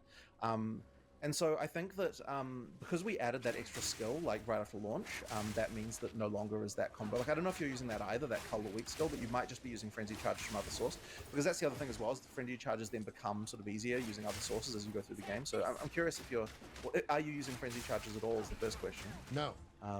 I never said I'm a good build. Okay, so, full disclosure, in PoE 1, I probably have like 2,400, 2,500 hours. Right. Never done my own build. I've always followed a guide. In Right. PoE 2, Oh wow, that I've never is followed a fucking guide just because of how the terrible, game's bro. Released with its updates. Why the hell would you do there's that? Not really guides to follow. So I kind of just like picked things that I enjoyed, and so this time around I'm using like Spearfield with bleed and knockback. Rake and is it right. Herald So you're going of all Blood? the bleed. Okay, Yeah, so more bleed, more explosions More and bleed, okay, things like sure. that. But look, in that case, like the bleed sort of style of the Huntress doesn't really rely on the sort of parry stuff. But if you're doing the elemental stuff or the whirlwinds, then you definitely want to be getting frenzy charges and doing that whole thing. I mean, I'm fine without them though. yeah, like, I'm going to get effectively, them eventually, but we didn't have a way of getting frenzy charges for the first kind of like 50% of the campaign effectively in an easy manner. So that was kind of, and effectively that meant that if you wanted to do, unless you were going bleed, then if you wanted to use all of the elemental spears, you effectively had to do the parry stuff in order to get frenzy charges. Right. And so what we effectively did to ameliorate that, if people didn't want to parry, there's adding this Cull the Weak skill that allows you to get frenzy charges anyway, and that means that you've got access to that whole side of the build, and it is powerful, right? Like those enhanced spear throws are, you know. Oh, like Cull the Weak with lightning spear was crazy. Yeah. But I mean, even the other ones as well, especially because what they do is they, for the other ones, they all unlock ground effects like fire and lightning and stuff like that, which then you can infuse with your into your whirling slash, which you then use with the twisters, and so yeah, Bro, like that kind of stuff is like the. Just for a second, listen to what he said. Yeah, parry, disengage, spear unlocks ground effect that you can suck up with whirling slash and use with your twisters, yeah? That is parry, disengage, spear, 3 whirling slashes, probably barrage, and then twister. That is 8 fucking presses to do damage. If anything on my screen that isn't a fucking boss survives that amount of fucking button presses, I am going to have an aneurysm. My primary, like the build that I played all the way to endgame, because you know I don't actually have time to play literally every build to endgame. That'd be completely impossible. Yeah, no, there's no in the way. development time. But the build that I was playing all the way to endgame was using the whirling slash twisters, and then with barrage as well, like which means that you can get like a huge number of twisters. You know, yeah, that like using ground effects. So that was effectively the build I was playing, and that involved using the parry to kind of get it started. But then I also was using Fangs of Frost to freeze monsters, and I kind of had two variations of the combo. Like you could either parry into Fangs of Frost if you wanted to have like if you wanted a faster combo for like more like just clearing, or you could use like parry disengage for more for longer fights against rares or against like bosses or something like that. So yeah, that was kind of like what I was doing for like through to endgame. But I mean, you know, like obviously there's like, you know, we try other things, we, you know, have a lot of different experiments. But there's actually this phenomenon that's like kind of annoying, which is that unless you actually play a class from the beginning, there's something about it that just doesn't quite work in testing. Like it's, you never get the same feeling unless you actually play through on the character. Like if you just make a character and at endgame and then like you're like, okay, I'm going to put all these skills on it, and you sort of feel, you might think that you have the right idea about what the items should be, but somehow it just never quite feels the same as when you've leveled up yourself. And so I actually don't tend to do that very often when I'm playing. I honestly, I don't even know if I can fully explain why that is, but there is something important about that process that kind of gets you to a state of a character and like, yeah. Well, it's because the character is not just a thing; it's the experience you have playing it to where it is. Like it's when you have a PoE character, it's like, because we've talked about that frequently, because like one of the reasons of using builds or having a character played for you, which I know is kind of a hot topic for shared accounts and stuff. Thanks, Elon. But it's you know, it's very much, I feel the exact same way. It's like a lot of RPG. You got to have the whole experience to understand every ability, every class. Now I know understanding it's not part of you, but still for it to be yours and your journey and everything, you kind of have to do it yourself. Yeah. Well, no, I mean, there absolutely is an understanding of abilities, because once again, if I, like, even for me, right, if we create an ability and then I just try it at a high level without actually doing a playthrough that earned it, and this is actually one of those things, by the way, that actually was, okay, so the reason why the Huntress, I mean, this is true of any class we didn't add, but the reason why the Huntress wasn't ready is we had a bunch of abilities that were effectively designed without doing the playthroughs, right? Like, we would make an ability, like this is before, right? We would make an ability, we would put it in the game, we'd try it on a character that we had pre-constructed and be like, oh yeah, this ability, you know, like, does this, right? But like, until we realized at some point that, like, when you actually were playing and you've got the, like, when you were actually playing and then had the ability to select it for yourself, it completely changed the vibe of, like, how that skill felt like, you know, it's like, it's important that you actually test the part where you're actually trying to weave it into a build that you've got going through. And so without that, you actually don't even have really an ability that you've actually tested and know that's good. And yeah, but if you just make a character and you just get the abilities, you don't get to actually build to it. You don't know if it works without X, Y, Z. You don't know how it works with a bad weapon or like a medium weapon. You don't know how it scales through the game, right? Okay, how's that weird? How is that hard to... You have to, I don't know, you have to understand how it is playing through it. Like if you just level up your character and then you swap the entire tree, the entire everything, all the abilities, swap weapon, you just buy it off the fucking trade or whatever, then you're never gonna know what it was like before you had, like, I don't know, 300 fucking spirit and all of the reservations used and XYZ there support. are even like some abilities I would say still in the game now that that didn't get enough attention from that part of the experience, and so it's something that I think we can actually improve even on some existing classes as well, with some abilities that were like maybe like a little bit rushed or things like that. So like, yeah, like that experience is actually important. I actually think that the Huntress's abilities as far as like that experience is better than some of the other classes for this reason, because I was spending more time, like, because I was specifically this whole time from the time when we launched early access to now kind of doing Huntress, playing Huntress and like and so on, and that it kind of meant that it got even like more individualized attention than what I think some of the other classes actually got in that way. Yeah. Would you say that's how you're going to treat the time between every patch moving forward? Did it feel like that was constructive enough and a proper way of spending your time, I guess is how I'll frame the question? Well, well, I mean, the issue with that, of course, is that I wasn't paying as much attention to other things that were problems, right? Which is definitely a concern. Yeah. So I mean, it's interesting because I think that one of the issues that we had. Okay, so I'm gonna blame Christmas. This is what I'm gonna blame for all of our problems here. Oh my God, the war on Christmas continues. All right, Oh no! Here we go. Santa Claus, we're coming after you. So what happens is that so Viruses. we're released early access, right? And then we've got like 3 weeks before everyone's off on their break. And during that 3 weeks, we're in this mode where we're like responding to problems and we're like trying to fix Maybe things we and use that on everything the happens. And Warrior. then we've got like 3 weeks where where Christmas happens, and everyone kind of goes away. We've lost the context of even being in the mode of like we're responding to what the players are complaining about, kind of thing. Oh, they don't Because, go like, into bear in mind as well, at the breach? start of early access, that like 7 out of 10 people are talking to me are being like, "Oh wow, the game's amazing, it's so cool." Like, because what they're doing is they're playing through the game for the first time. They're experiencing all the bosses. They're experiencing all just the graphics and the art, and like everything's cool, right? So they're all like, "Oh wow, game's amazing," right? And so you got a bunch of people who are also talking about problems, and those are real problems, right? But they're being drowned out by the positivity of like everyone experiencing this new game for the first time.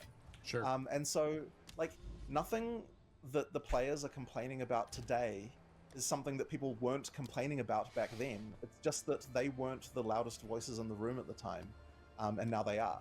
Right. So effectively, like you've got that thing, and so effectively, so after Christmas, right, we come back and we're like, okay, we need to get this Huntress out.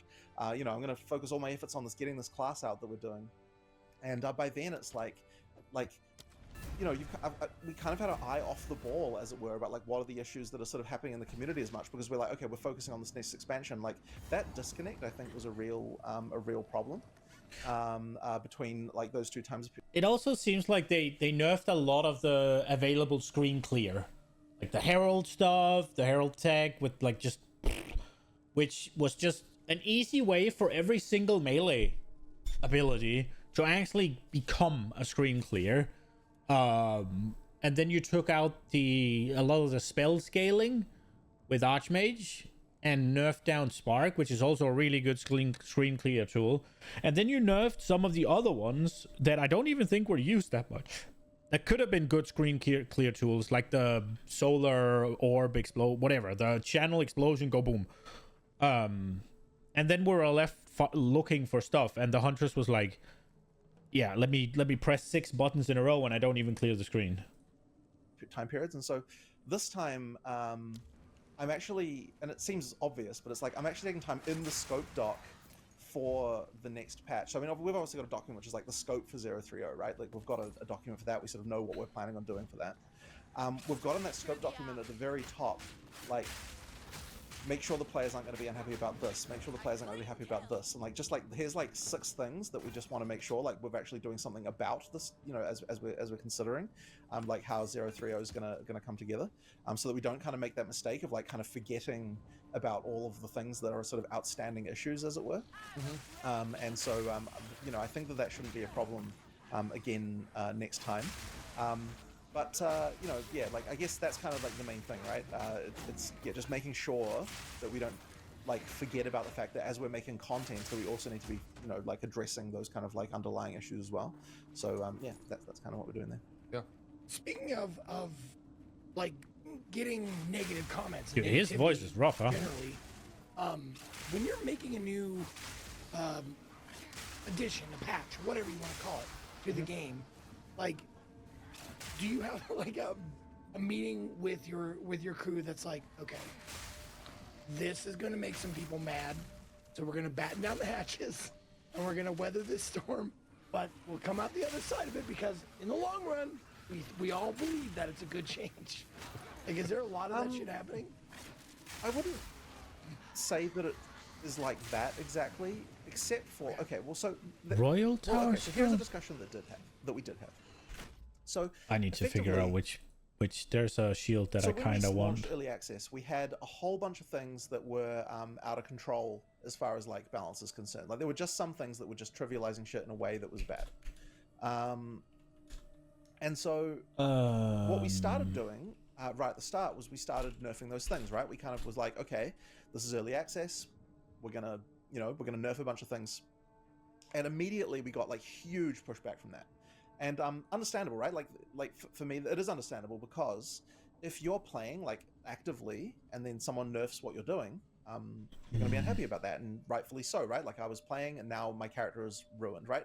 And the funny thing is that what we thought we were doing, even when we were doing that, like we're mindful of this, right? Like we even thought as we were doing that, like, okay, we're gonna nerf things, but we're not gonna nerf them to the point where they're bad. We're just gonna nerf them to like, we're gonna have some like upper bound of like what we're allowing, and we're gonna try and just nerf it down to that point. So like the stuff that people is playing that, you know, they're playing because it's part of the meta, we're just gonna we're not going to nerf it even as much as we might want to. We're just going to do like a temporary nerf to get this thing kind of like not trivializing shit.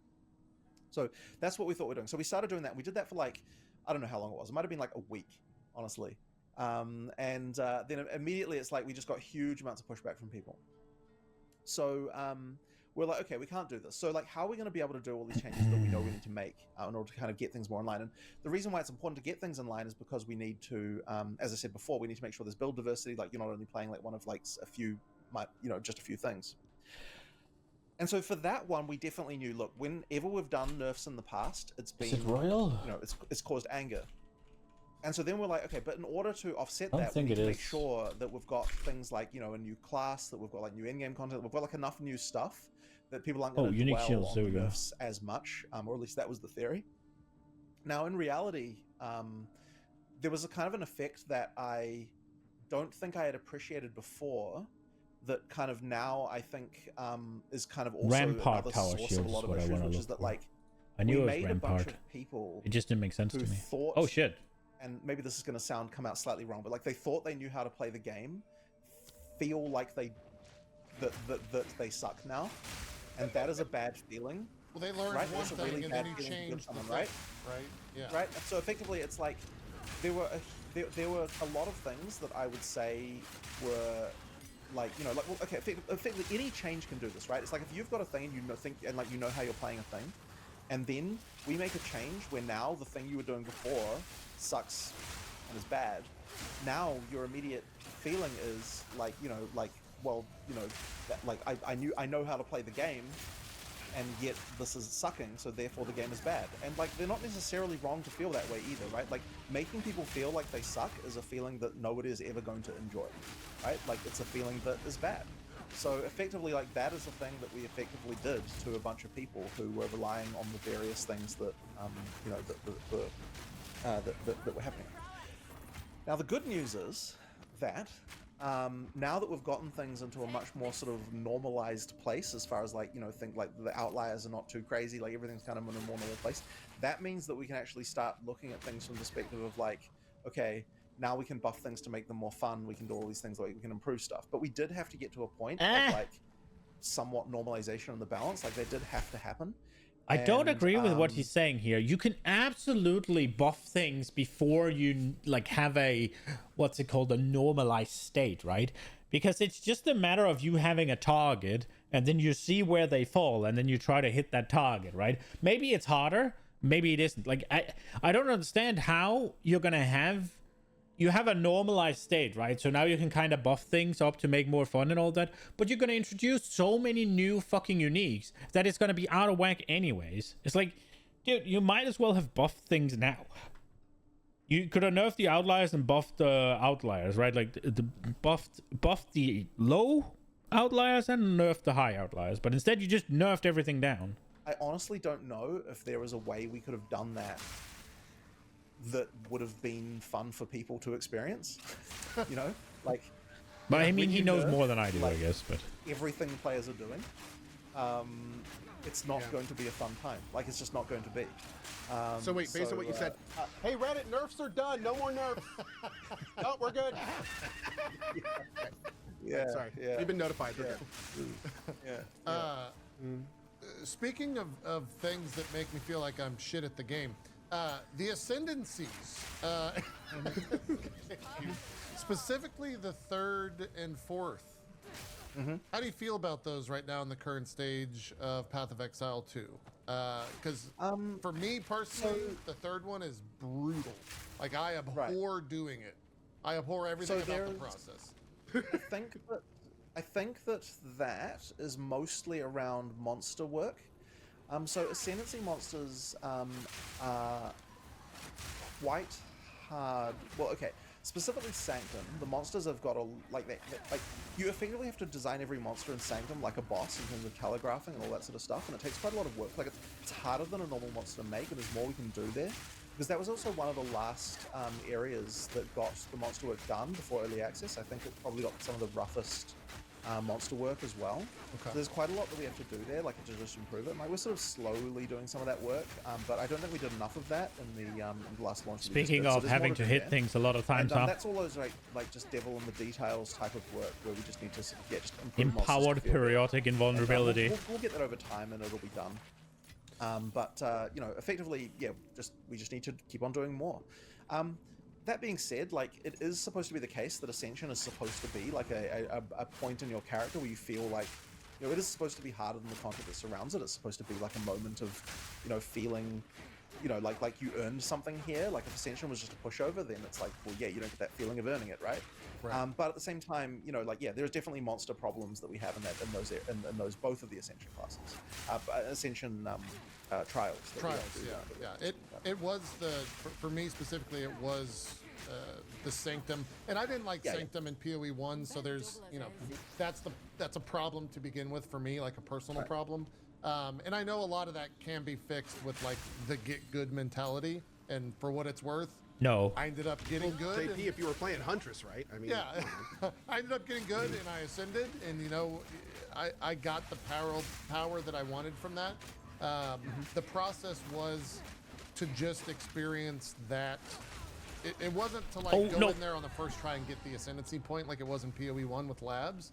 It was to go in there, get some honor resistance, kind of build up the actual relics and things like that, and really get involved in the process. And then I ascend. Is that always going to be that process to where you, how many runs, have to build up to how many runs did it take? Is the question I have for you. 4, with one of them being under leveled because I was just farming relics. Right. I would say that I would say 2 or 3 is more than what I would want for the third ascension. Well, to be honest, probably for the first few, like that sort of 2 or 3 kind of zone is kind of more what I would expect. Is right. It obviously it sort of is dependent, right? Like a good player should be able to do it in one once they know how to, you know, once they know how to do that stuff, or they know what the build is like. And that you sort of mentioned it. Some of those mobs just are brutal, like the sandworm mobs. Those things destroyed my honor, especially if I'm fighting like a rare summoning portal or something, and you know, having issues killing them in the first place. Blah blah blah blah blah. Yeah, some of the monsters are just brutal. Yeah, I mean, it just comes down to like individual cases and that sort of stuff. Like we just have to make sure that they're all good. And as I said, we've got so many monsters that it's like hard to even, you know, like it takes a long time to go through this stuff. Ooh. Yeah. Okay. That makes sense. That makes sense. Something that really like sunk home to me just now, like just recently, during this conversation, was like the fact that it's still in early access. And it's weird to think that. You know, because it seems like such a polished, finished product. Like, even though obviously it's not done yet, but like, even my 50 hours in it was like, oh, this feels like it didn't feel like an incomplete game at all. It didn't feel like early access. So I think we tend to forget that it's still in early access, and we forget that like that we agreed to buy it in early access, so we should be. I mean, I'm not trying to like kiss your ass or anything. But like, I actually giving. Right? I actually don't fully know if I even agree that because a player, like, we don't have any right to a player's forgiveness, really. Like, at the end of the day, like, people have the experiences they have, and we just have to live with that. And it's like, I mean, look, if we're going to sell a product, then, you know, people should have the expectation they're going to enjoy the product that they're buying, right? Oh, like, that is fucking based. Sure, we call it early access. What the fuck? Is, right? Like, that is a label that does something as far as like player expectations is concerned, and that is important. Dude, he had an out. You still have to deliver a product that people are enjoying. So, yeah, I mean, from that is so big dig. He had an out. It's like, yeah, it's early access, so we're obviously we couldn't finish it. Oh, he's just like, nah, bitch, we should make something good. from that perspective, like Big I dig. can't be unhappy when people are like, I can't use the excuse of, oh, it's just early access when I'm talking to players, because at the end of the day, like that's not a constructive thing for me to even say. Like it's like I need to be like, okay, well, what's the issue? Let's try and find let's try and find out what you don't like, right? I guess one of the things that being in early access does mean, though, is that, you know, like there are a lot of people who won't play something that's in early access until we're saying that it's fully finished, and so that's kind of part of what you do get from being in early access, is you get to kind of, you know, like you get to effectively limit the number of people who are playing until you're sort of ready for that big, you know, for that big surge of players that you'll get at full release. Sure. So, you know, and that's the thing. And so like from that perspective, it's a very unusual early access, right? Because we had so many players. Like, I actually wonder, like, how many like pay to play early access games have even had this many sales. Like, it might be kind of quite up there as far as that's concerned. So it's quite unusual. A rare few. Yeah. I think you have to temper that one a little bit. How many have had that many sales this early? Because you have things like Valheim, you have things like Ark that's been in early access for a decade. They've probably sold a decent amount. It's quite unusual because they're quite good games despite being in early access. So, using the current Base rating, rarity, gain tailwind and critical hit Wisp no more than once per second. mechanic. Lose all tailwind when hit. The Wisp mechanic. Ooh, that's movement Would speed. you call that like the league mechanic? Like what? Ooh, what it's was more. The bullet point next to Wisp. That's pretty cool. The design document for point 2. I'm curious if that is like. I'll stop the question there and let I like you that there's a answer ship and on then it. follow up, yeah. So it wasn't. It didn't rise to the level of being a league, like what I would call a proper actual league, because we didn't have all the things that a league has, right? Like leagues have, I mean, it almost kind of got there. Like, you know, they've got crafting systems, they've got meta systems, they've got like, you know, like there has to be some way, like there has to be an in-game boss, there has to be all these things. Like some of those things we didn't have. Yeah. So it didn't rise to the level of being a league, and that's the reason why we in the end decided not to make it a league. We were kind of thinking it could be league-like, but we just didn't quite have enough going on with it. But the primary reason why we did the Wisps actually was because we wanted to make sure that there was more content in endgame that overlapped with other content.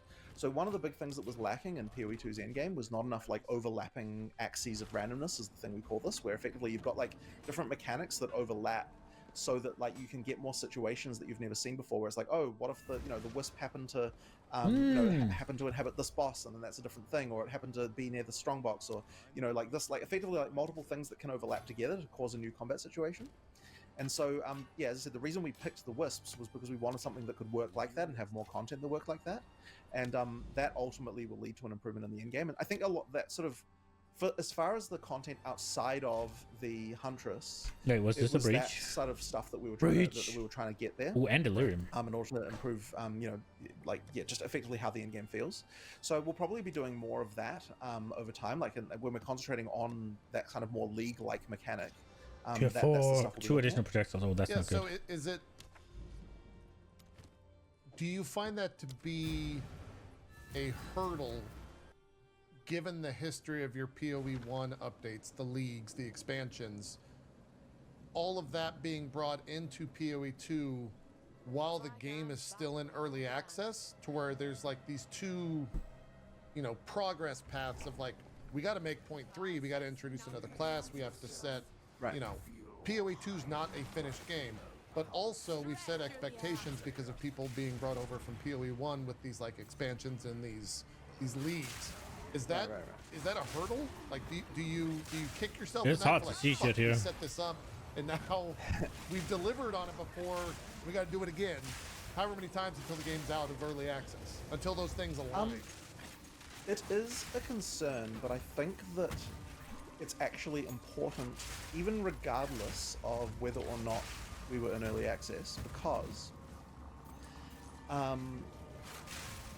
the end game needs to have enough content at launch to make sure that people are really engaged. And like, end games are one of those things where like every action RPG that comes out, people complain that there's not enough end game content. Like, it just happens every single time. It happens with any game, yeah. So, yeah. So effectively, what it ensures that we will have when we come to the actual full release is that we will have a lot of in-game content. And so I think that like, and so okay, so like when the next release we have, like for 030, we'll probably like turn down the wisps in the campaign, and there'll be some other thing. And like when we get to eventual release, like there might only be a few wisps in the campaign, and like it's one of the many different random things that you can find that just effectively serve as just like interesting things that you find during the campaign. That's what it will feel like there. But then during the end game, it's like an actual mechanic that you can then engage with and have more stuff going on with. And so effectively, it's expanding that universe of stuff that that can exist in the game, and without. You know, I think that it would have been very hard if we didn't have early access to have been able to create the amount of content that an in-game needs just kind of off the cuff like that. We need like so many different overlapping systems. Yeah, I think that's sort of important. Sure. To have a situation like that. Go Breach! To be blunt, how long did like the wisp mechanic take for development process? I don't. It's hard for me to even quantify because you've kind of got like a whole team, and it's like I don't like. There's no like, without answering like man hours, I guess. Dude, it reminds me so much of Abyss. I actually wanted to ask if it was related. It's actually a little bit of a. I mean, it's more like the Tormented Spirits in PoE 1. But it does work. Oh, I really fucked this one up. The way that the spirits track and not in a good way. So it fixes some of the issues that the Tormented Spirits have, but it's my. I wouldn't say it took like delirium that long, really. Broken? Like, we actually, oh, there we are. Like decided to do them, like not even really. Yeah, I shouldn't have done Breach with delirium on. Development, like it didn't really take that long. I mean, consider what we needed to actually make that happen, right? And this is one of the things is that I think we are very good at as a company is like being able to leverage what we have. So, what does it take to make wisps? So, the actual effect for the wisps themselves is obviously like made of particles, so there's no like modeling involved in that. The animals are all animals that we had that we could do like a few animations for to make abilities. Like you know, like we had a bear model, we had a deer model, we had like all these different things. So like those are all things that we sort of had, so we can utilize those in a completely different context that you would never. Oh, we got a level 16. In terms of the actual ability stuff, I mean, you've got VFX work, like, but not necessarily more than like a boss would take. Like it probably took about a similar amount of VFX time as a single boss might take to make that stuff. And then you've got the various mechanics around like, you know, the programming time. I mean, it wasn't really that hard. It's kind of, you know, yeah, like, I mean, I wouldn't say it really took that long. Okay. Yeah. So yeah, like it's a relatively easy feature to make, and I feel like you get a reasonable amount out of it. And so it's just a question of making more things like that, just having interesting stuff to find. So is it safe to say that alongside, you know, new classes and all the other like early access updates, that's the type of stuff we can expect moving forward for 0.3, 0.4, and so on and so forth? Yeah, we'll definitely be adding more content like that, absolutely. Yeah, okay, cool. That makes a lot of sense. I want to go back to when you said, you know, obviously PoE 2 super successful in sales and player base. How does it keep going? I'm done. You guys averaged like almost double, at least Steam count players on that. How hard is it for you to like? No. Players, and I'm going to use Zeke as an example, and I'll give you a backstory there. Zeke bounced off of PoE 1 pretty hard. He even had Ziggy running him through it as kind of a Sherpa and bounced off of it pretty hard. But with PoE 2, and I think he told you this prior to us starting the interview, he put like, what, 60 hours in it, Zeke, or something like that? Yeah, 55. How do you make a game for the Zekes, but also keep the Zizerins involved? Like, there's a huge disparity in the type of players that those two are. How do you satiate and I really want the answer to be, we don't make a game for the Zeeks. We make a game for the Zizerins. Well, not entirely Zizerins, because he plays too much in a season, but like people that bounce off PoE 1, people that only play like 60 hours of PoE 2 and then are done or whatever, yeah, they shouldn't make the game for them. Succeed in making a game like that? Or do you feel you've already done that? Or is that the forever problem? Well, I personally... Okay, so if you imagine the sort of Venn diagram of this, as it were. Okay, yeah. Zeke and Ziz, the circles. You know, where you've got like the things. So the question you're effectively asking is there any overlap there? Yeah. Right?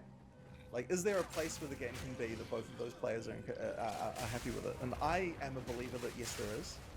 Now, No, bro. I think there are a lot of if you players who would cater say to that there everyone, isn't, nobody's happy. but I still believe that there is. Okay. Personally. And that is the thing with the target we're attempting to hit.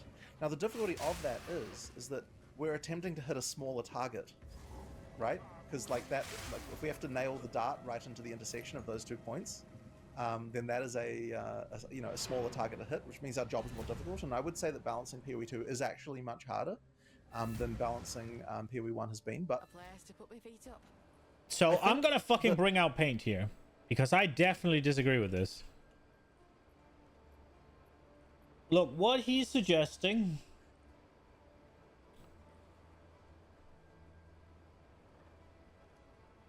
Wait, it doesn't work? For fuck's sake. Regular paint.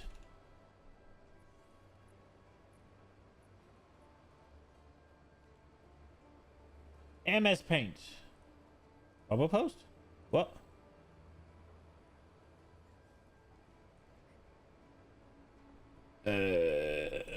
What the fuck?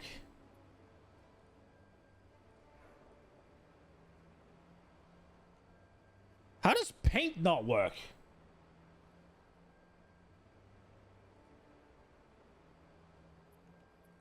Okay, screen capture it is. No, not window capture. Okay, but where is it? Display capture.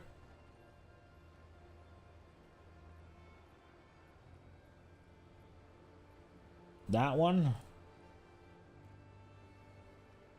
Take it down here. Okay. So what he's saying is, you have the guy that barely plays, and then you have the guy that plays a lot. And then you'll have... Whoops. God damn it. And then what he's saying is that they want to hit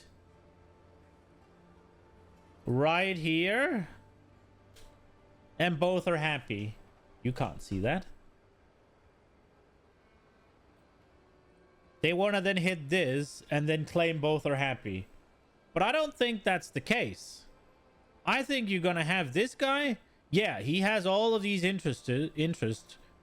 But this is where the game would make him happy. And this is where the game would make him happy. And I have drawn boobs. Because, yeah, maybe they'll have overlapping things here that makes it good. But if you cater to everyone, you cater to no one. Like, you can't have the guy that plays 1,000 hours every season and the guy that played fucking 60 hours of PoE 1 and then quit. Fundamentally, this guy loves the game you've made, and this guy doesn't like the game, right? Like, this guy doesn't like the genre. This guy doesn't like the core of the game. This guy fucking loves it. So you can't please both of them. I don't know. That's my take. They really need to be careful. Now, what they do need to do is they need to hit a place where the dad gamer that plays, like, what's it called? He plays a couple of hours. He can place a couple of hours a week, right? He gets maybe the 60 to 200 hours in for an entire season, right? Over those 3 months, and he likes it. And then the guys that puts in 200 hours the first fucking week. That's impossible, but you get what I mean. Right? Like, pleasing both of those, that makes sense. But that guy, if he fucking didn't play PoE 1 because he got bored of it, you're not going to please him in PoE 2 and still please the blasters. A lot of the reasons why Path of Exile 1 had people like you bounce by off crashing them the servers is not necessarily the same kind of reasons that people, that PoE 1 players are unhappy with PoE 2 right now. I think that those reasons are just incidental complexity that never actually mattered. Like, I don't think that anyone is like crying out for PoE 2 to use PoE 1's like gem socketing system. I'm sure there is. That is not the criticism that PoE 1 players have, and yet it was like a huge thing that caused PoE 1 to be hard for for new players. So it's like there are changes that are just straight up wins for one group that don't affect the other group, and that's the kind of changes we're trying to make to kind of make it so that, you know, I don't like you're this. just, like, things are less complicated, like are nicer to play, like those kinds of things. And so like my hope, like I really don't think that the sacrifices, I don't think there's many sacrifices a PoE 1 player should be having to make to play PoE 2, and I really don't think that that should even be how the PoE 1 player should look at it. This doesn't work. I believe that there really is an intersection there where we can make both groups of those players like happy about the game. I don't think that's the thing, but the fragment thing is just kind of dog shit, huh? Because the problem is, if you do fragments, yeah, your tablets go in here. But the breach tab then doesn't work for breach. They don't go in there. And the delirium splinters, they go into the... Well, I just turned it off, obviously.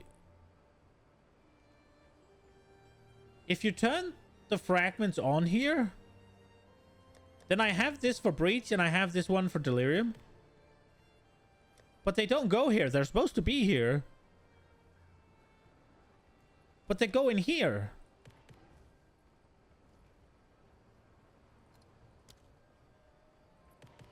And now they go the correct places. Weird. All right, let's continue the video. Yeah, it's not easy as well. I mean, that's... No, it isn't easy. Companies fight for that. I have kind of a follow-up that I know you guys have talked about this extensively in different formats. I know you've been on all sorts of podcasts. Oh, this one's just kind pretty of get good. it all in one place. Kind of building on the question JTP I'm just going asked here. between like the strongest, most educated players and new players, and that kind of Venn overlap. I'm curious on your perspective on the overlap of your end game players and how you guys are approaching that with PoE 1. So like one thing I've noticed is if you kind of had two sides, you have like a more faster one skill gameplay of PoE 1 on one side, and then you have the kind of more slower, more difficult, more methodical PoE 2 on the other. So, and again, feel free to kind of dance around this question as much as you like. One thing I've noticed a lot in the PoE community is that there's a lot of people that fell in love with PoE for that first style. They see PoE 2 kind of moving a different direction, and then they see PoE 1 like not getting quite as much love as PoE 2 as they see it go into the distance in a direction they're not digging. How are you guys tackling this? Where you have players like, speed the game up, we want this more, but that kind of goes counter to what you want to do with this, and you kind of have that other option available. Like, do you try to bring the PoE 1 players into PoE 2, or do you purposefully differentiate them for different experiences? I think the answer to this is super easy. You fucking make the mapping PoE 1 and you make the bossing PoE 2, right? I don't think anybody would complain about slow, deliberate, meaningful combat against bosses, especially pinnacle bosses, but also just map bosses. And then you keep the one clear things. Like Lightning Spear is a great ability once you get enough fucking blast on it. They just need to take away the slowness of it. Like it has to be fucking slow to cast, right? Because it can clear the entire screen with one button press. But it does dog shit single target. There you go. Fixed. First of all, I guess the main thing is that it's incredibly unfortunate that the slowdown in PoE 1 development happened, because it wasn't our intention to do that. And so, my belief is that shouldn't be a problem after the next expansion happens. Like that we're trying. I mean, look, we might fail, but you know, the goal is not to fail, of course. You know, our intention. That's is a great goal.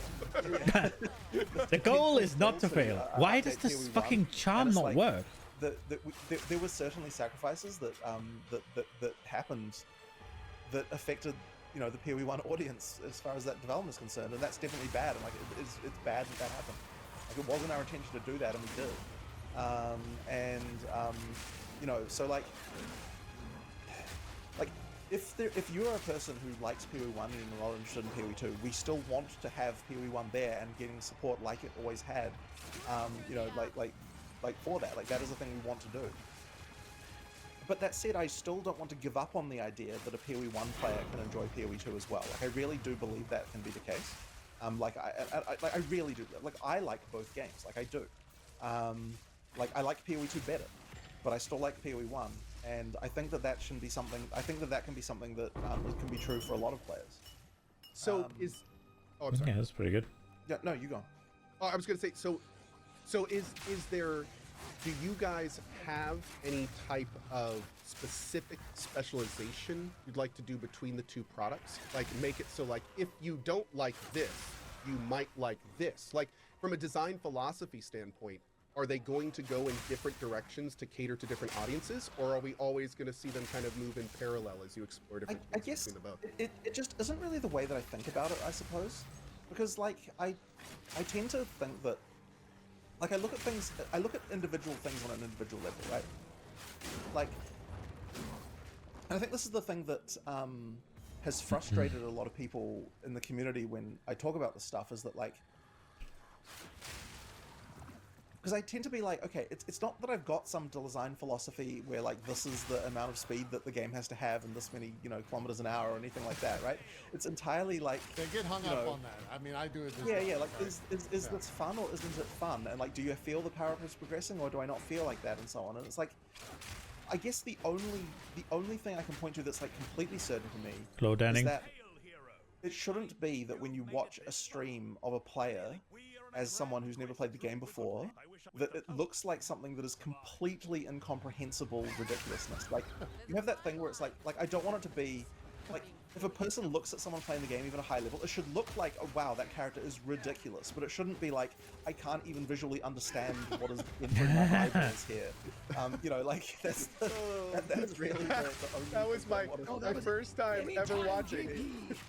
Anytime JB played a clip on this show of him playing PoE, I'm like, PoE 1. It's like trying to fucking figure out what the Tasmanian devil is doing. Dude, I'll never forget the first time. First time I saw it, 2 times. First time I saw an endgame mapper in PoE 1 that actually knew what they were doing, and the first time I saw a flicker strike build. Were 2 of the most memorable PE things I've ever seen. Yeah. But no, that makes perfect sense. To be honest, you still kind of understand what's going on with the flicker strike build. Like, at least you kind of have an understand. Sometimes. Depends on how many mobs are on the screen. I mean, that speed exists here. Let me pull up Fubgun's stream. Like, the PoE 2's or PoE 1 speed. But immediately, right, you understand what is happening on the screen right now. Here, yes, right? you see the lightning bolts going out. You see the mob. Yeah. It's not quite like just a Picasso of fast images. Exactly, right? So it's like, and this is the reason why I'm always hesitant. People are like, are you wanting to slow the game down? And then it's like, well, I mean, I want, to be honest, this is not even as fast as it can go, right? Like, as I said, sounds like what people are saying is they want the game sped up at the beginning. Sure, some people do say that, right? And that is I think a bit of a difference. That might be. Well, so this is an interesting concern, right? Because the other thing as well is even the term beginning means something entirely different to some players than others. Like some people will tell me, oh yeah, like, you know, the monsters have too much life in the early game, and then I find out they're talking about like Act 5, you know, like effectively Crawl Act 2. And it's kind of like, from their perspective, that's the beginning of the game, right? So it's like, I think that we did have a problem. I do see the point of that. With issues like in the sort of mid-campaign. The other thing as well that we have an issue with is right now, we still have crawl difficulty, right? And so the game does drag in crawl difficulty if it's like, you know, a little bit. I mean, you've played this before, like.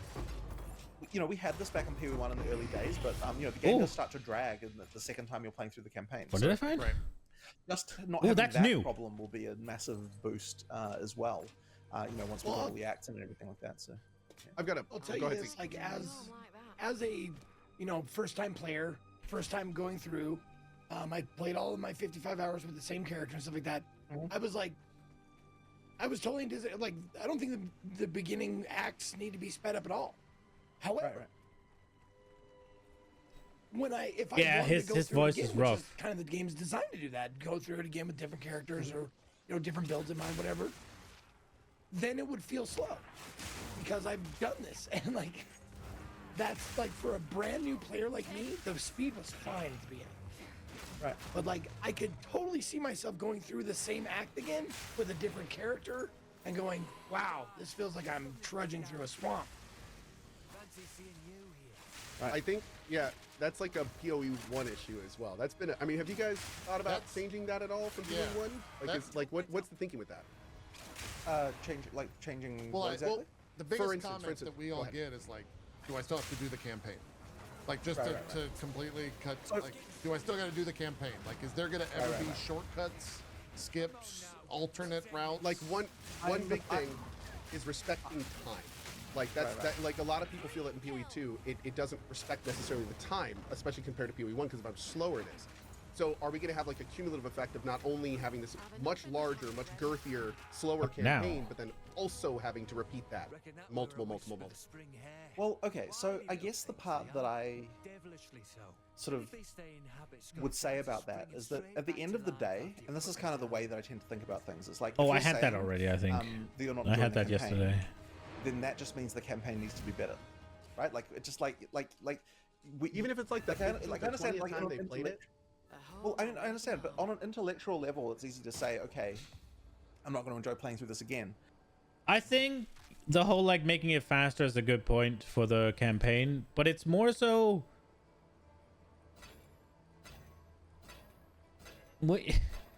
if it's just it takes a while to get through the campaign, that is significantly different than if it feels fucking slow. It's like everything you do just feels slow. You have to press all of these buttons before you can do anything. It's like, dude, that's gonna kill you. Okay, what does this do? Energy shield, spell damage, int, chaos resist. Critical hits with spells apply 5 stack of critical weakness, and critical weakness hits against further to have. Oh, that's cool.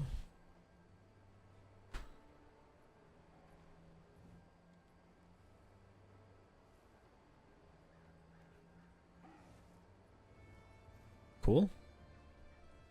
And that might even be true with the campaign in its current state, but I am a believer in the idea that you can make something like this compelling enough that it is fun to play again. And part of the reason why it is because when we have leagues, there's a different thing going on with the campaign to kind of mean that, like it changes your perspective on, like what things are. In an ideal league will actually affect the content that you're playing as well. Like it'll make it feel like a different play experience.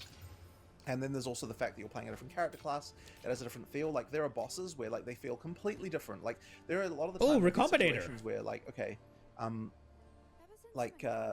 you'll play a boss with one type of character, then you'll play it with another one. It just feels like a completely different thing. Like this boss, I just trivialized it. It was easy the first time I went through.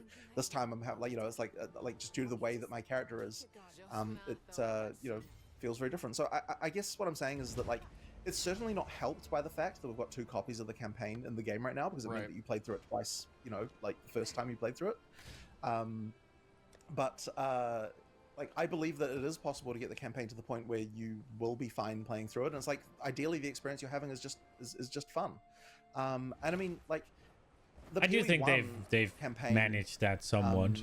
I am having fun. I mean, like I was having fun playing through it again. Time eventually, but like it's still something that people play through again and again and again. And like the reason why is it's there to host the other content that we also add every time, right? Like it's there to be the place where you do all these things. The biggest problem was I don't know that if you just started level 1 the class in felt game, tedious. Like I'm not really sure that would be like that different, really. Like I mean, like at the end of like why are you playing a game again at all, right? There's like 3 reasons you could be doing it. One reason is to experience the new content that we've added, and because of the way we add content in leagues, like you can experience that in the early game or the end game, so that doesn't kind of change anything about that. And another reason can be that you're playing a different character class, in which case you still need the experience of like leveling it up and going through and like sort of learning the abilities and growing with you. So like I don't know that like starting in the end game would materially change that, really. Like it's just a question of like, are you having fun doing the thing you're doing? Okay, so just to push back a little bit, because you have a very unique project here, and I want to understand this better. So you said you want the campaign to be engaging, but at the same time, like it's designed to be played Like it can be engaging, but anything you do 20 plus times, like when you're doing the same thing, hearing the same voice lines, doing the exact same pattern, like even if you're engaged, it still seems like it would just get super repetitive. And the other thing that I think, which is interesting here, is PoE is not one game. PoE is two distinct different games. It is the campaign, and it is the end game. And a lot of people don't want to play this first one a bunch of times, but they really want to play the second one a bunch of times, which means they have to slog through the first one a bunch of times to get to the part they like, which immediately changes what this one is. Here's where I think Here comes the Diablo 4 argument. Let me skip the campaign.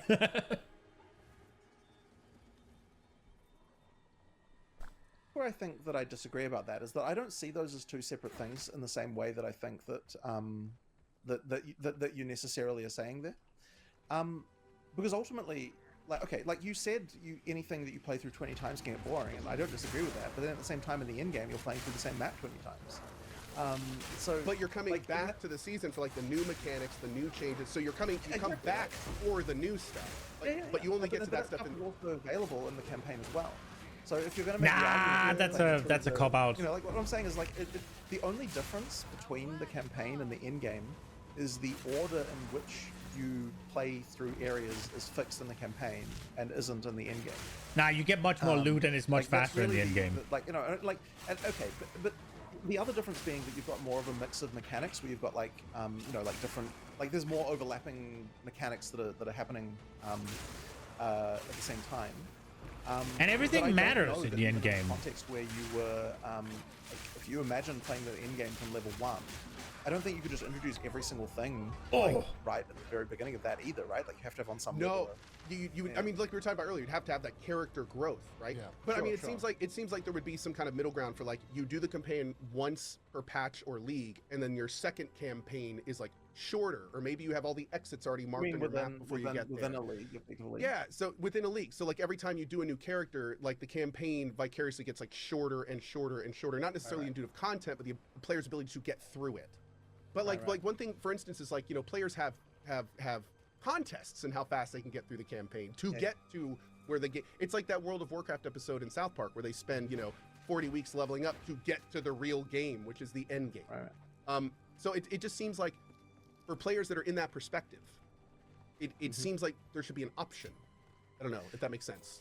Well, one of the things as far as like multiple playthroughs of within a single league is that I think that players are maybe not happy enough with the level of like of like power leveling items that they're getting, because like the theory is that you play through the campaign once, you go to end game, you've got you get a bunch of items, and now your second playthrough is way easier because you've got a bunch of items that you got from before, and so I mean that should more than double the speed that you're going through the campaign, like very easily. If you're good enough of a player to know to save that stuff. But yes, absolutely. Yeah. But even just having currency in your stash, like, and just buying things on trade, that's true. As you level up is also going to get you a crazily different experience than what you'd have the first time through. Just because you've got all that currency that you got, and like you're definitely saving the currency at the very least. So it's like that should theoretically make that work. And so if that's like, to the extent that that's not the case, like we might need to improve things there. Like I know a lot of people are saying that like some of the level, like there's like various reasons why like leveling uniques aren't good enough and that kind of stuff, or like a lot of unique options and that kind of thing. Like that's the kind of stuff that can help a lot there, I think. So and that also can be another type of experience that's also fun to have, like, because that is your experience of just completely obliterating everything as you go through, like using these ultra powerful items. And so that is also an experience we want players to have too. Like that's the kind of thing that ideally is the solution to that. Okay, appreciate it. All right. Thank you for answering these questions so just transparently and candidly. I really appreciate it. Problem. Yeah, I both this and not necessarily a question I have, but last week's interview that you did with Zizarin, if you guys haven't watched that in the audience, definitely go check it out.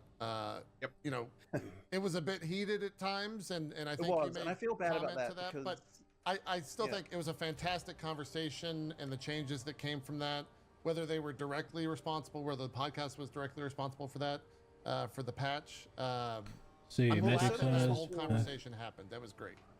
Yeah, it was certainly responsible for some of them, because at the end of the day, like, we do need people to bring specific things to our attention. So basically, like, that was just useful because, and it's also always easier when you're talking one-on-one with someone, because then you can ask questions about, like, you know, like, okay, well, Oh, this is new. what's actually happening Look at specifically this. here, and that kind of stuff. Like, that's always important. It's similar to that example earlier that I had where, like, with the specific monsters, they have specific problems where it's like, okay, people are like, monsters are too fast, and it's like, okay, but what monsters is the question, right? We have to find out what, like, what the specific. It's all of them, like, minus 20 across the board. That's the thing, right? That's what a player will say. That's what a player will say, and it's like it's not an answer. That's why it's important. Yeah. Honestly, the issue that I had when I was doing that interview, like part of the thing that, you know, obviously I was like low on sleep, and there was like a few other various compelling. It was a week, like you know, it was an interesting week. It was a week. Yeah. But one of the things that was happening that I really need to take care of when I'm discussing this stuff is, like, you don't, like, if someone says, like, you should make all the monsters slower. Oh no, I think the specific thing there, like, as an example, was like, okay, like, I don't remember the exact wording of the question, but it was something like, you know, there shouldn't be any monsters faster than the player, effectively. Like, that was the thing. And, like, what I did was I launched into defending that, rather than just talking about the fact that, okay, we are actually looking into a bunch of monster speed issues, and we are actually, like, you know, going through all this stuff, and it's like, that's the answer that would have actually been much more like what the players wanted to hear, if you know what I mean? Right. Rather than, like, let's have a philosophical discussion about why it's important that some monsters can be faster than players sometimes. So, like, that's the kind of thing that different answers for different audiences. Exactly. Sure. It's like a very different situation. I mean, you mentioned, I think that goes both ways, right? Because you mentioned, like, players screaming X needs to be fixed, but not the specifics of what X is. I think, as someone who's talked to a lot of developers over a myriad of different games, it's one thing that we have to get better at, is just, like, actually honing in on what the problem is, or what we think the problem is, to be able to identify that. I don't know. I mean, your job is not to be a game developer, right? That's our right. job. That's very true. But we could, you know, we could like, try to like, be better at it, because I suck. It's our job to yell at you for your poor decisions. I suck. That's what my job is. Yeah. The thing is, but what I will say is that, like, but on the other hand, if you're in our QA department, now it is your job to actually get specific about individual things, right? Yeah. So, like, that's one of those things that I think it goes both ways. It's also one of those things that when people enter QA, they have to learn about, like, that kind of stuff. It's like, it's not enough to just say, like, monsters are too fast. You actually have to say, well, like, what monster were you fighting? Like, what was the exact situation? You know what I mean? Yeah. Basically, everyone Where just needs to is my stream, bird? and then when anyone dies, you need to take the last 10 seconds, and we can just submit that. Just have a little submit button next to, instead of a death recap, we'll submit a video. There you go. So you guys have all the information. Closing in on 15 minutes left, I kind of have some sort of rapid fire stuff. This kind of weird. I joked about death recap there. Is there ever going to be any sort of death recap system in PoE 2? Please. I mean, I'm not against the idea fundamentally, but every time we've ever talked about this, you start to get into a bajillion corner cases that make it, it's a loaded like, kind question. of hard. I get it. Yeah, and so it's not really a question of want. It's a question of, like, you know, there's always been something. Just snap the buffs I had. Snap the debuffs I have. Snap whatever did damage to me within the last X amount of seconds. Any status effects, right? Like buffs, debuffs, whatever did damage, what type it was, spell, projectile, all those tags, right? There you go. And let me sift through it. Maybe I can use it. Maybe I'm not smart enough. Something more important, unfortunately. Yeah. Okay. I guess these are the tough questions, and so I apologize beforehand. Community love to speculate, and I guess so do I. With that said, can you talk about Chris Wilson and kind of where he's been? There's not really been any official statement anywhere from GGG about that. I think we've had a couple things like third party and fourth party, but is there anything official you could say where Chris has been? I mean, he hasn't been working like day to day at our company for, you know, quite a long time. Yeah. And then recently he also retired from the board, but okay. You know, there's nothing really much else to say about it. Gotcha. Really. Yeah, I didn't think there was any drama, but it just people. I mean, I still talk to him every day, just online, like. You know. Yeah. Ko kind of mentioned it earlier. account sharing's been in the spotlight recently. You guys have had like a pretty strict rule regarding that, as well as RMT in the past. There ever going to be any action on that front? Is that a special case? Are you waiting for 1.0? Do you have anything to say? It's just nothing. I don't think I've got anything to say about this particular issue. I figured as much. I figured I would ask, but yeah. Why would they? Why do you reckon they'd say anything? Will you personally be banning No, just kidding.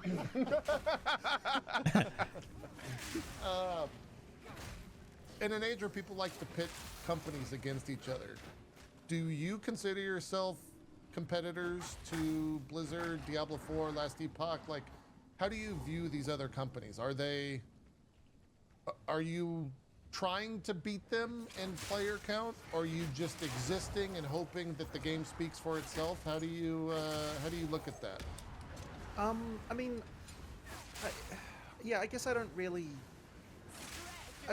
It doesn't really bother me particularly that, like, you know, other companies, what they're releasing and that sort of stuff. Like, the only thing that ever matters is if, you know, like, if something happens. A thing that is relevant is if something happens in the genre that, like, moves it forward in a way that we have to respond to, then that's something that we have to, like, deal with, right? Like, Nice. that's a thing, for sure.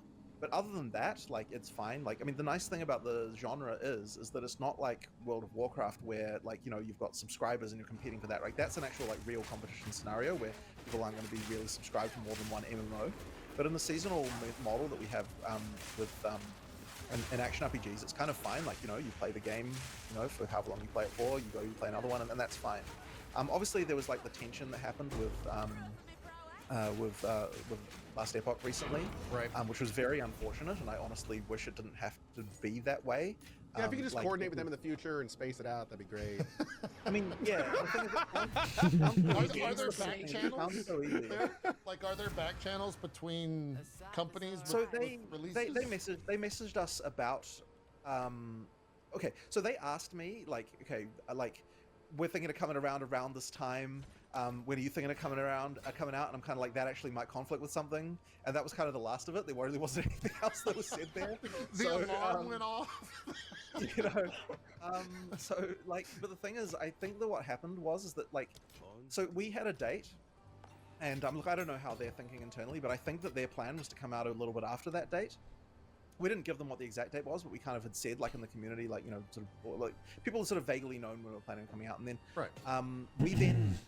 we then got delayed, right? Like, we couldn't make our date, and there's, like, just nothing I can do about it. I can't come out any earlier, obviously, than what, you know, the time that we can come out, right? Like, it was just it had got unavoidably delayed, and then what is this? It was like, is that the really Nexus? That looks weird. I actually probably would have delayed an extra week to get out of their way. But we have Easter. We've got Easter, right? And then there's actually another public holiday the weekend after that, which means there's a 3-day week. So when you have a 3-day week, everyone takes those 3 days off. Like, everyone is put in for time off during those 3 days, right? Like, that week is just dead. It's not happening. Yeah. And so what would have happened is if we delayed another week, then that week would have been right Jesus. after our launch. Which obviously, if we'd just had the launch we just had and everyone was on holiday, oh, this one's bad. Have been, just to make sure I heard this properly, just to be clear, if those holidays weren't there, you would have moved PoE 2 for Last Epoch? I would have moved it a week, right? Not in a way that the players would have seen, right? That's plenty of time. Yeah, no, I would have moved it a week. I wouldn't have moved it 2 weeks. I wouldn't have moved it 2 weeks because there's only so much that, you can, that is right? Yeah, absolutely. But a week I would have moved. But yeah, we just couldn't move that week, unfortunately.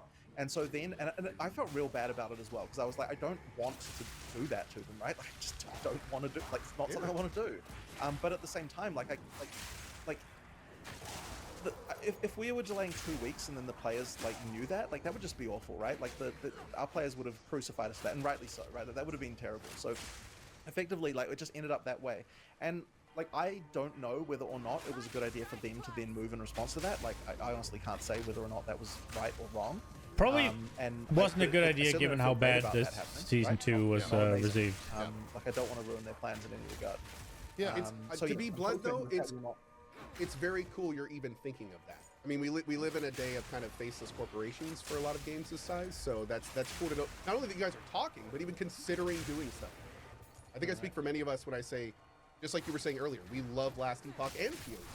So in a perfect world, we'd love to be able to like, do both when they're all shiny and new. So it's great to know you guys are like, fuck it. Yeah. Cool. Well, I'm really hoping that doesn't happen again, because as I said, it was really unfortunate, and it really sucked that there was just that holiday thing that like blocked it. It's just like, it's just very unfortunate timing. That happened there. It'll happen. Bam. Every once in a while, it'll happen. One of the things in terms of like the issues of now or the issues of today, a lot of people have been asking about the EU server issues. I don't know if there's a specific. Yeah. So that's just DDoSs, unfortunately, that are very hard to deal with. Yeah. So there's DDoSers. There's unfortunately not like a complete solution to DDoSing on the internet. If someone's really doing that stuff. So it isn't a question of if NOS wanting to like pay more money for more servers or anything like that. It's just entirely like, the nightly DDoS comes along and like takes out like 5 or 6 machines, and then if you're having to play on those machines, then that happens, then they move on to another 5, and like that kind of thing. It's just like very annoying. Yeah. Look, we are investigating more options to try and improve that, but that is the source of that.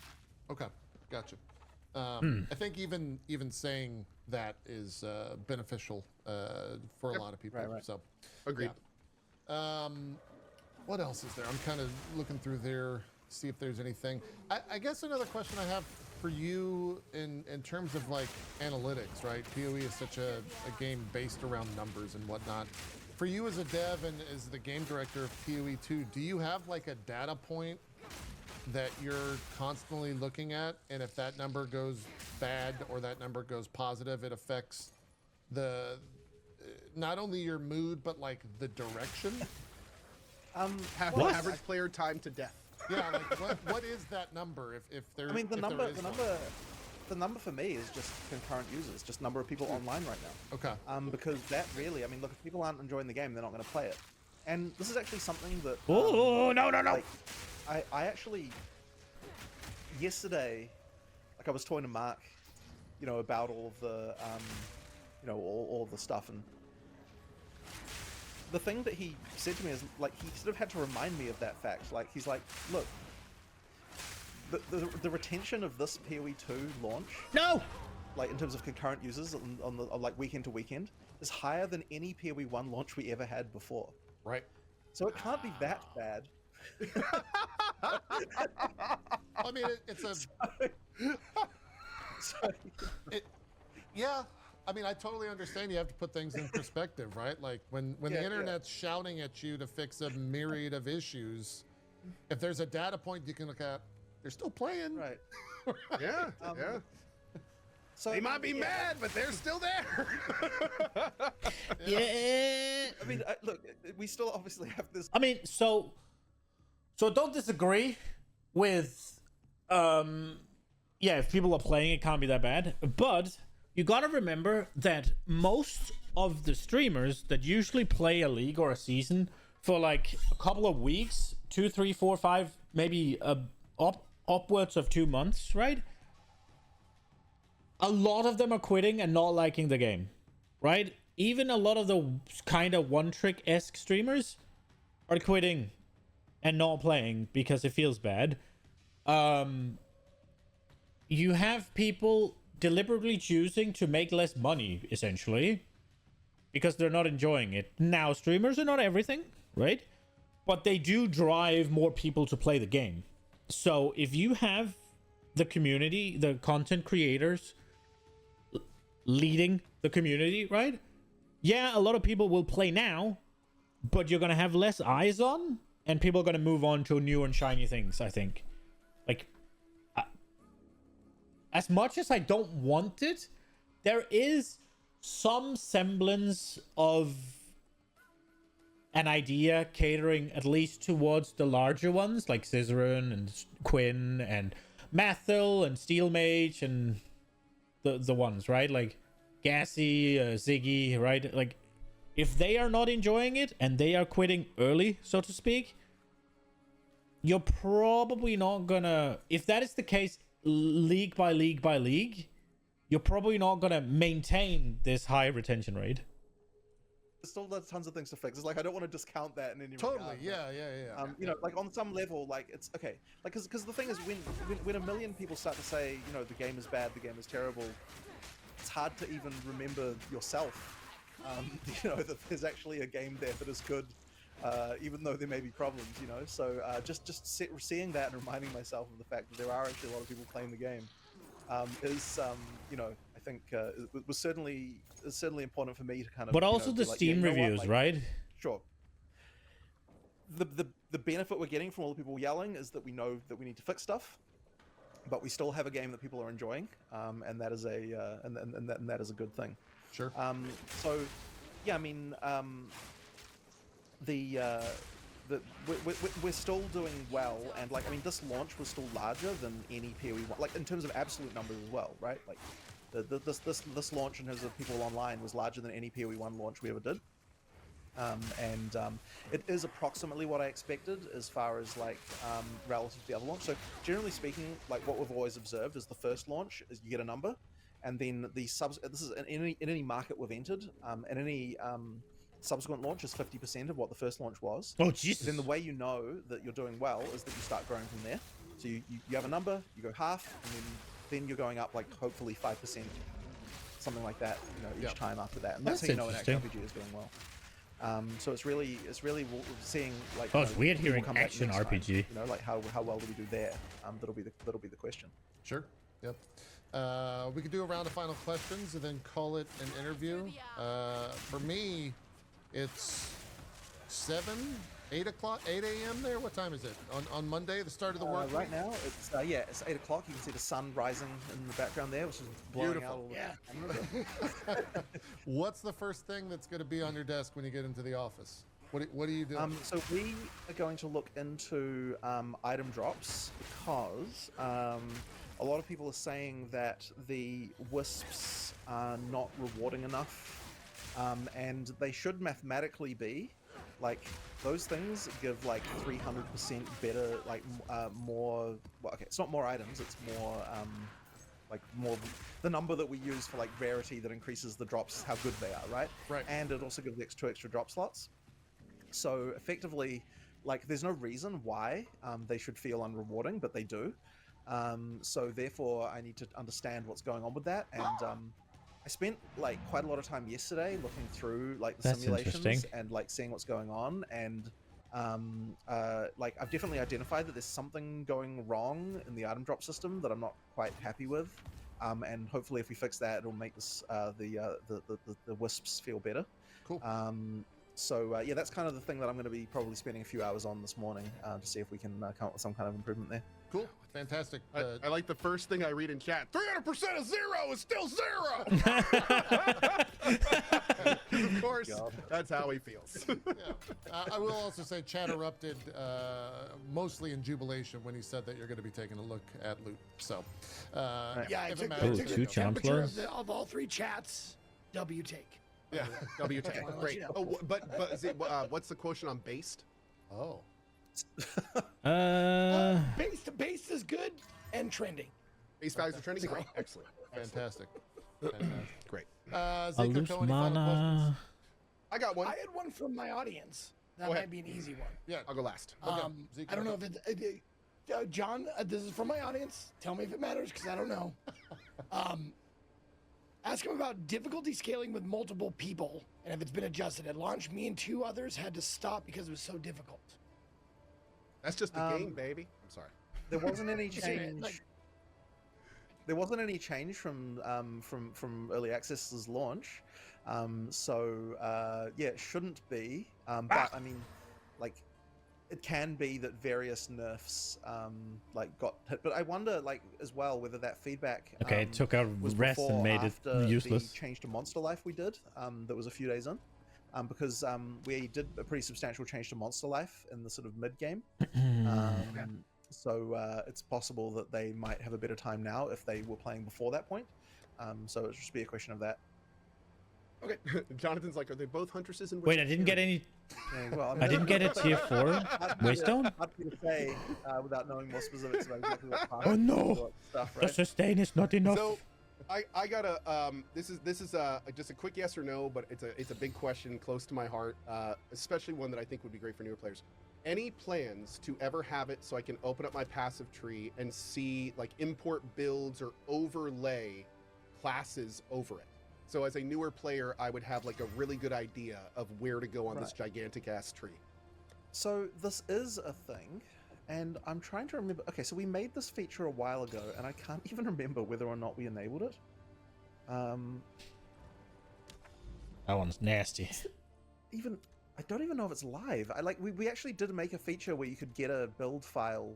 What the fuck? From I think it's probably not live then. Probably if Why can't I go here? Heard of this. We've never heard of yeah, that. yeah. Cool. So What? the idea was that you could download a build file and then set that as your thing, and then it would highlight all the nodes of that build.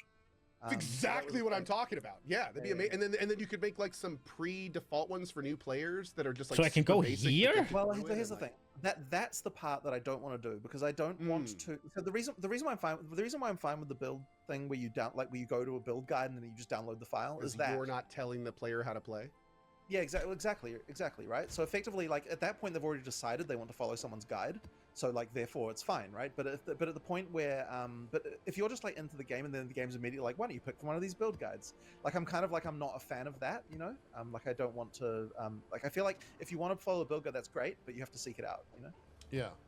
Well, and I totally agree with that, because I wanted to mention this before. One of the things that I really enjoyed about PoE 2 is that I got through the entire thing before it, restarts or whatever. I got through the entire thing without looking up any builds or anything. I was able to like get through it. It was fucking tough, but I got through it. And then I looked at a build guide and I'm like, wow, I was way off. Holy shit. And then I did the build and I put all the nodes in the proper spot. And I was like, God, this is like baby shit. I'm just zapping everything. But I could get through it. So I like that you don't do it. And also, if you put that in the game, you're gonna make someone like me feel like an idiot. Like I'll start putting things in nodes, and then I'll go like, "What do you suggest?" And like, God damn it. Yeah. Yeah. Well, yeah. I mean, there's Yeah, I don't think they should do build guides, but being able to import it might be nice, I agree with guess. Jonathan in the sense, like, if a player seeks it out, they should be able. Optional. Yeah. Absolutely, 100%. Yep. Yeah, that makes a lot. That's cool though that you guys are thinking about that, because I would love to have all that in game for builds. Like if we could just open up P and see a little text box in the bottom right, it was like, path of building code, paste here. Like that would be amazing. Now, well, in PoE 2, I suppose, now that I'm thinking about it, you would also have potentially the capability of having the same file list recommended support gems, like overriding the recommendations that we have, which would allow a build designer to like to like set the gems that you should be using as well, like so that would appear when you open the recommended supports from that. Very useful, yeah. So that would actually be another. I just thought about that just as you were talking there. So that's you actually could something that have like Path of Exile guide masters make like purposefully like this is for new players suggestions, not necessarily like a roadmap, but like here's some suggested stuff for you kind of thing. And that opens up a lot of interesting doors. Yeah. I would. All right. Of course, all options. Yeah, I'm curious about how as someone who doesn't make like build guides or anything, but for PoE content, PoE 2 content creators, where that is their livelihood, right, is making build guides. That's how they take ad rev and whatnot. I wonder if they would be against that because you no longer need to seek out a video and watch an ad. Because it's all in game and there's no monetization, right? So I wonder if you get pushback for that from the creators. So they took our jobs. 150,000 people like it, but those 3 streamers. So we probably shouldn't do it. I just wonder if you get pushback from them, and to what extent that goes. I don't know. It's an interesting conversation, and it is very much like Ko just said: 3 people versus the masses. It would be very. Yeah. Still a consideration for sure. Yeah, for sure. Well, cool. We're a little bit over, but Jonathan, thank you, Mr. Rogers. I'm sorry. Thank you so much for coming to our neighborhood. For coming to our neighborhood. What the fuck? Anything you want to say here before we wrap it up, so you can get on? I guess get on with your day. It's only 8 a.m. So you can go to work. I mean, yeah, I mean, just like, you know, it was really nice chatting to you guys. Like, I had a fun time, and you know, yeah, I'll go in, we'll start working on stuff, and hopefully, you know, like, people will like the changes we're making. I guess that's the main thing, right? Yeah, yeah. Fantastic. We're going to do shout-outs here for Zeke, Co, and I. But Jonathan, feel free to go on about your day. We really appreciate it. We're going to shift over to this, and we'll see you next time. Thank you so much, Jonathan. Yeah, you're welcome. Very much on the for having show me. whenever. Thanks, Jonathan. We'd love to Awesome. have you on. Let's do some shout-outs and wrap up the show. Co and Zeke. Zeke, please begin. Oh, Divine! Yo, what's up, everybody? My name is Ezekiel the Third. You can find me at /Ezekiel_III on Twitch, Twitter, and YouTube. All right, that was cool. We saw it. I really liked what he said with the early access stuff. That sticks with me. The whole like, yeah, we can't expect players to forgive us for being in early access or whatever. Didn't he say we don't deserve players' forgiveness? Oh no! Fucking hell! He was hitting my row. Huh? No, I only have one revive left. He was fucking targeting the row and I jumped on it. Get fucked, I guess.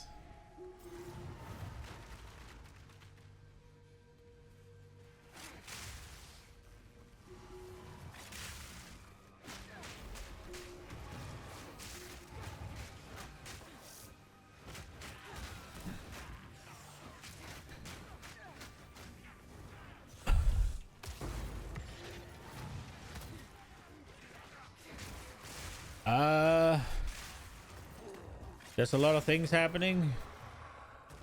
I would like a little bit more clarity as to what is mine and what is... I think it's this Manticore pet is just too big. I'll not make the journey home like that. I'm thinking it's an enemy more often than not.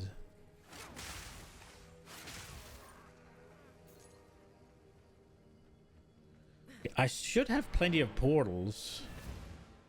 It's just about revives, right? They are separate systems. I should have only one portal? Really? I've only died once.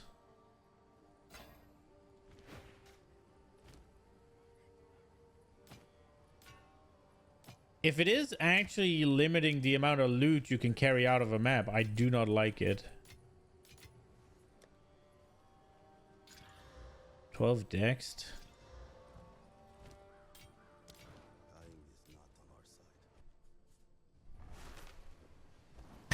It's a funny looking dog.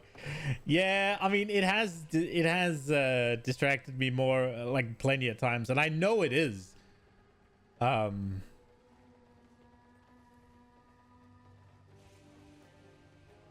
Because it looks scary, right? Like, and it's pretty big.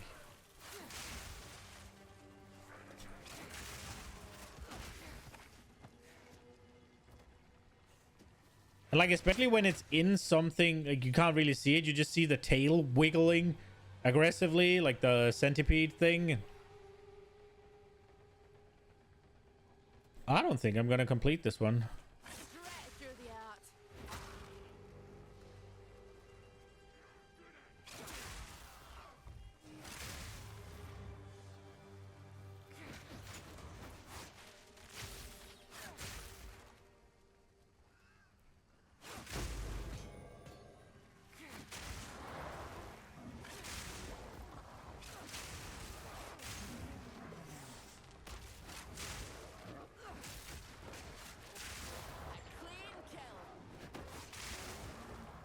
Kill all the things. Man, listening to videos while I'm playing kind of fries my brain. I'll take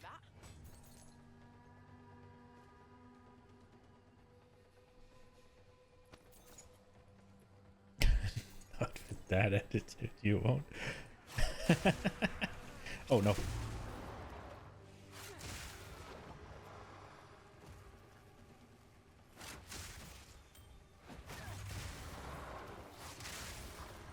Pro gamer.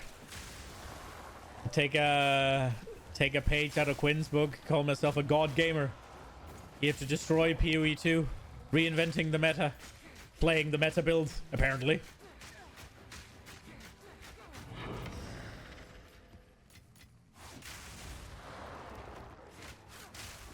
Dude, 2 out of 2 seasons? I've picked with the rule of cool, and I've ended on one of the meta builds.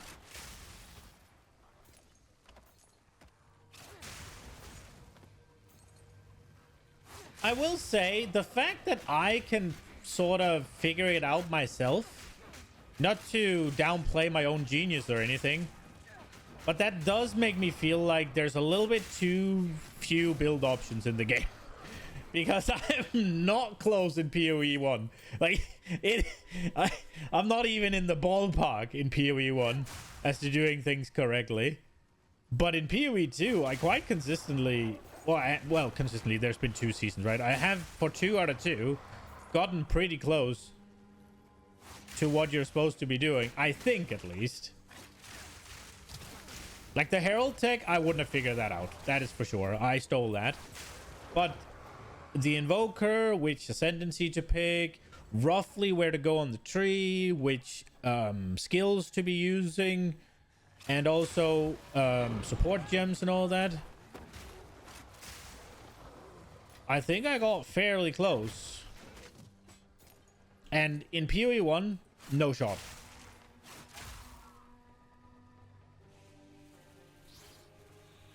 I think that does speak to it being a little bit too simple, because I've not gotten smarter, that's for sure. We saw that when I tried the Fresia. That did not go well.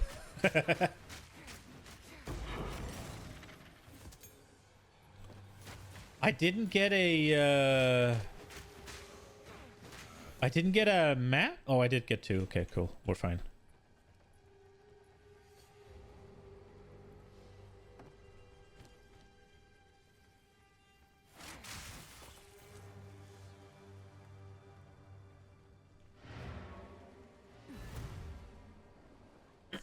I feel like I found those jeweled gauntlets very often last season, and they're just not here this time around.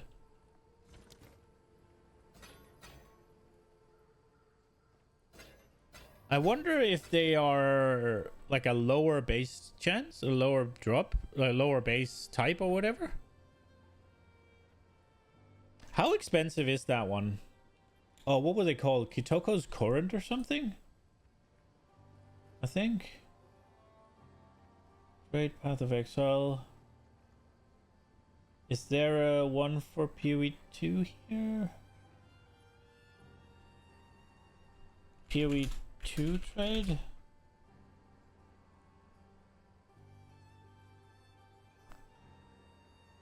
Is it Kitoko's Current? How expensive are they? You get them for 1 Exalt? Yeah, so they are not rare at all.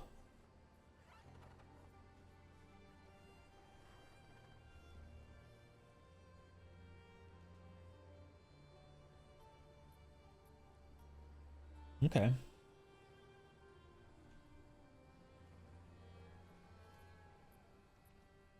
My brain is very wrinkly compared to yours. Thank you.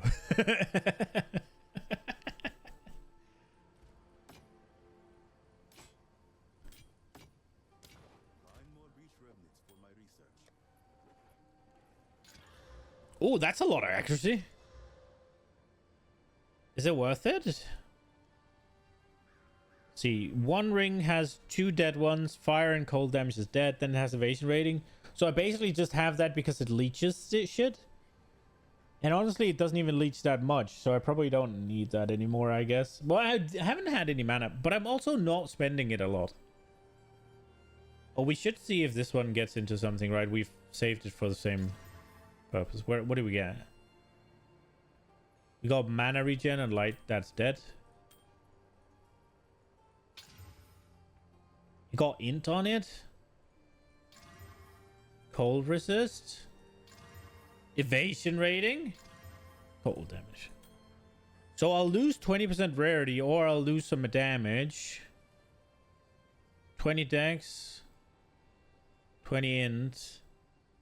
How much damage do I lose? 15k.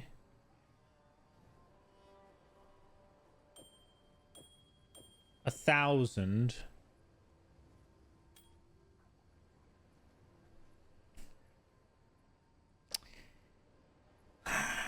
Nah, bro, I'm not feeling that.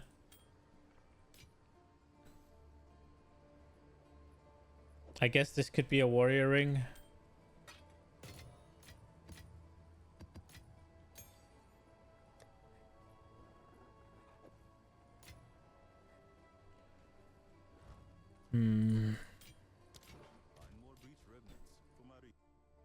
So the spider woods is still there. I should still have portals left.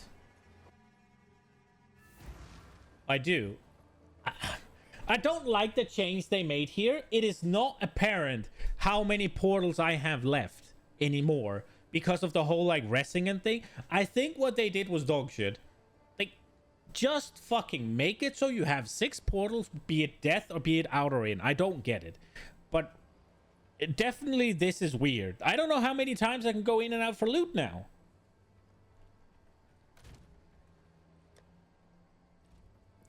Okay, we can probably do like one more map. Let's go here. Let's take a yikes one.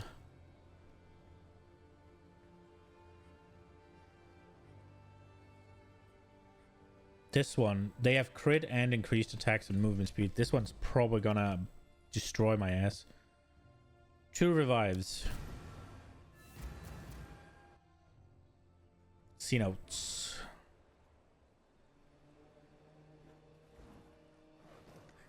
This is also new, I think. Oh, this is pretty. Oh. Okay. Big stagger.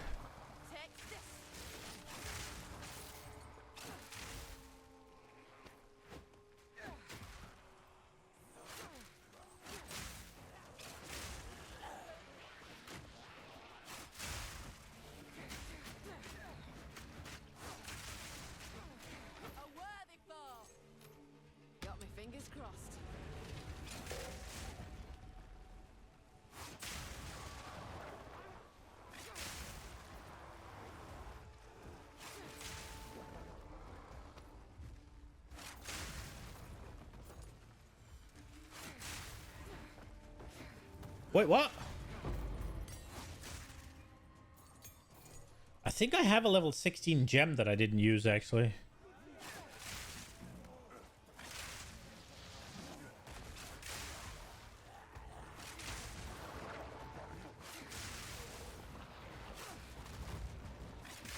He is a quick boy.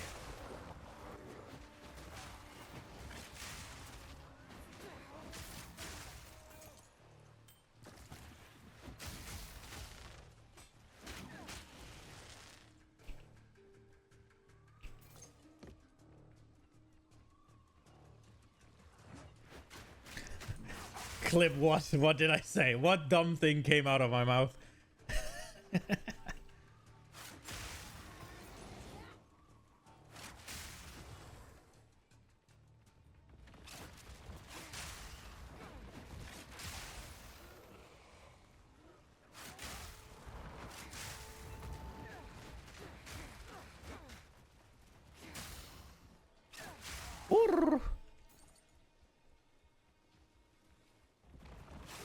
I don't like that these monsters can't be targeted until they've done their little animation.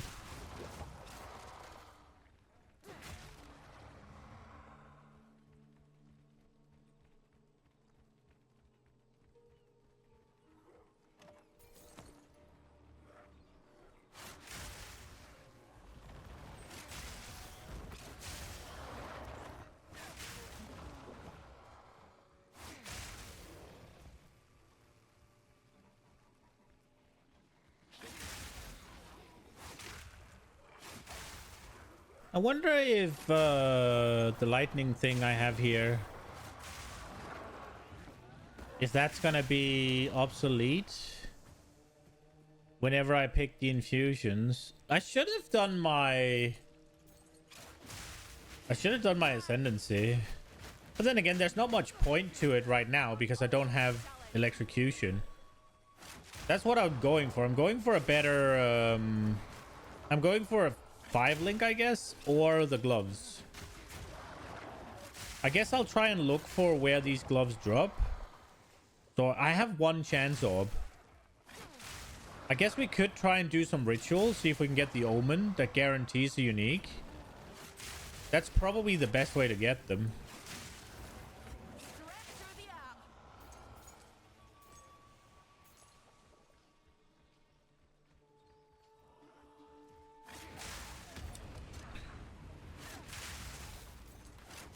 I wonder if there's more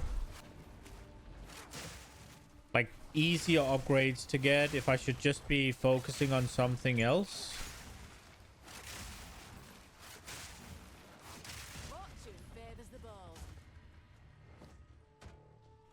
It just seems like it's the easiest damage to just get right now. I'm not gonna get all that much from leveling. So I don't know if I've kind of stopped leveling at this point.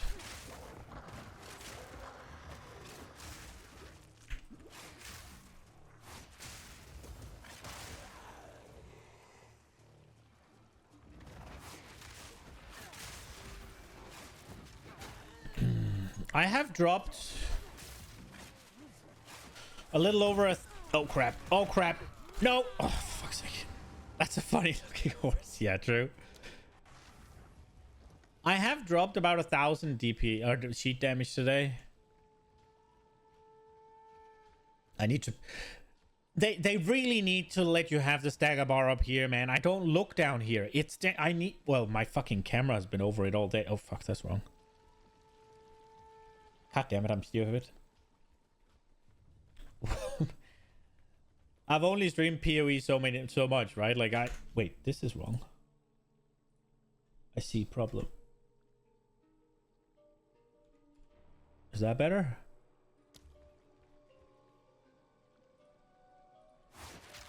Yeah, that's better. I've only streamed PoE for like, I don't know, 500 hours, and I still screw up the fucking placement of the camera. I did that all day yesterday as well. I guess you don't need to see my health when it's here, actually. So it's just the stagger bar. I guess I don't need to... Well, you can't see how much I have, I guess, for new players. New viewers. They can't see how shit my build is. So I'm just protecting myself.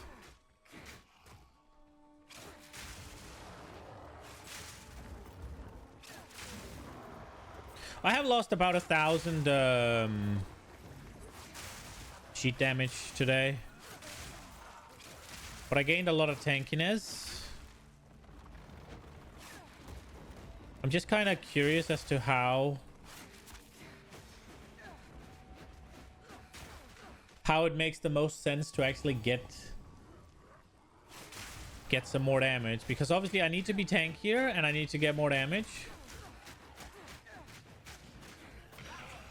The easy answer obviously is two things: one, level up and take damage nodes; two, get a better weapon, right? Like, those are the free answers, but I'll not make the journey home like that.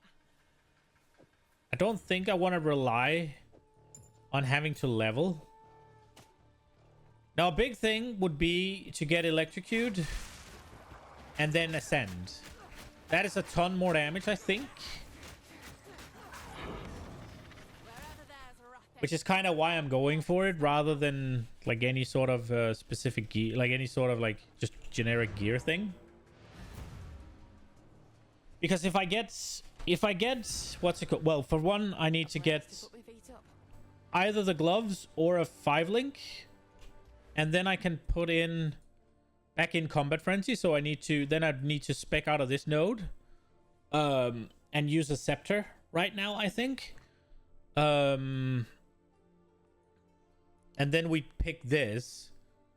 So we get lightning infusion. Elemental infusions are consumed when you use non-melee projectile attacks to infuse projectiles fired by that attack. Projectiles trigger an infused blast when it reaches the end of the flight. What does that do? It's just projectile which split or fork from an infused projectile do not get a... Okay. Your weapons can have a maximum of 6 of each type of infusion active by default. Infusion lasts 15 seconds. It's specific to your current weapon, so do yeah, so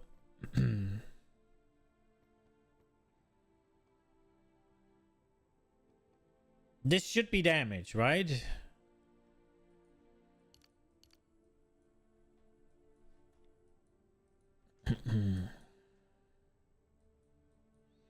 I am thinking about cutting this out. It would be 1, 2, 3, 4, 5, 6, 7, 8, 9, 10, 11, 12, 13 points. But at least 1, 2, 3, 4, 5, 6, 7, 8 points. And that would let me get, say, 1, 2, 3, 4, 5, 6. Yeah, it will get me that. And then the Herald point here, which is probably a decent amount more damage. Because right now, the attack speed was good when I was leveling, but right now I'm not really using it. I do have to remember, I want to get this when I get the electrocute stuff. More build up and some damage amp is really good.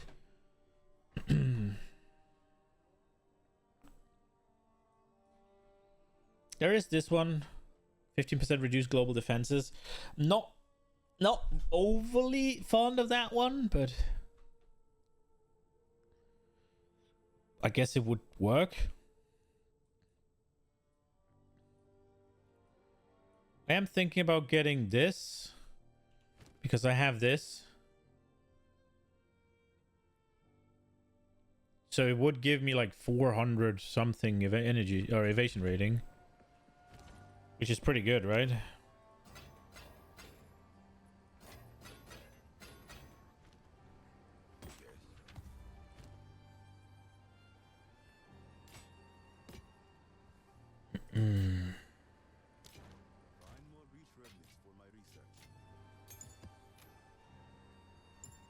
Oops.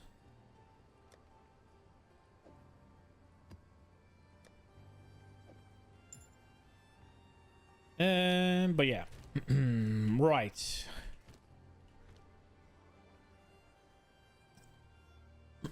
Oh, shit. Oh. Ow, my ear hurts, man. I think I need to adjust my headset a little bit.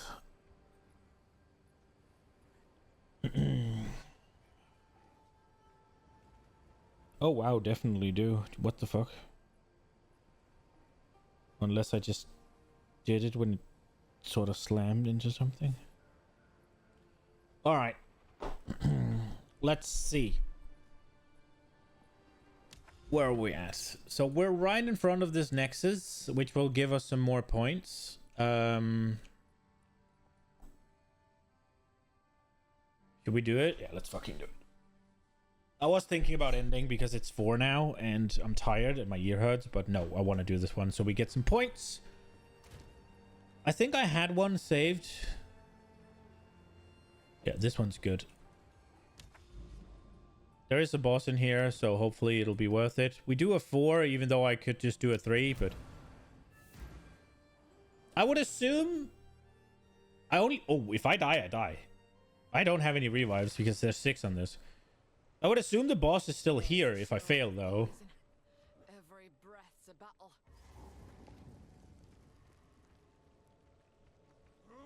Straight through the air.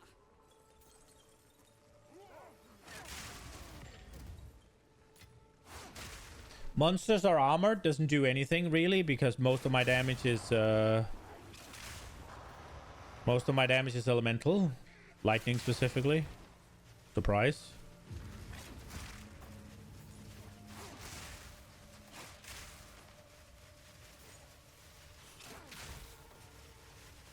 I need to snooze those ads. We're just doing this map and then we're ending, so we're not having another ad, that's for sure. If I remember. I don't want it.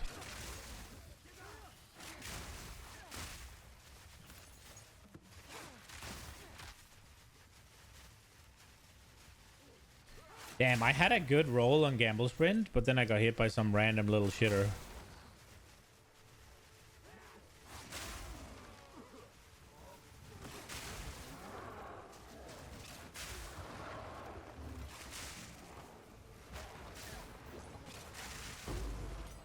Oh wow. Oh, I forgot. I think I have a tier 16 gem. Oh no. Okay, bro.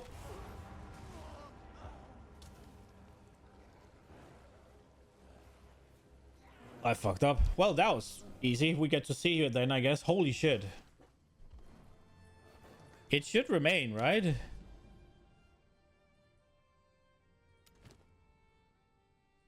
Yeah, it does. Well, that donut fucked me. Holy shit. Let's do this. That donut was real bad.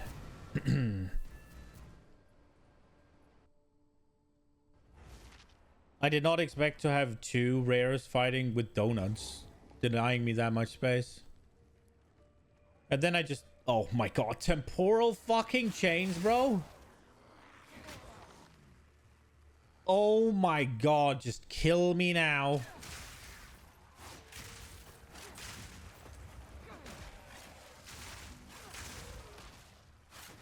I think I'm blacklisting this freaking affix. Holy shit, this is bad. I mean, it doesn't do anything. It's just slow as fuck. I even get to have my buffs for longer, right? Like, which is good. Unironically, it probably makes me do more damage because I'll have the innervate longer. Oh, come on. But this movement speed, oh my lord, I want to stop playing right away. Yeah, it's so bad.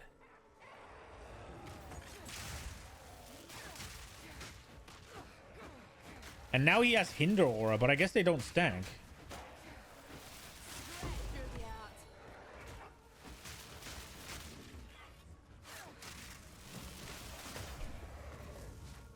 Ow.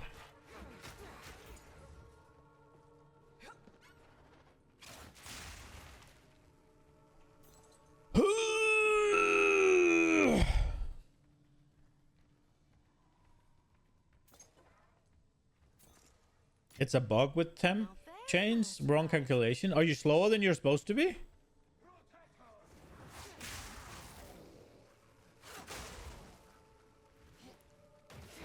It feels terrible.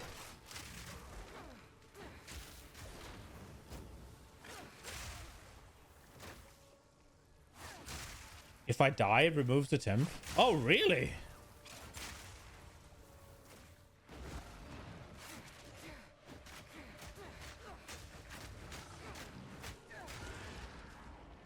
I do have a revive in this one. I didn't before, but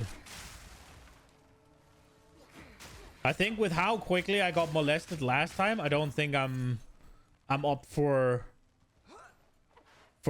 wasting a revive on it.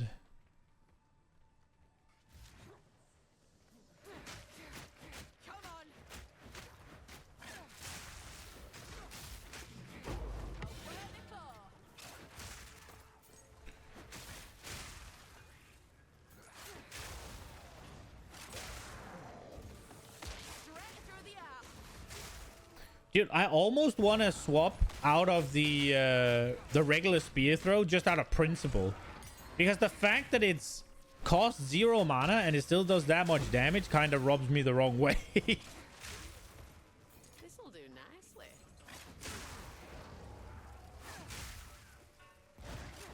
I forgot to snooze. No, we're gonna have it. Nah. I fucked up. It was because I died. I stopped paying attention. Wait,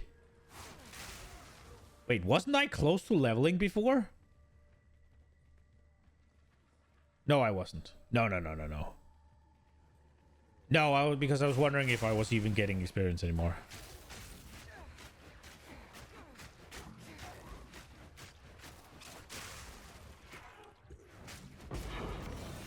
They're good, but I'm better. Is Nick gonna... It isn't gonna... Oh, okay. I guess I fucked up then and didn't get the Nexus cleansed or...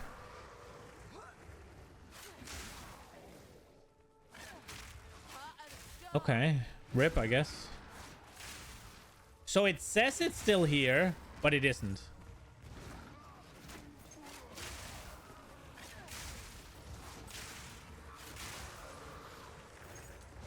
That's kind of bad. Like, that's really bad. That's one of those bugs that you can't have, right? Like, where it says something's gonna be here. Like, it says that there is a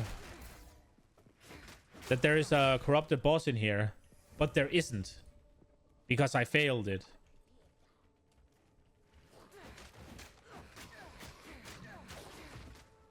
That's really bad.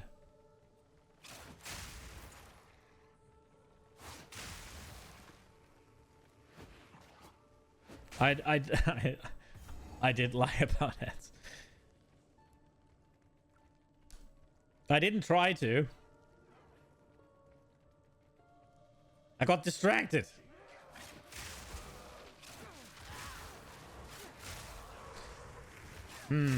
It's really punishing then to die in a corrupted Nexus, because then I have to find a fucking another one. That is real sad.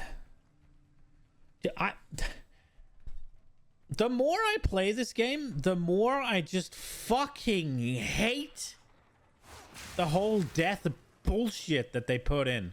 Like, bro, why? It's like, why do I need to be why do I need to be bent over and fucked in the ass if I make a mistake and die? I don't know what they think is a good time over in New Zealand, but ain't for me. And if I liked that thing, I'd play hardcore. It's so confusing to me.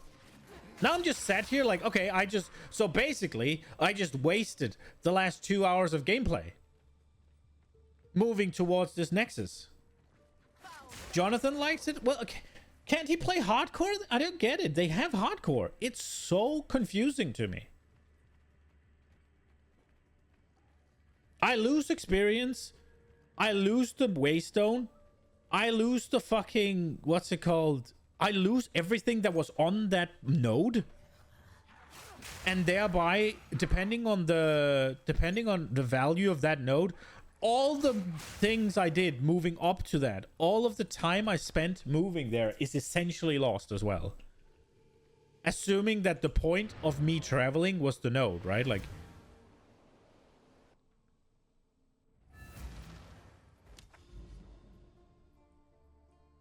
So, these maps here, all of these were just wasted because I went there specifically to cleanse the corruption. And now I don't know where the next corruption is, right? Like, so now I have to go in a new direction. Well, I can continue the same one, right? There's one here, I guess, but I have marked that. I hate it. I hate it. It's horrible. It's so bad. Like, why would you want that? And if you wanted that, why wouldn't you play hardcore? It's horrible.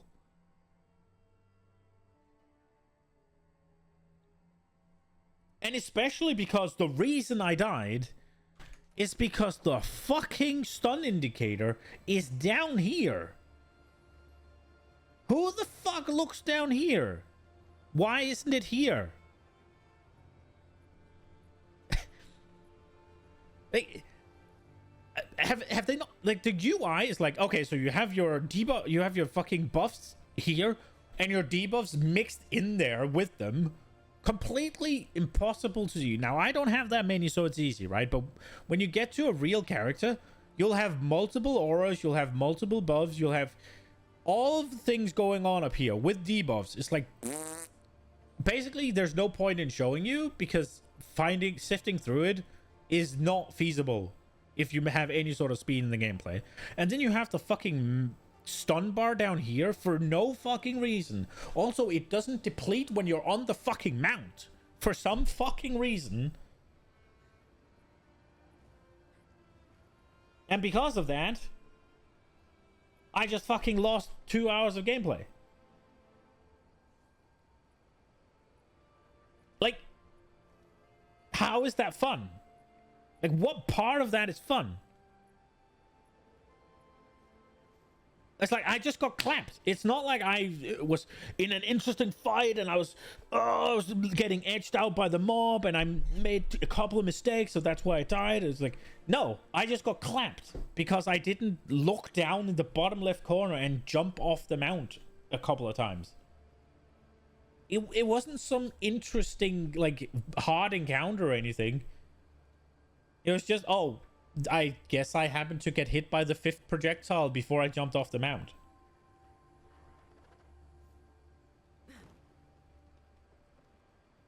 I don't know, man. And then on top of it, now the changes that they made to these portals, right? I have 5 portals here. But there's only 3. Like, where do I see that I have 5 portals? I just know I have 5 portals. Because I've only spent 1 going in. So it's like, okay, I go in. I spend a portal. All is good in the hood. We go out again. There's still 3 portals. The fuck? Like, just fucking go back to PoE 1. I have 6 portals. I use 1 when I die. I use 1 when I loot. There you go. Done. Not this bullshit. And if I want death to be that meaningful, I'll play fucking hardcore. How is this controversial?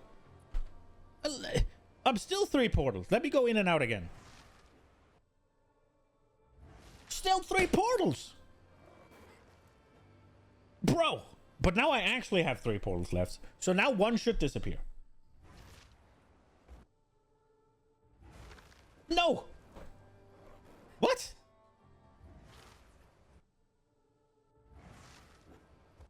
So now I shouldn't have any more portals left. I definitely don't have 3 portals left. What is happening here?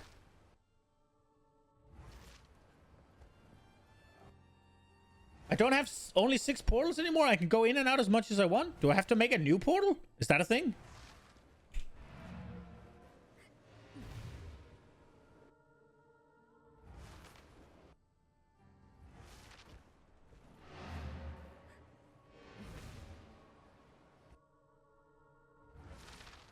Do I have infinite portals? What is happening?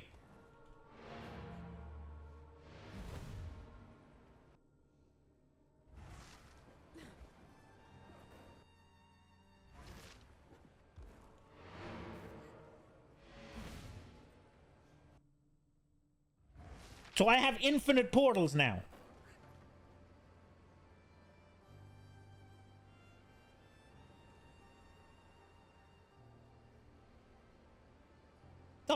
The fuck? What is happening?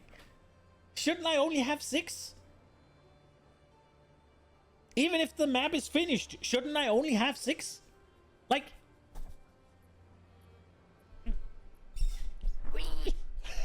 What is happening? Okay, well, I'm pissed.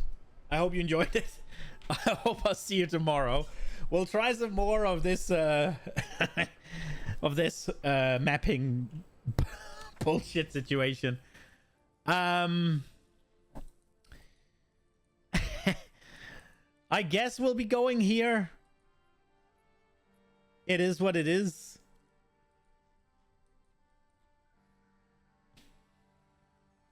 I don't know, man. I don't fucking know. I hope you enjoyed it. Hope I'll see you tomorrow. Bye-bye, guys.